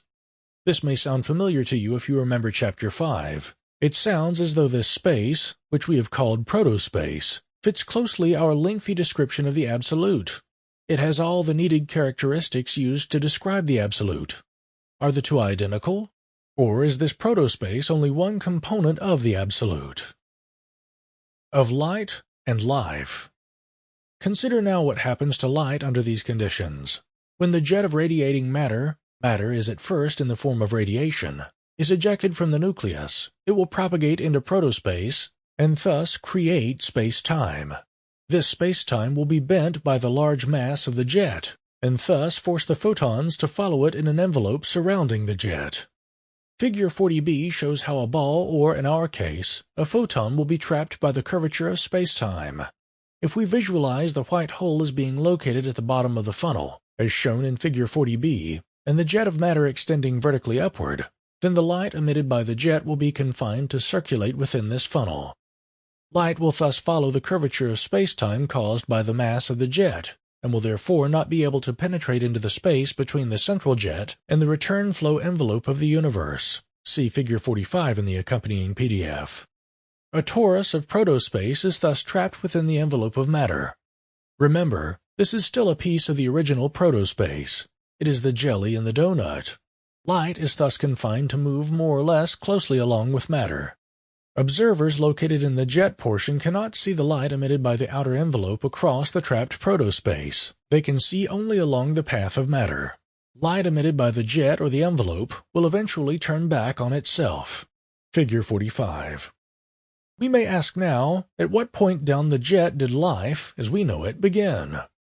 The listener is aware that life on the physical level is not the only form of life there is. In fact, it is one of the latest forms of life to appear. Consciousness, as you may remember, is the underlying structure of matter and life. It has, therefore, also been the underlying principle of the black hole-white hole nucleus. As matter became more and more complex, consciousness began to manifest in the physical realities, in life forms known to us. However, consciousness, intelligence, and life were always tied together, and always present everywhere. There are some indications on the position of our observable universe within this big structure. By observable universe, we do not mean only the universe as limited by the range of our radio or optical telescopes. There is, however, an absolute limit to our horizon, and that is the horizon of the velocity of light. We know that all galaxies are running away from us at speeds proportional to their distance from us. In other words, the larger the distance, the faster the galaxies are running away. When the farthest galaxies approach the speed of light, they will simply disappear from our sight, simply because light, having a fixed velocity of about 186,000 miles per second, will not be able to reach us since the source of light is moving away from us with a speed approaching that of the light coming in our direction. If the hypothetical galaxy will be running away from us at, say, 1,900,000 miles per second, its light can never reach us. It is therefore our absolute visual horizon. To our present knowledge, that absolute horizon lies at a distance of about 10 billion light-years. The observable universe, then, will constitute an expanding bubble of about 20 billion light-years in circumference, floating around somewhere in this much larger structure. Our position in the flow. It is possible to determine the approximate position of our galaxy within this torus-shaped universe by extrapolating from the uneven distribution of galaxies as known to us today. That is, as we look out of our galaxy into space, we find that other galaxies are not running away from us at an even clip, thereby distorting the otherwise theoretically perfect sphere of the expanding universe. The data are changing all the time, but it seems that our skies are divided into two general areas, one centering about the northern pole of our galaxy, the other area being approximately opposite to it, or about 30 degrees away from the southern pole of our galaxy. The galaxies in the northern portion seem to be running away from us faster than the ones in the southern portion of the galaxy. This also indicates that those galaxies are also more distant from us than their southern counterparts. This effect is observed most obviously in the case of the quasars, the most distant objects we can see. They form, according to Burbidge and Burbidge, two fairly clearly defined regions in the northern and southern portions of the galaxy.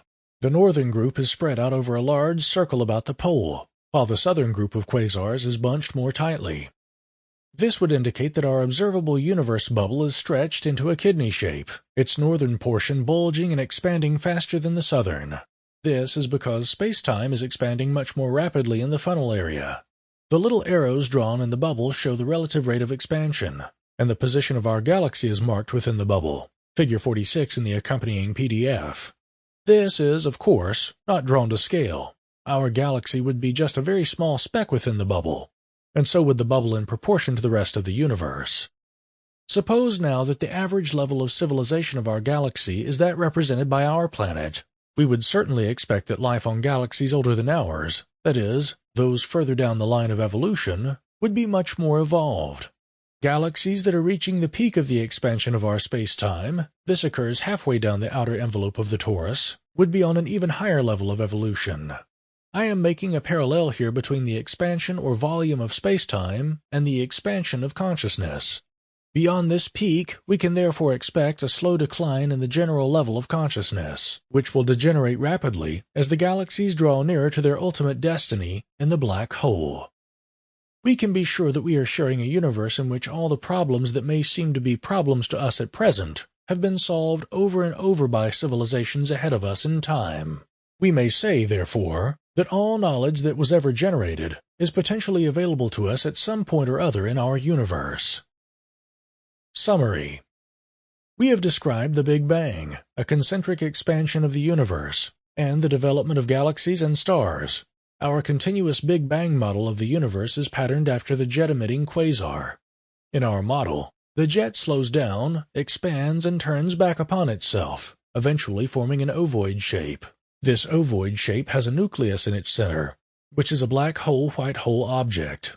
It is the source of all matter in the universe and its final repository. Time is seen as the distance covered by matter emitted from the white hole side of the nucleus, going around the shell of the torus until it enters the black hole. Our observable universe is a tiny bubble within the torus of the universe. The position of our galaxy can be located by taking into account the anisotropies in the distribution of distant galaxies. The general expansion of consciousness is linked to the expansion on the torus of the universe. Chapter 9. The How-To of Intuitive Knowledge. Knowledge is structured in consciousness. Maharishi Mahesh Yogi quoting the Vedas. We came to the conclusion in the last chapter that all knowledge that was ever generated is at present available in our galaxy and in the more advanced ones. These galaxies would be further down the road from us toward the largest diameter of the outer envelope of our universe. Naturally, the question arises, is there any way to tap this knowledge? The answer is yes. Let us go back to Chapter 4, where we described the experiment with time. We were talking there about the observer, a non-material entity expanding at practically infinite speeds into space at the point of rest of the pendulum or body. This observer is the non-physical us, our psyche. It contains all the information, all the knowledge which we collected during our lifetimes.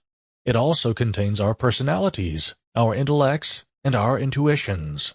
This package moves for a very short period of time in a space-like dimension, figure 47 in the accompanying PDF, to fill all space. Then it returns, as if nothing had happened, into the body in order to run it again. We can visualize this by imagining ourselves to be collapsed balloons, which are inflated instantly to a very large diameter, then collapse just as instantly. Every living thing, including entities on other planets in our galaxy or outside our galaxy, undergoes this pulsation. There are some theoretical problems here. Therefore, before we go any further, we have to make two important assumptions. One, that the information, that is, the observer, behaves in a coherent fashion as it expands, and two, that the information can move at velocities faster than light. First, coherency is important, because we have to show that the information forms interference patterns in space-time or protospace as it expands. You may remember from our description of the hologram in Chapter 1 what an interference pattern is. We know that holograms can be made only with coherent light, and we know that holograms or interference patterns contain in each element of their surface or volume all the information about the whole system. just as chromosomes in each cell of our body contain all the information about how to build another copy of our bodies. We know, of course, that in practice it is the sperm and the egg cells that specialize in the business of making copies of us human beings, but in principle, all cells contain all the information about us. So as we, the observers, rapidly expand in the space-like dimension, we form interference patterns with other observers as they, too, expand, and our information interacts with the information from these other observers. This all happens against the background of the reference frequency, or the absolute. To go back to the hologram, our observers are the working beam, while the absolute is the reference, the inexperienced, naive beam. Second, the theory of relativity states that information cannot travel faster than the velocity of light. I hope that this will eventually be shown not to be the case, as ways are always found to get around these limitations. Workers in the field of faster-than-light particles, tachyons, are presently grappling with these problems. As a result, a more encompassing theory is emerging that will allow information to tunnel through into a space-like dimension and propagate there in a coherent fashion.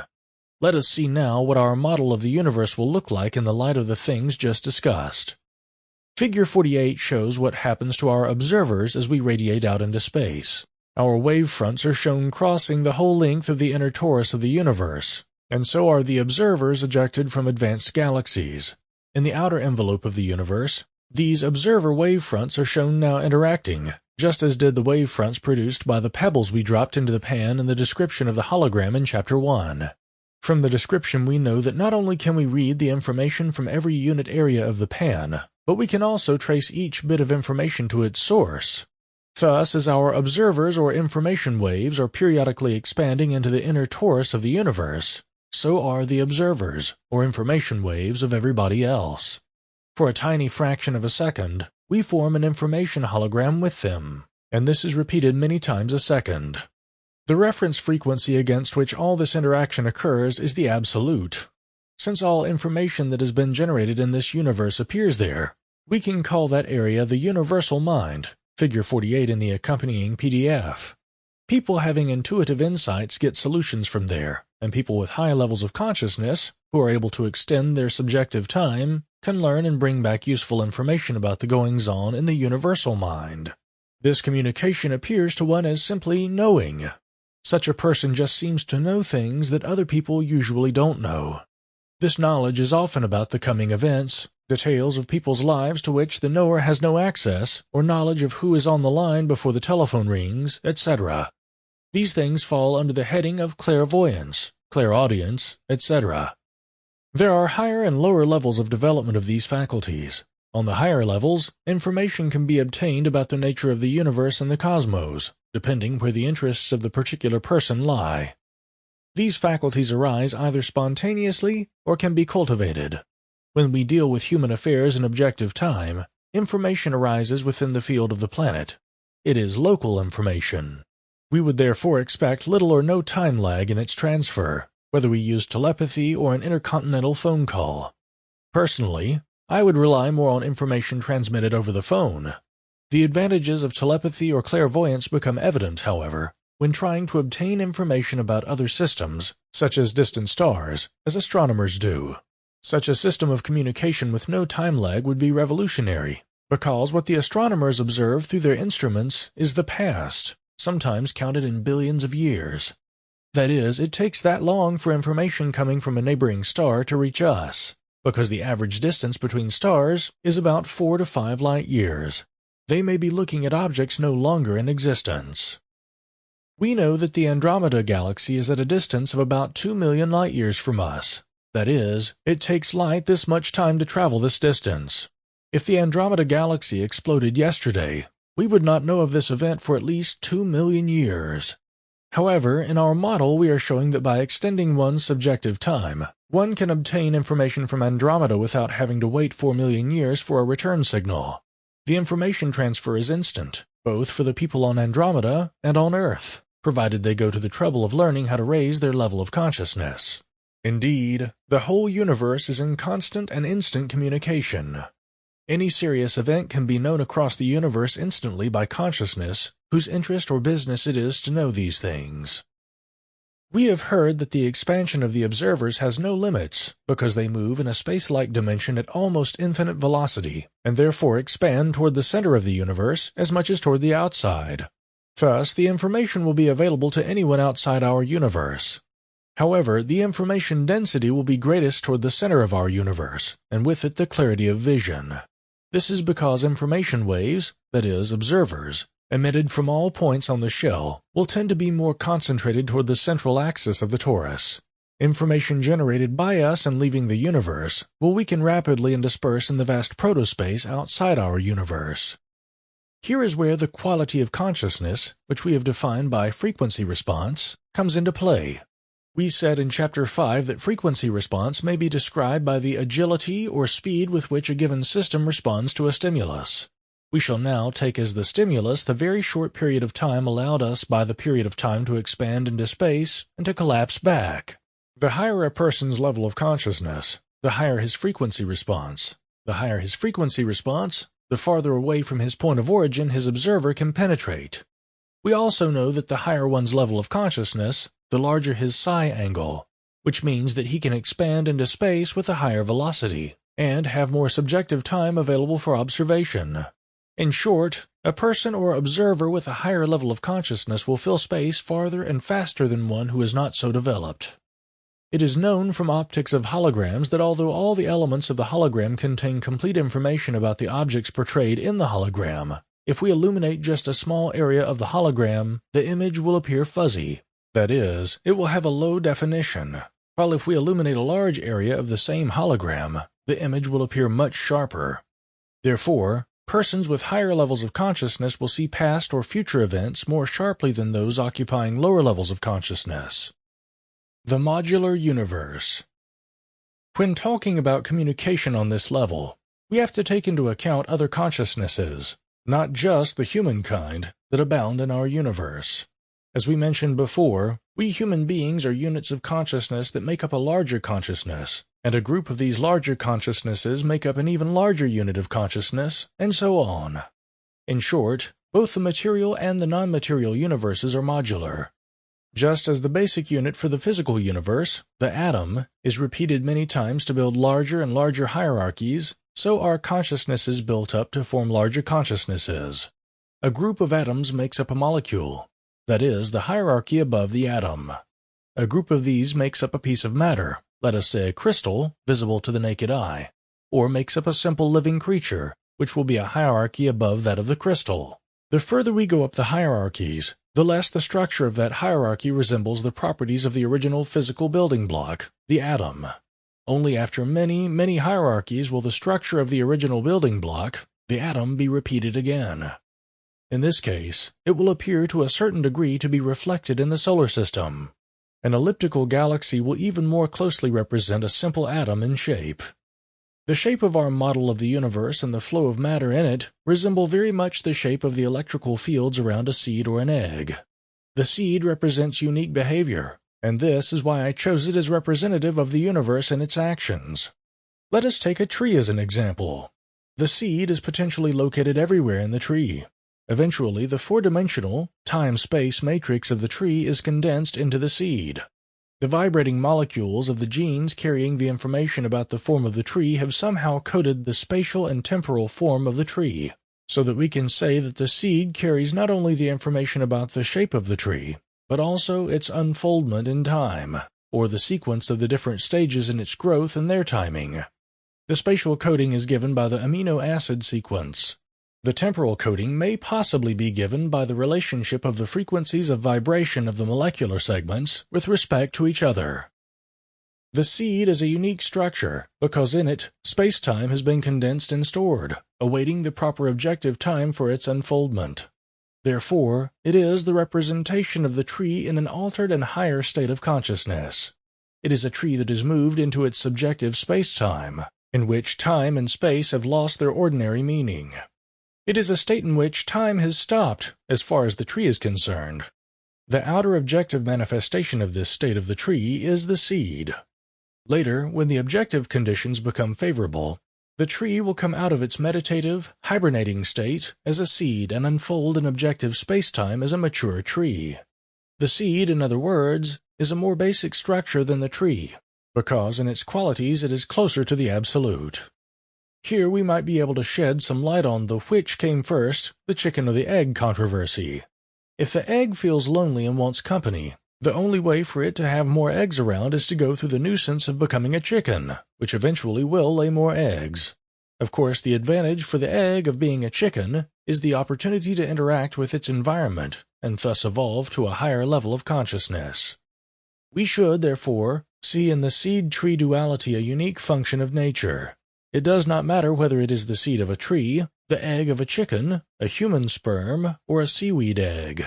The seed is unique because if one could penetrate its consciousness, one would find that it sees itself as a full-grown tree, in spite of its confinement in a tiny shell. We will expand on this further in the next chapter. The organizing fields of life. If we take an ordinary chicken egg and very carefully make two windows, one in the top and one in the bottom of the shell, without injuring the thin membrane surrounding the contents of the egg, then, using a sensitive voltometer with a set of silver electrodes, touch the exposed membrane at the top and the bottom of the egg, figure 49 in the accompanying PDF, we find a positive voltage at the top and a negative one at the bottom. For an unfertilized egg taken from the refrigerator, this voltage will be a steady 2.40 millivolts. When we make two more windows in the sides of the egg, facing each other, and take measurements, we find no similar potential difference. This indicates that there is an electrical field present along the long axis of the egg, which then has to turn back over itself as shown. This behavior has been shown to be true in seaweed eggs, frog eggs, and seeds. A good account of the field around living organisms is given in Blueprint for Immortality by Harold Saxon Burr, Professor of Anatomy at Yale University, London, Neville Spearman, 1972. These fields seem to be penetrating and surrounding living tissue. It has also been shown that the spine of a tadpole within a frog egg lines up along the axis of this potential field in the egg. I suggest that the shape of the electrical field governing the development and the form of living beings is mirrored in the shape of our universe. Here we have another example of a form on the microscale, appearing after many hierarchies of size on the macroscale. Burr calls these the organizing fields, claiming that they come first, guiding the atoms and molecules of the growing organism into its proper form. In effect, what he is saying is that an electromagnetic hologram that changes with time makes up a mold, and matter eventually fills up that mold, giving rise to a tangible body. This fits very well with the model we are developing here. It is the first work actually confirming that our matter, in this case our living bodies, is held together by a four-dimensional interference pattern. We have heard in Chapter 6 that our invisible subtle bodies can be equated with higher harmonics of the physical body. This is a reasonably good analogy, but it gives the impression that these subtle bodies originate from the physical body. Actually, the physical body is the end product, so to speak, of the subtle information fields which mold our physical body as well as all physical matter. For instance, we know that most physical diseases are psychosomatic, or caused by our emotional and mental components or bodies. These bodies or fields affect the health of the physical body. The emotional and mental bodies interpenetrate the physical body and extend into the space around it. We have heard in Chapter 1 and Figure 5 in the accompanying PDF how interacting sounds could form a physical body, a magnified crystal in that case. We know that the sound of the Absolute contains very high energies. One can visualize physical matter as being a beat frequency, Chapter 1, Figure 7c in the accompanying PDF, caused by the interaction of two such sounds having a slightly different frequency. Such an interaction would cause waves of much lower frequency and higher amplitude. This is, if you remember, Chapter 5, Figure 32 in the accompanying PDF, the visible manifest aspect of the Absolute, the physical realities. Different kinds of beings. We have said earlier that matter contains or is conscious, and now we have to draw the inevitable conclusions from that statement. If this is the case, then our planet must be a very large being, and the Sun an even larger one. Let us speculate for a while on such a possibility. What happens when we lose consciousness due to some trauma, or when we project our psyches, as in the experiment with time? In the first case, we know that the bodies will take care of themselves. The heart will keep on working, breathing, though shallow, will be present. The The brain will produce its electrical output, etc.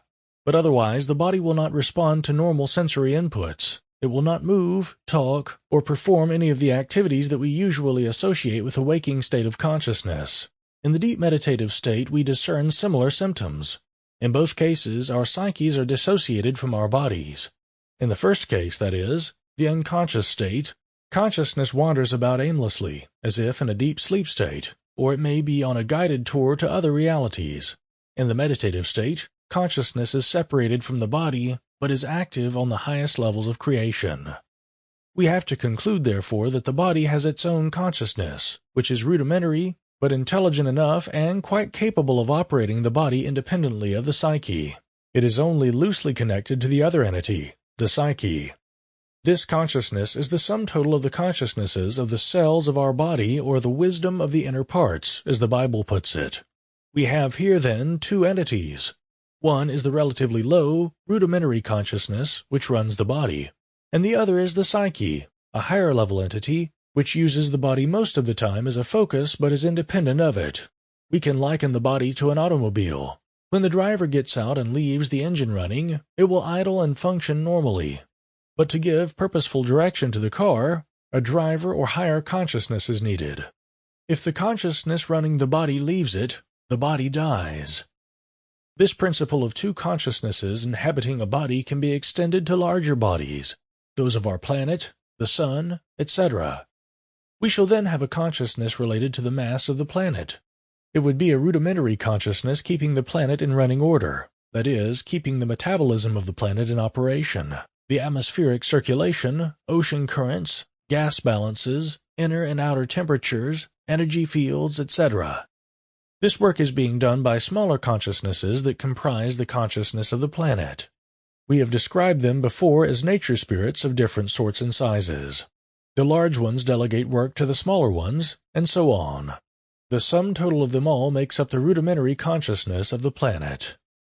We could liken the body of the planet to that of an enormous sleeping whale, whose movements are very slow except for some local shudder from time to time. On the other hand, we have the other consciousness that inhabits the planet, and uses it as a temporary residence. It is an enormous consciousness, and the sum total of mankind's consciousness makes up only a fraction of this great consciousness or being. This being will guide the evolution of the human races and civilizations, will cause environmental changes to stimulate evolution in certain directions. I suggest that an equation for the rudimentary consciousness, when developed sometime in the future, will look somehow like this. Rudimentary consciousness equals constant times mass times flux times temperature.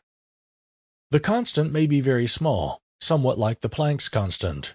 By flux, I mean the amount of energy of all frequencies radiated by the mass.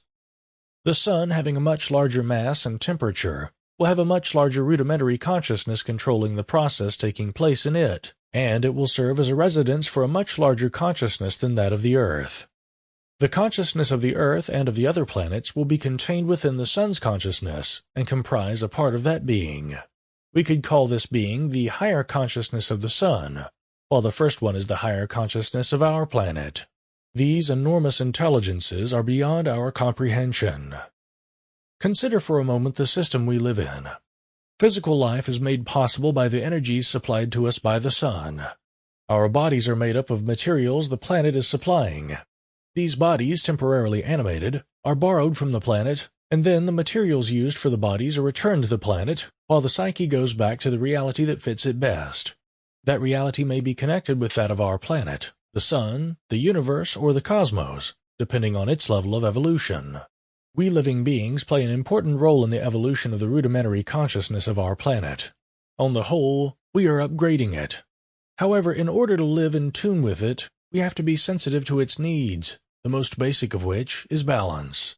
Things that unbalance the system to a high degree cause stress in this large consciousness. By stress, in this case, we mean also emotional stress. When the imbalance becomes too great, the planet responds in its own way, by natural catastrophes to return its balance.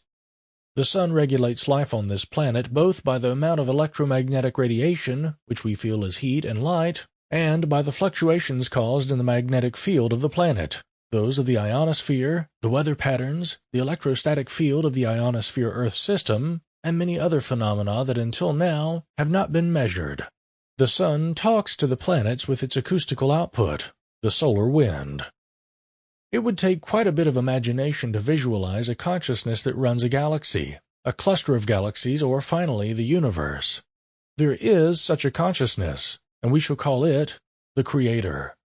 All these consciousnesses are in communication with each other, and we could even eavesdrop on their conversations while in a high state of consciousness. The knowledge we would gain would be minimal, since their topics of conversation are so far removed from ours. Summary. We have a closed universe that forms an elongated hollow torus. Encased within this torus is an inner torus of protospace. Light cannot travel through the inner torus, but our psyches can. Our psyches, which contain all our knowledge, expand periodically into that space for a very short period of time at practically infinite velocities. There, the human psyches form an interference pattern with psyches of all other consciousnesses in the universe. This interference pattern or hologram of knowledge information we can call the universal mind.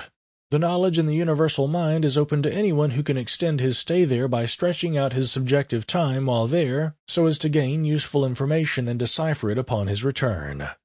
Matter contains is consciousness. Our planet is therefore a larger consciousness, and so is the sun. A rudimentary consciousness contained in matter and in living cells maintains the life in the body. A higher consciousness, the human psyche, inhabits that body most of the time but is independent of it. The planet and the sun have also a permanent resident consciousness and a higher consciousness intelligence using it as a focus or a garage.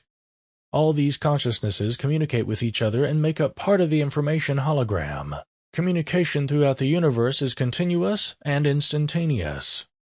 Upon the death of the physical body, the psyche returns to its realm, finding its proper reality band with which it naturally resonates, depending on its level of evolution. Our physical bodies are formed by organizing fields. These fields are four-dimensional electromagnetic holograms, which change in time. Our physical bodies are the end products and the result of the interactions of our subtle, non-physical, information bodies. Chapter 10. Some Reflections on the Creator. In Chapter 2, we looked at matter with a big microscope. The more we looked, the more we enlarged, and the less we found. We ended up with a void, permeated by pulsating energy fields.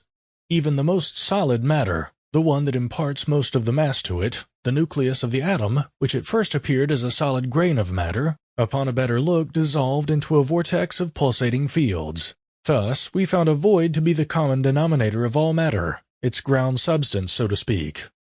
We human beings consider ourselves to be made up of solid matter. However, by now we know that we are just an interference pattern of waves that is changing with time. Or in other words, we are a four-dimensional hologram. The base for the hologram is the void that permeates and connects all creation. We have heard of this void before. That is how we describe the Absolute. As we look at the pulsating energy fields, we ask ourselves, what would happen if we should slow down the pulsation of the energy fields or stop their pulsations altogether? The answer is that we would get back our void, or the Absolute.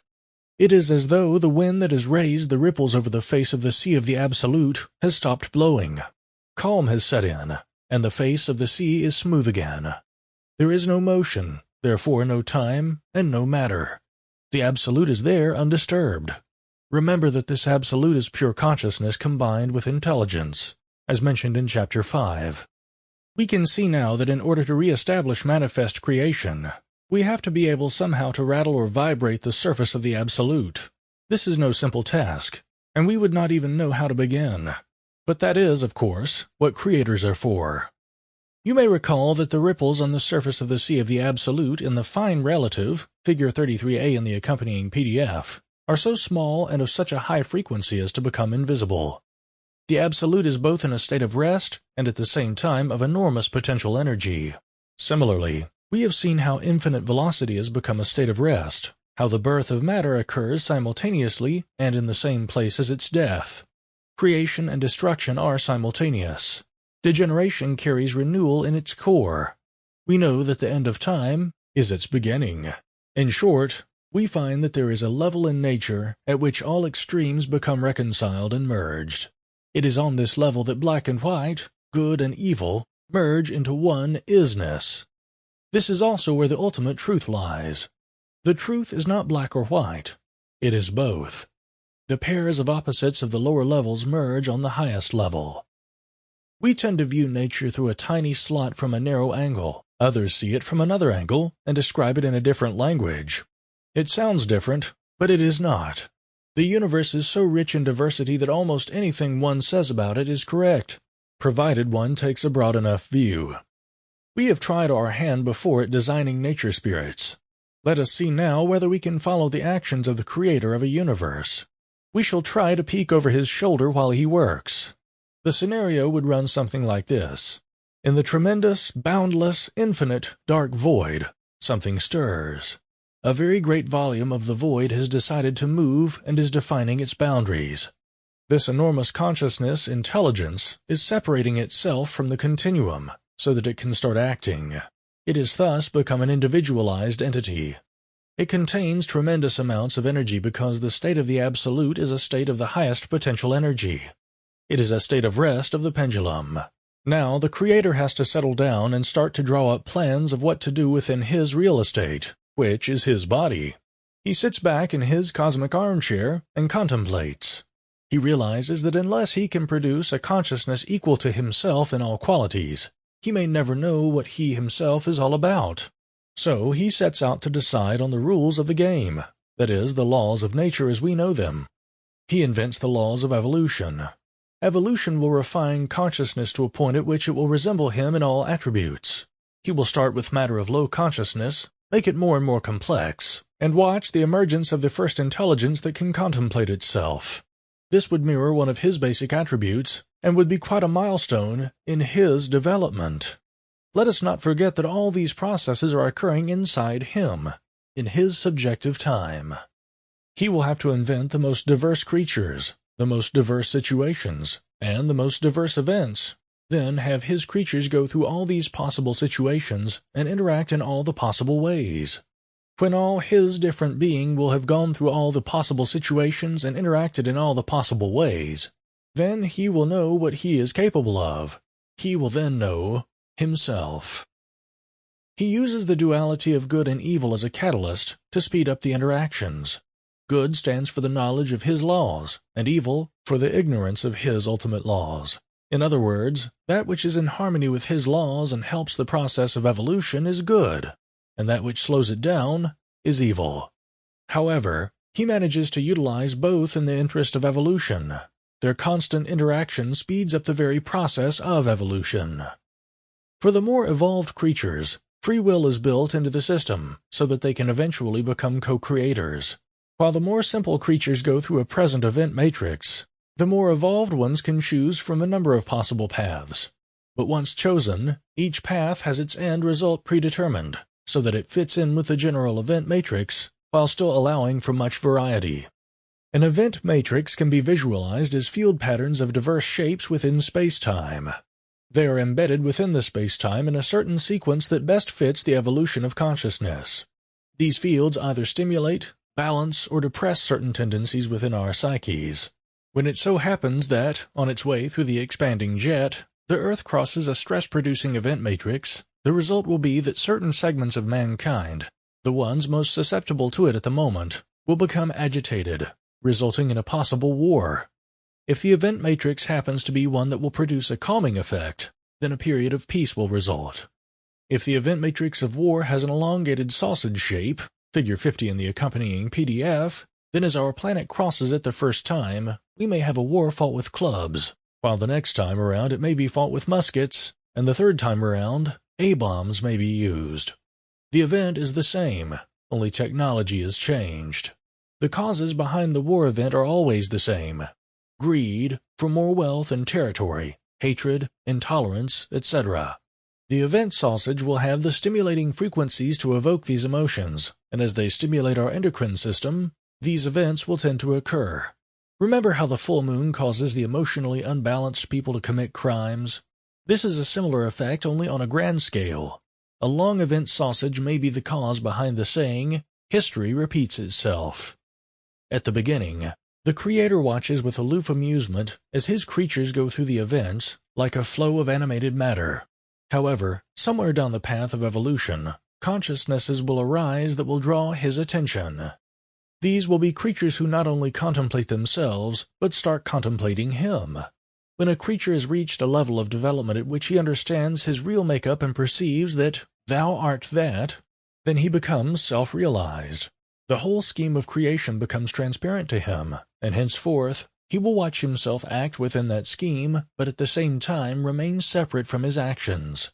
This is analogous to the way the Creator operates, acting but at the same time remaining separate and uninvolved in the action. When a creature gains this attribute of the Creator, he will appreciate it. He will set aside such a unit of consciousness and say to him, "Here, do this." It may be just doing little chores at first, but sooner or later such a unit of consciousness will start guiding the evolution of other consciousnesses. That is, the being becomes a co-creator and eventually a minor god. As time goes by, more consciousnesses reach high levels, angels, humans, or non-humans. But the goal is not accomplished until out of his myriad creatures emerges a consciousness that can become him, his double.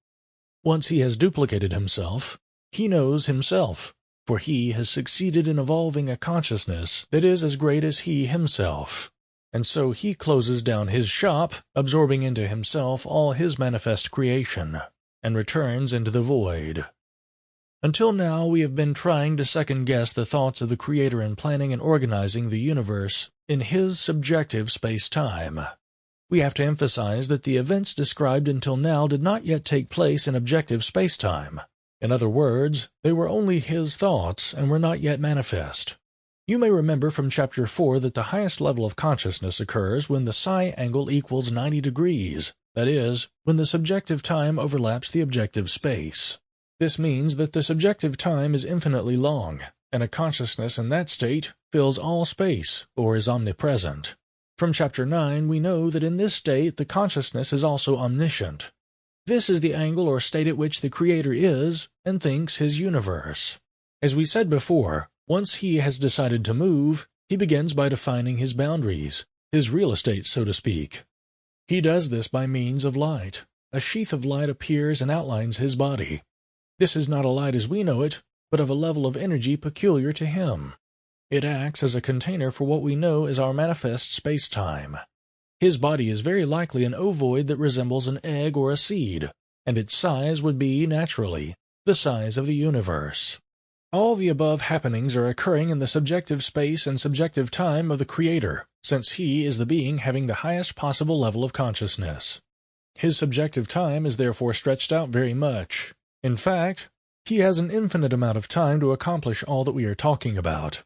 But to us simple mortals, who would be watching the action somehow from a distance, all this would occur suddenly because we spend most of our conscious time in objective time-space. Therefore, while the Creator can take his time to contemplate, design, and construct his universe at leisure, to us it would appear in a big bang. Suddenly the whole thing would just be there.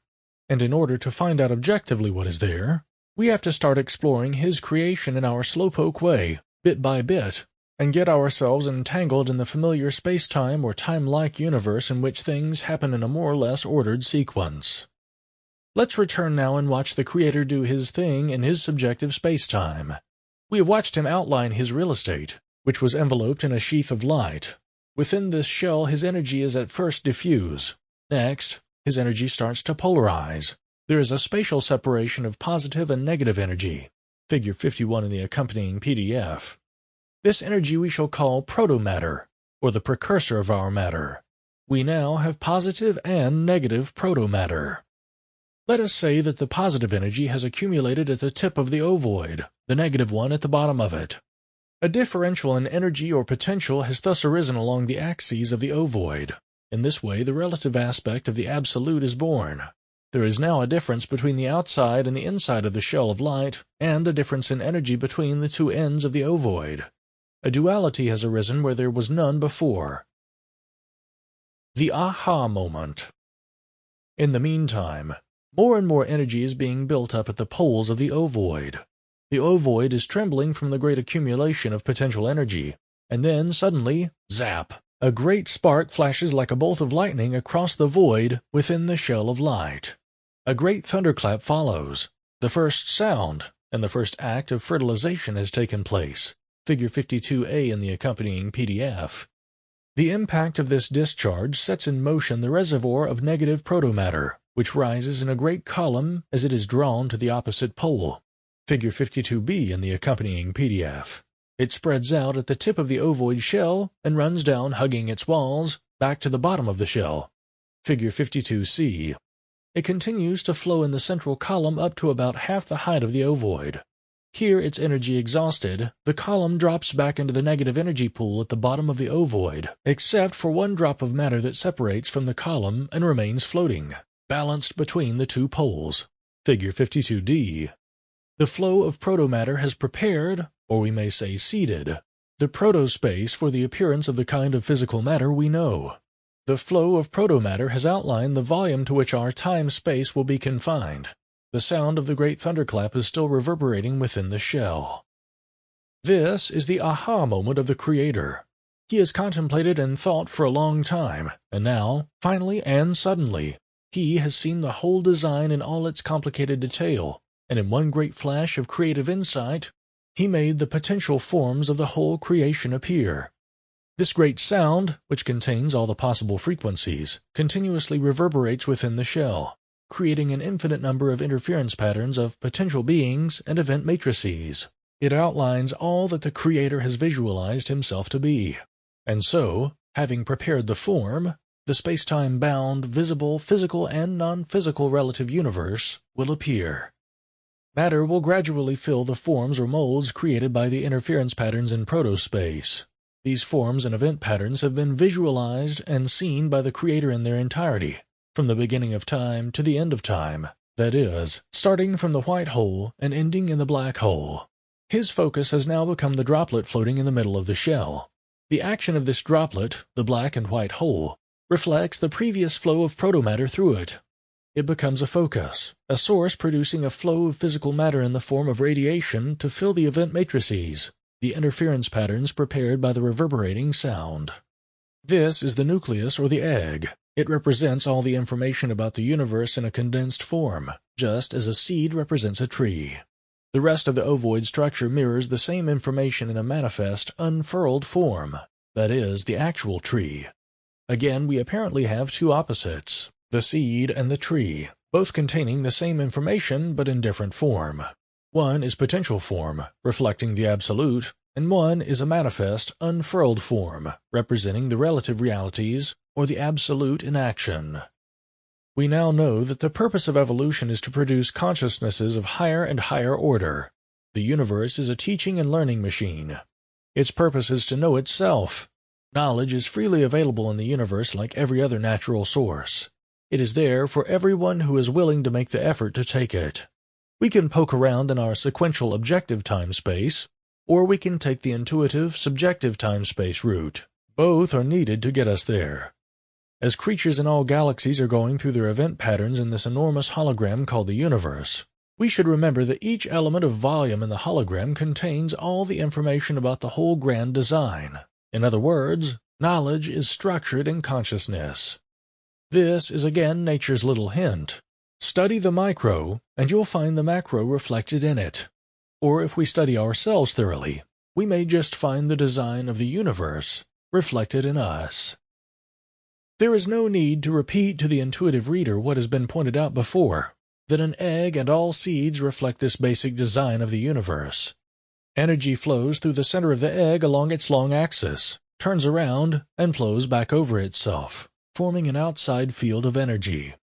But then again, this may mean that the universal egg is just the seed produced by a much vaster system in which the egg of our universe is just a tiny cell among many cells, and that vaster system, in turn, is only a cell of an even vaster system, and that even much vaster system is again just a speck in an even vaster system. And summary. Our objective reality is composed of a void filled with pulsating fields. If we stop the pulsations of the fields, we get back the absolute. The absolute is where opposing extremes become reconciled and are merged. This is the level at which the Creator functions. The Creator draws up the plans for his universe. These are the laws of nature, the rules of the game. His goal is the evolution of consciousness. He uses opposing forces of good and evil to stimulate evolution.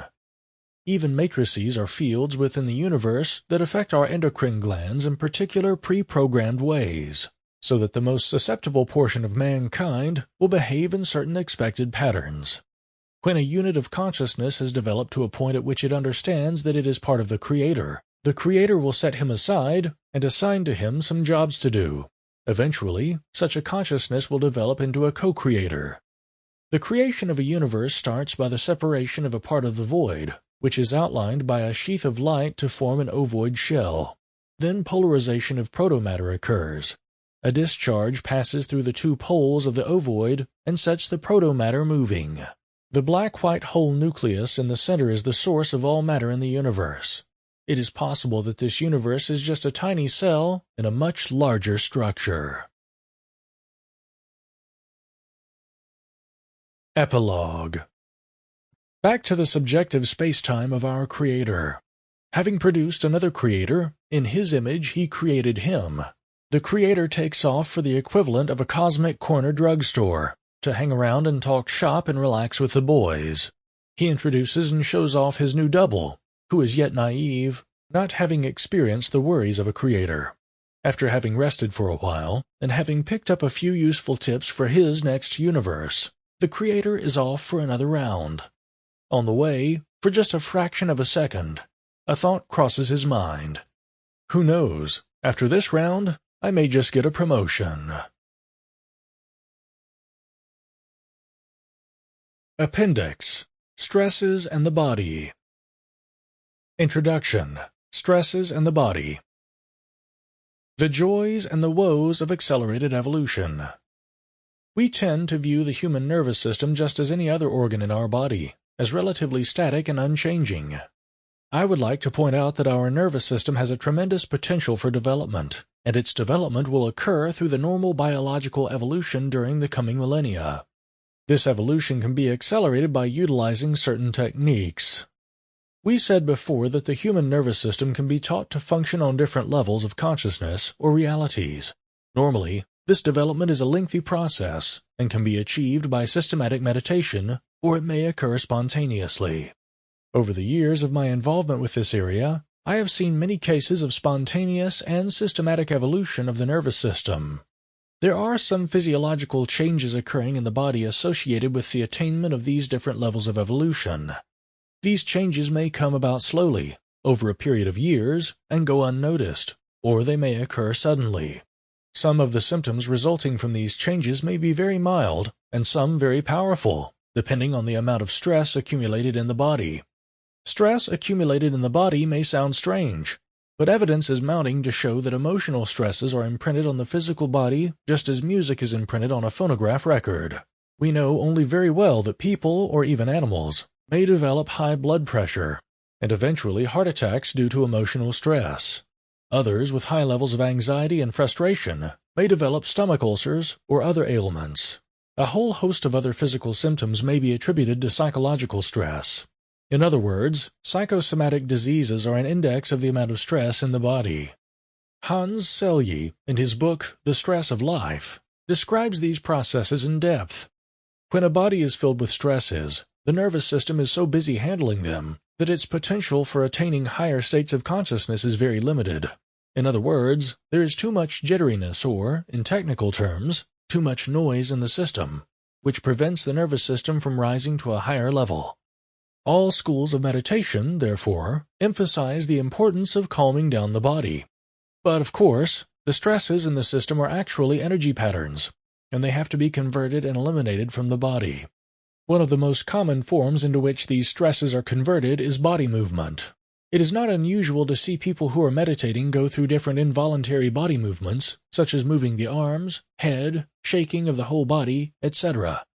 The heavier the stresses that are given off, the stronger the movements may become.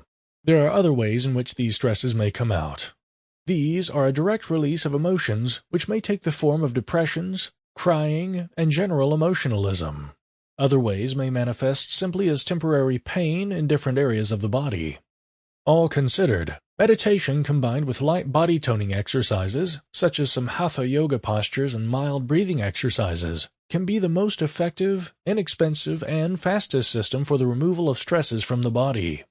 I don't want to give you the impression that anyone who meditates will have the symptoms described above. On the contrary, by far the largest majority of people who practice meditation have very pleasurable or even blissful sensations, and those who have any of the stress symptoms will eventually outgrow them as the level of stress in their bodies diminishes. They then begin to enjoy a feeling of growing inner peace and tranquility, which is not obtainable by any other means. The Physio-Kundalini Syndrome. Until now, we have dealt with just the garden variety of stress release. In this chapter, I would like to acquaint the reader with a specific problem that again is connected with the accelerated evolution of the nervous system. As has been mentioned before, the human nervous system has a tremendous latent capacity for evolution. This evolution can be accelerated either by meditative techniques, or it may occur spontaneously in an unsuspecting individual. In both cases, a sequence of events is triggered, causing sometimes strong and unusual bodily reactions and unusual psychological states.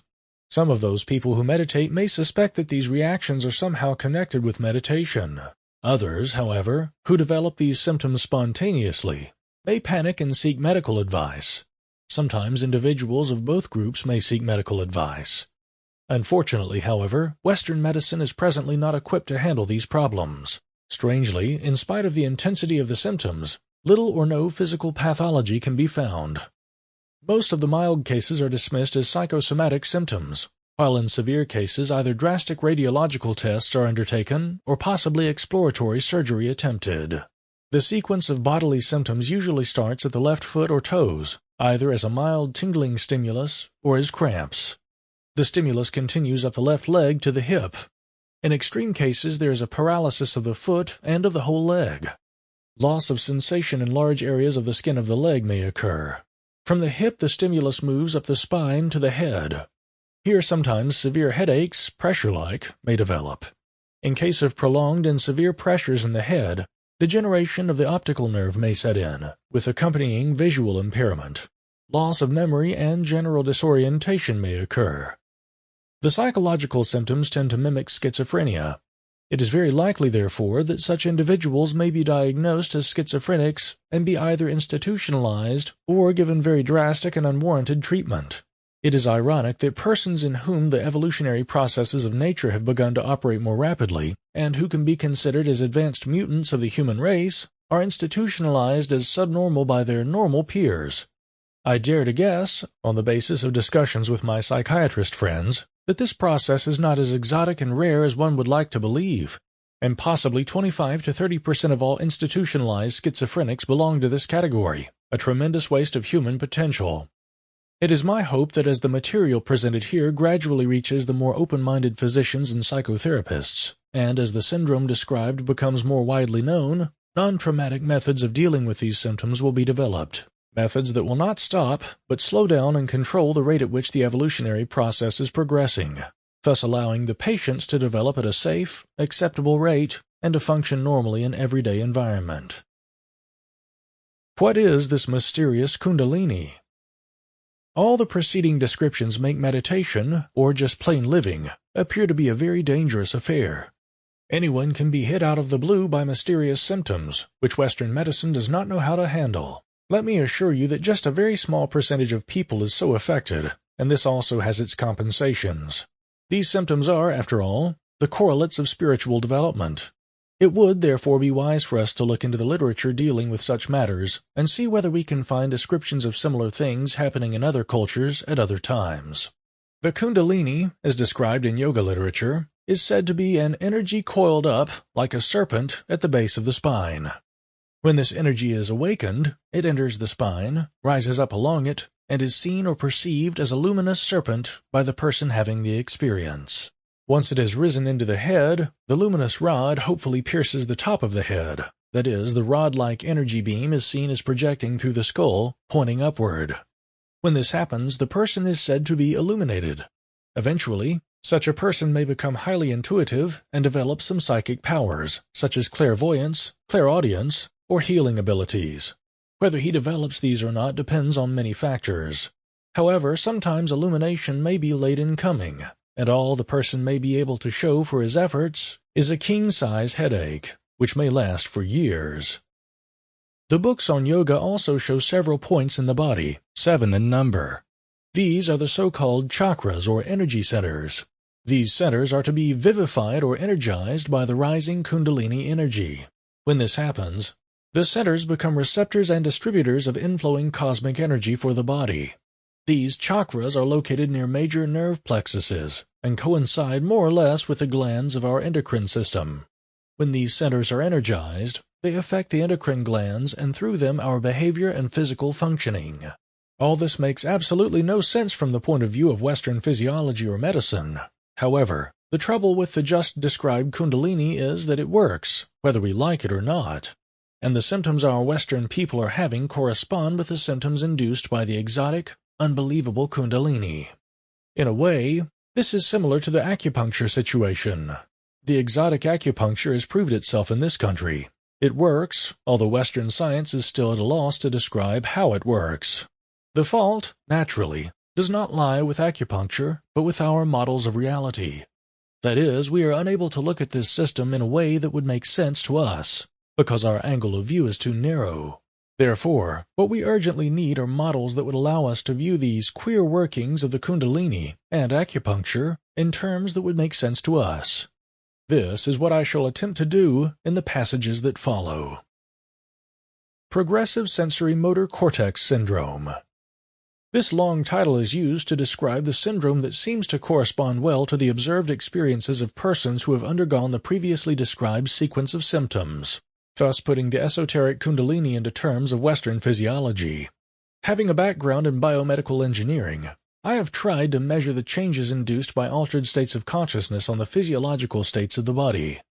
The results of some of these measurements have been given in chapters 1 and 2, in which it is shown how the heart-aorta system goes into resonance, and how it entrains the body to move in a rhythmic, harmonic motion.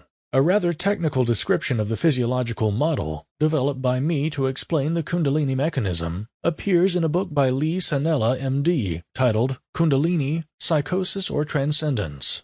Here again, I have to repeat my admonition. A model is only a model, and describes only the mechanical, physiological portion of the Kundalini syndrome.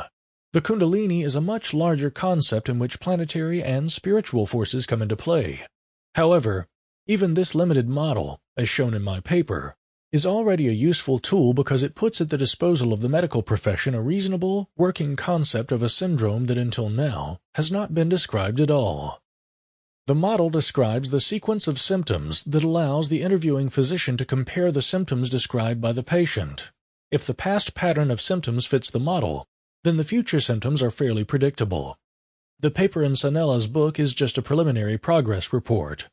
Much more work needs to be done to confirm some of the assumptions made in the paper.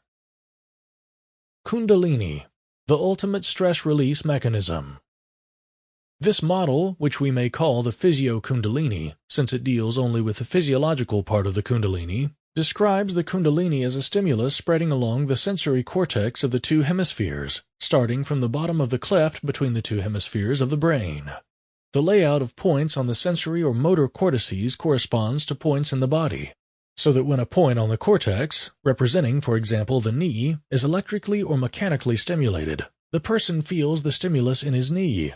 He has no way of knowing that the stimulus is caused by his brain being artificially stimulated.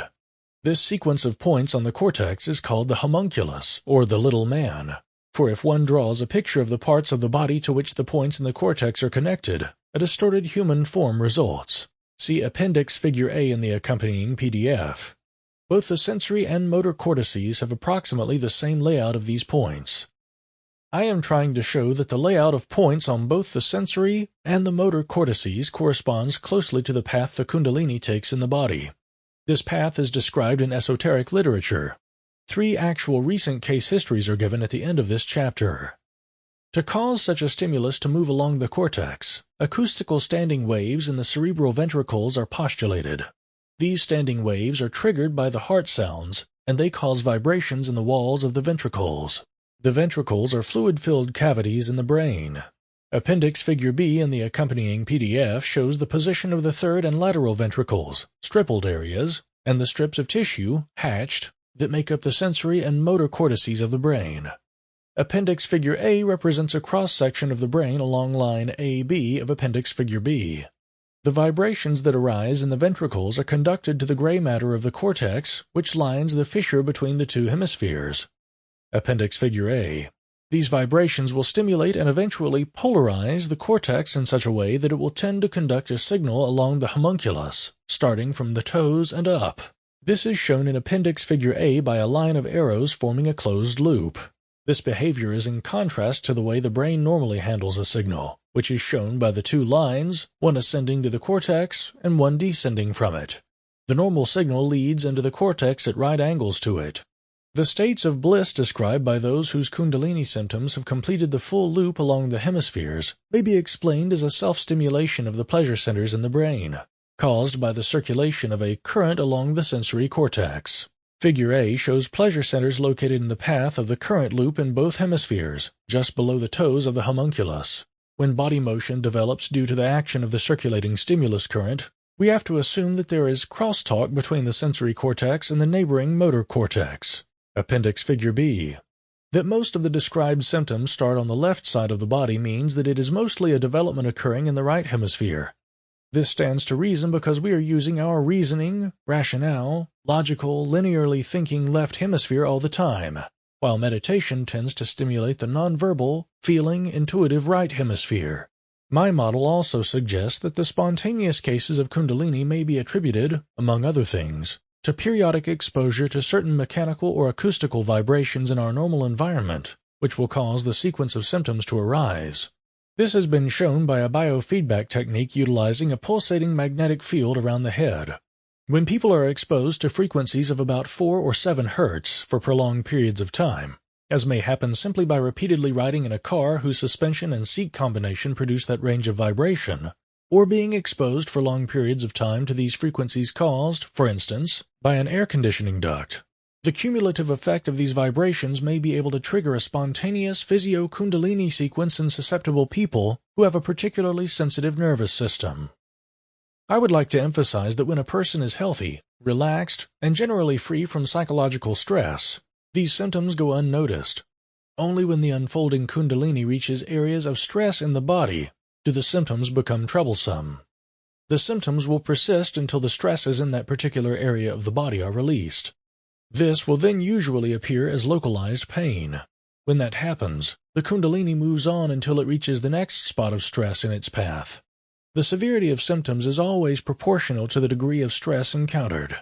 When the kundalini has run its course, the body is basically free of deep-seated stresses, and since the body is reflected in the cortex, we may say that the brain is also relieved of stresses. Thus, the kundalini is a great stress-relieving system. It will not allow the further accumulation of stress in the body. Once the full circuit is operating smoothly, stresses will be eliminated from the system as rapidly as they build up, so that no permanent accumulation of stress is possible. It is interesting to note that in some types of epilepsy, there is also a sequence of symptoms, sometimes called the march of epilepsy. Here, the sequence runs in the opposite direction from that of kundalini.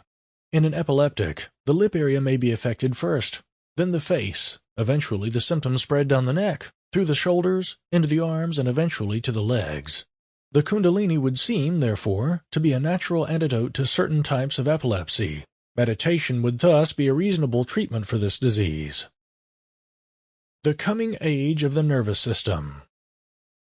When the kundalini has finally completed its circuit, it can be said that the human nervous system has achieved what is analogous to the state of puberty in the body in the sense that it can start functioning more fully on ever higher levels of consciousness. That is, the nervous system has achieved a young adult status and can assume a more responsible role. After a while, one may find some peculiar stimulation around the solar plexus or navel areas, which may occur mostly at night when lying on one's back, and the feeling will be that of energy flowing into the body through those areas. One may feel some internal organs being stimulated by these energies. What is happening now is that the nervous system has become sufficiently refined so that it may enter into resonance with outside energies. These may be energies associated with the activities of the planet and the sun. Many of the electromagnetic oscillations within the planetary field occur at physiological frequencies. I hope that you still remember what was said in Chapter 9 about the rudimentary consciousness of the planet and the higher consciousness, which uses the planet as a place to hang its hat on, so to speak. Once a person's nervous system has developed to this point, energies provided by these high consciousnesses begin to flow automatically into the nervous system of the recipient due to a state of resonance with the above beings. This will cause further evolution of the nervous system, and eventually these consciousnesses may make themselves known in ways that are individually matched to each person's needs and abilities. Later, an unfolding of knowledge occurs that opens up broader and broader vistas about the workings of nature, so that a person starts feeling that he is very much a part, and indeed a very active part, of nature and the universe. When this happens, there is naturally a lot of excitement about these developments. It is best then for such a person to keep a calm, balanced attitude about all the goings-on, and not to be over-distracted by these occurrences. A steady routine in daily life is important. This will tend to counterbalance the more exciting events that may occur in or out of meditation. All that was described in the previous passages may happen to people spontaneously, that is, to people who do not meditate. However, it is usually associated then with much more trauma, and results very frequently in the hospitalization of such people. The usual diagnosis will be schizophrenia. The reason for this is that they have been catapulted suddenly into a situation in which they are functioning in more than one reality. They can see and hear things occurring in our neighboring realities, that is, the astral or other higher realities, because their frequency response has been broadened. However, since they did not have a gradual systematic evolution that meditation affords, they cannot handle the situation. The onslaught of information may be overwhelming, and they begin to mix and confuse 2 or 3 realities. This confusion eventually surfaces, and the person so afflicted will seek help by trying to share his experiences with friends or relatives. He will be advised to seek medical help. The treatment, depending on the symptoms, could involve heavy sedatives, electroshock, or both, which may irrevocably damage a highly sensitive nervous system. Naturally, this becomes a regrettable situation. In such spontaneous cases of development, in which severe bodily symptoms, such as strong headaches, pressures in the eyes, or other symptoms are present over a long period of time, permanent impairment of mental or physical function may occur. However, people who meditate have milder symptoms, and they are unlikely to discontinue meditation because of occasional problems. Having reached a certain level of development of their nervous system through continuous practice, they realize that these are temporary obstacles on the way, until a total purification of the nervous system from stress is achieved. It is clear that to handle the problems we have just discussed, the available medical treatments cannot be very helpful. Normal medical treatments cannot alleviate these problems, and if they do, it will occur only at a great cost to the patient, in terms of his spiritual evolution. I hope that in the future medical centers capable of properly dealing with these problems will arise. The beginnings are already visible. Presently still in the conceptual stage, the so-called holistic medical centers will be staffed by physicians and psychotherapists who have themselves experienced the symptoms described previously or have been trained to understand them and thus will know how to handle their patients with sufficient care so as not to destroy their achievement as far as the fine-tuning of their nervous system is concerned. As more and more physicians take up meditation, it is inevitable that a good percentage of them will be drawn to do just this kind of work. Natural psychic healers, who understand these processes, should have a place in such holistic medical centers, just as should the chiropractors, osteopaths, acupuncturists, etc., people who understand the flow of energies through the body. Such holistic medical centers will be able to deal not only with the medical aspects of a health situation, but also with its spiritual component. The psychological aspects of the accelerated development of the nervous system are very well described by Roberto Assagioli, an Italian psychiatrist and founder of the psychosynthesis movement in psychiatry. This movement is a part of the trend within psychiatry and psychotherapy to recognize the essential spirituality of man and to develop new methods of dealing with problems arising due to an accelerated development of the nervous system and its accompanying spiritual correlates. The following is a quotation from Assagioli's book, Psychosynthesis. Quote, "In the following analysis of the vicissitudes and incidents which occur during the process of spiritual development, we shall consider both the successive stages of self-actualization and the achievement of full self-realization. Man's spiritual development is a long and arduous journey, an adventure through strange lands full of surprises, difficulties, and even dangers. It involves a drastic transmutation of the normal elements of the personality, an awakening of potentialities hitherto dormant, a raising of consciousness to new realms, and a functioning along a new inner dimension. We should not be surprised, therefore, to find that so great a change, so fundamental a transformation, is marked by several critical states, which are not infrequently accompanied by various nervous, emotional, and mental troubles. These may present to the objective clinical observation of the therapist the same symptoms as those due to more usual causes, but they have in reality quite another significance and function, and need very different treatment. The incidence of disturbances having a spiritual origin is rapidly increasing nowadays, in step with the growing number of people who, consciously or unconsciously, are groping their way towards a fuller life. Moreover, the heightened development and complexity of the personality of modern man and his more critical mind have rendered spiritual development a more difficult and complicated process." Unquote. It is a combination of psychological and physical therapy that will alleviate the problems we have discussed in the previous passages. Appendix Table 1 shows 10 documented cases of the Physio-Kundalini syndrome. The sequence of symptoms is shown in Appendix Figure C. As the stimulus moves up the spine to a point facing each frontal chakra, it will be referred forward to stimulate the chakras and correspond to major nerve plexuses located in the pelvis, the solar plexus, the heart, the throat, and the head. It appears that the purpose of this syndrome is to unite the cerebrospinal and the autonomic nervous systems, thus providing for a possible control of autonomic functions, like respiration, cardiac function, blood flow, etc., through the cerebrospinal system. This indeed has been shown in studies performed on yogis who could easily control body functions that in the West were thought impossible to control, for example, heartbeat, superficial blood circulation, etc. This is the next stage in the evolution of our nervous system, and it is a necessary correlate of spiritual development, toward which all mankind is moving. 3 reported cases of Kundalini. Artist, F., 48 years old. She started transcendental meditation, and after about 5 years began to experience occasional tinglings in her arms and heat in the hands. She did not sleep for days, with energy surging through her whole body, and had several dreams of having her consciousness separated from her body. A continuous loud sound had appeared inside her head. Soon there were cramps in her big toes, followed by vibratory feelings in her legs. Overnight, her big toenails darkened as if hit by a hammer and eventually partially separated from the flesh. The tissues in her legs felt torn through by vibratory sensations. The vibrations spread to her lower back and swept over her body from lower back up to her head, forming a sensation of a band around the head, just above the eyebrows. Then her head started to move spontaneously. Later her body moved sinuously, and her tongue pressed to the roof of her mouth. Then she sensed a strong sound of Om there.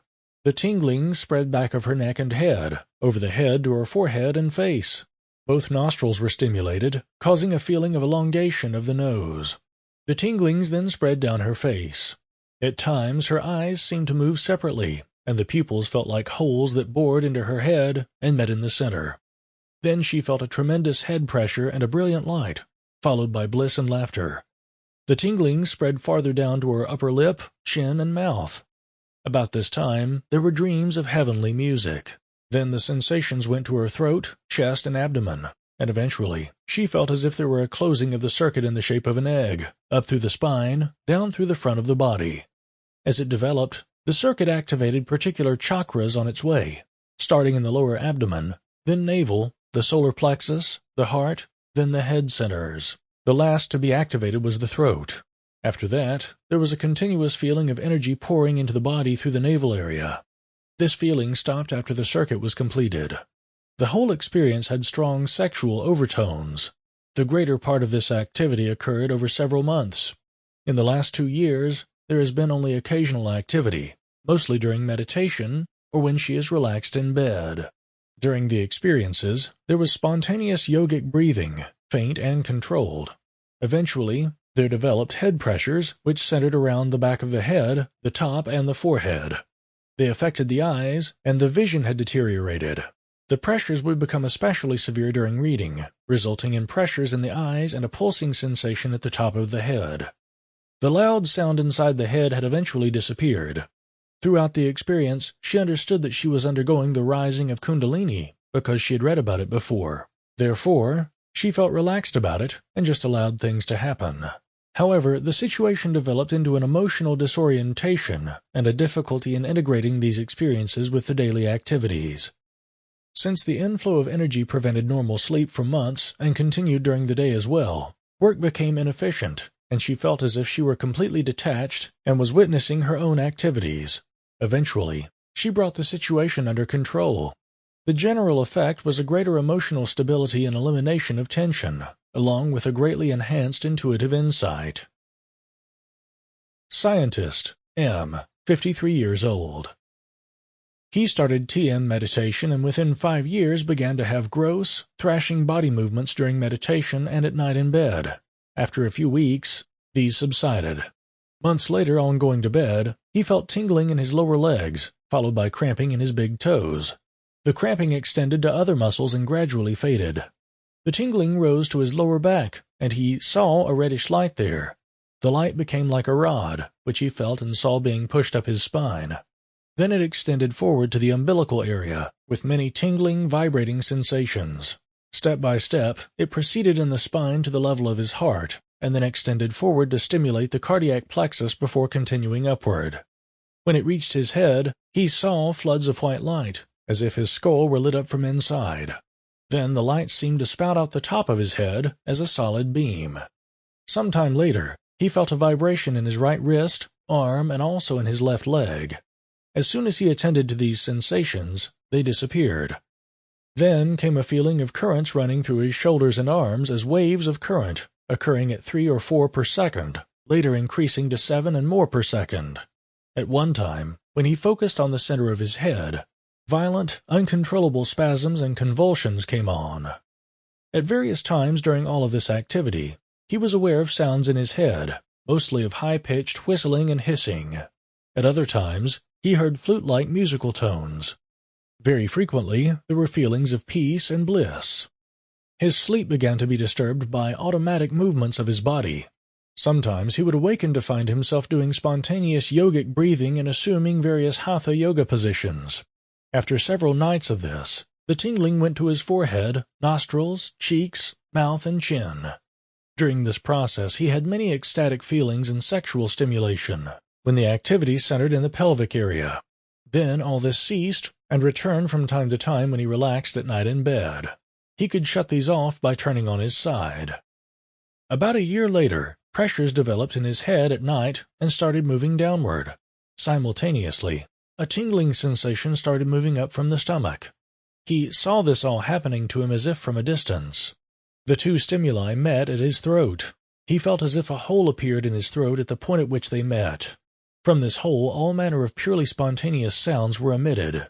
He had little control over these. About 6 months later the stimulus moved down from his throat to the abdomen, where it remained for a few months. Then they moved farther down into the pelvis. This scientist had an inherently sensitive nervous system, but his awareness that he was going through the rise of Kundalini and his knowledge of what to expect, together with the stabilizing effect of a meditative discipline, made him less susceptible to the disorganizing aspects of Kundalini. He realized that the difficulties he did have were the result of overstrenuous meditative practice, so he developed no anxieties during the process. Artist F, 53 years old. For years she has practiced hatha yoga for exercise, but has never engaged in any type of meditation. 13 years ago, she developed lower back pain with foot drop and partial paralysis of the left leg, so that she was put in traction for several weeks. The paralysis lasted for several months, while the left toe was also anesthetized. She felt a sensation like ants crawling on the skin of her leg, with cramps and tingling on the outside and back of the leg to the back of the knee, thigh, and hip. These conditions lasted intermittently for long periods of time. Twice she experienced a blackening of her big toenail, which lasted for some time. Her back pain was diagnosed as sciatica and osteoporosis. The function of the legs gradually returned over the years since. In the last 3 to 4 years, she has experienced left hip pain, usually in the summer. X-ray shows nothing abnormal. For 2 years there has been left hand weakness and heaviness with a dull pain. On occasion of having to give an important talk, she developed anxiety and severe pain between her shoulder blades. Then she could not talk or move and hardly could breathe. This subsided gradually and returned several times since. X-rays said to have shown spondylosis. For many years, since childhood, she had cramps and tingling of legs, migraine and scintillating scotoma, nausea and left-sided headaches. In the last year or more, she developed loss of color vision and visual impairment in the left eye. Her intraocular tension is normal. The diagnosis is progressive degeneration of the optic nerve due to a mass, unspecified, in back of the eye orbit. Her mother had glaucoma. Cortisone has recently been advised for a thyroid disorder. Also worse on the left side. She has some exophthalmos and optic atrophy. Recently, she took radioactive iodine for diagnostic purposes, and 24 hours later, saw almost clearly for 20 minutes. During her pregnancy, her sensitivity to sight, taste, and smell was much enhanced. In the interview with this person, it became clear that she has a highly developed nervous system. She was aware of the activity of her head chakra. The top of my head was open all the time, although she did not understand the meaning of it. She was aware of higher realities already as a child, but did not think there was anything unusual about it, and assumed that everybody else saw the way she did. They just don't talk about it. As a child, she was told by her parents, "Come down from the skies, come down to earth."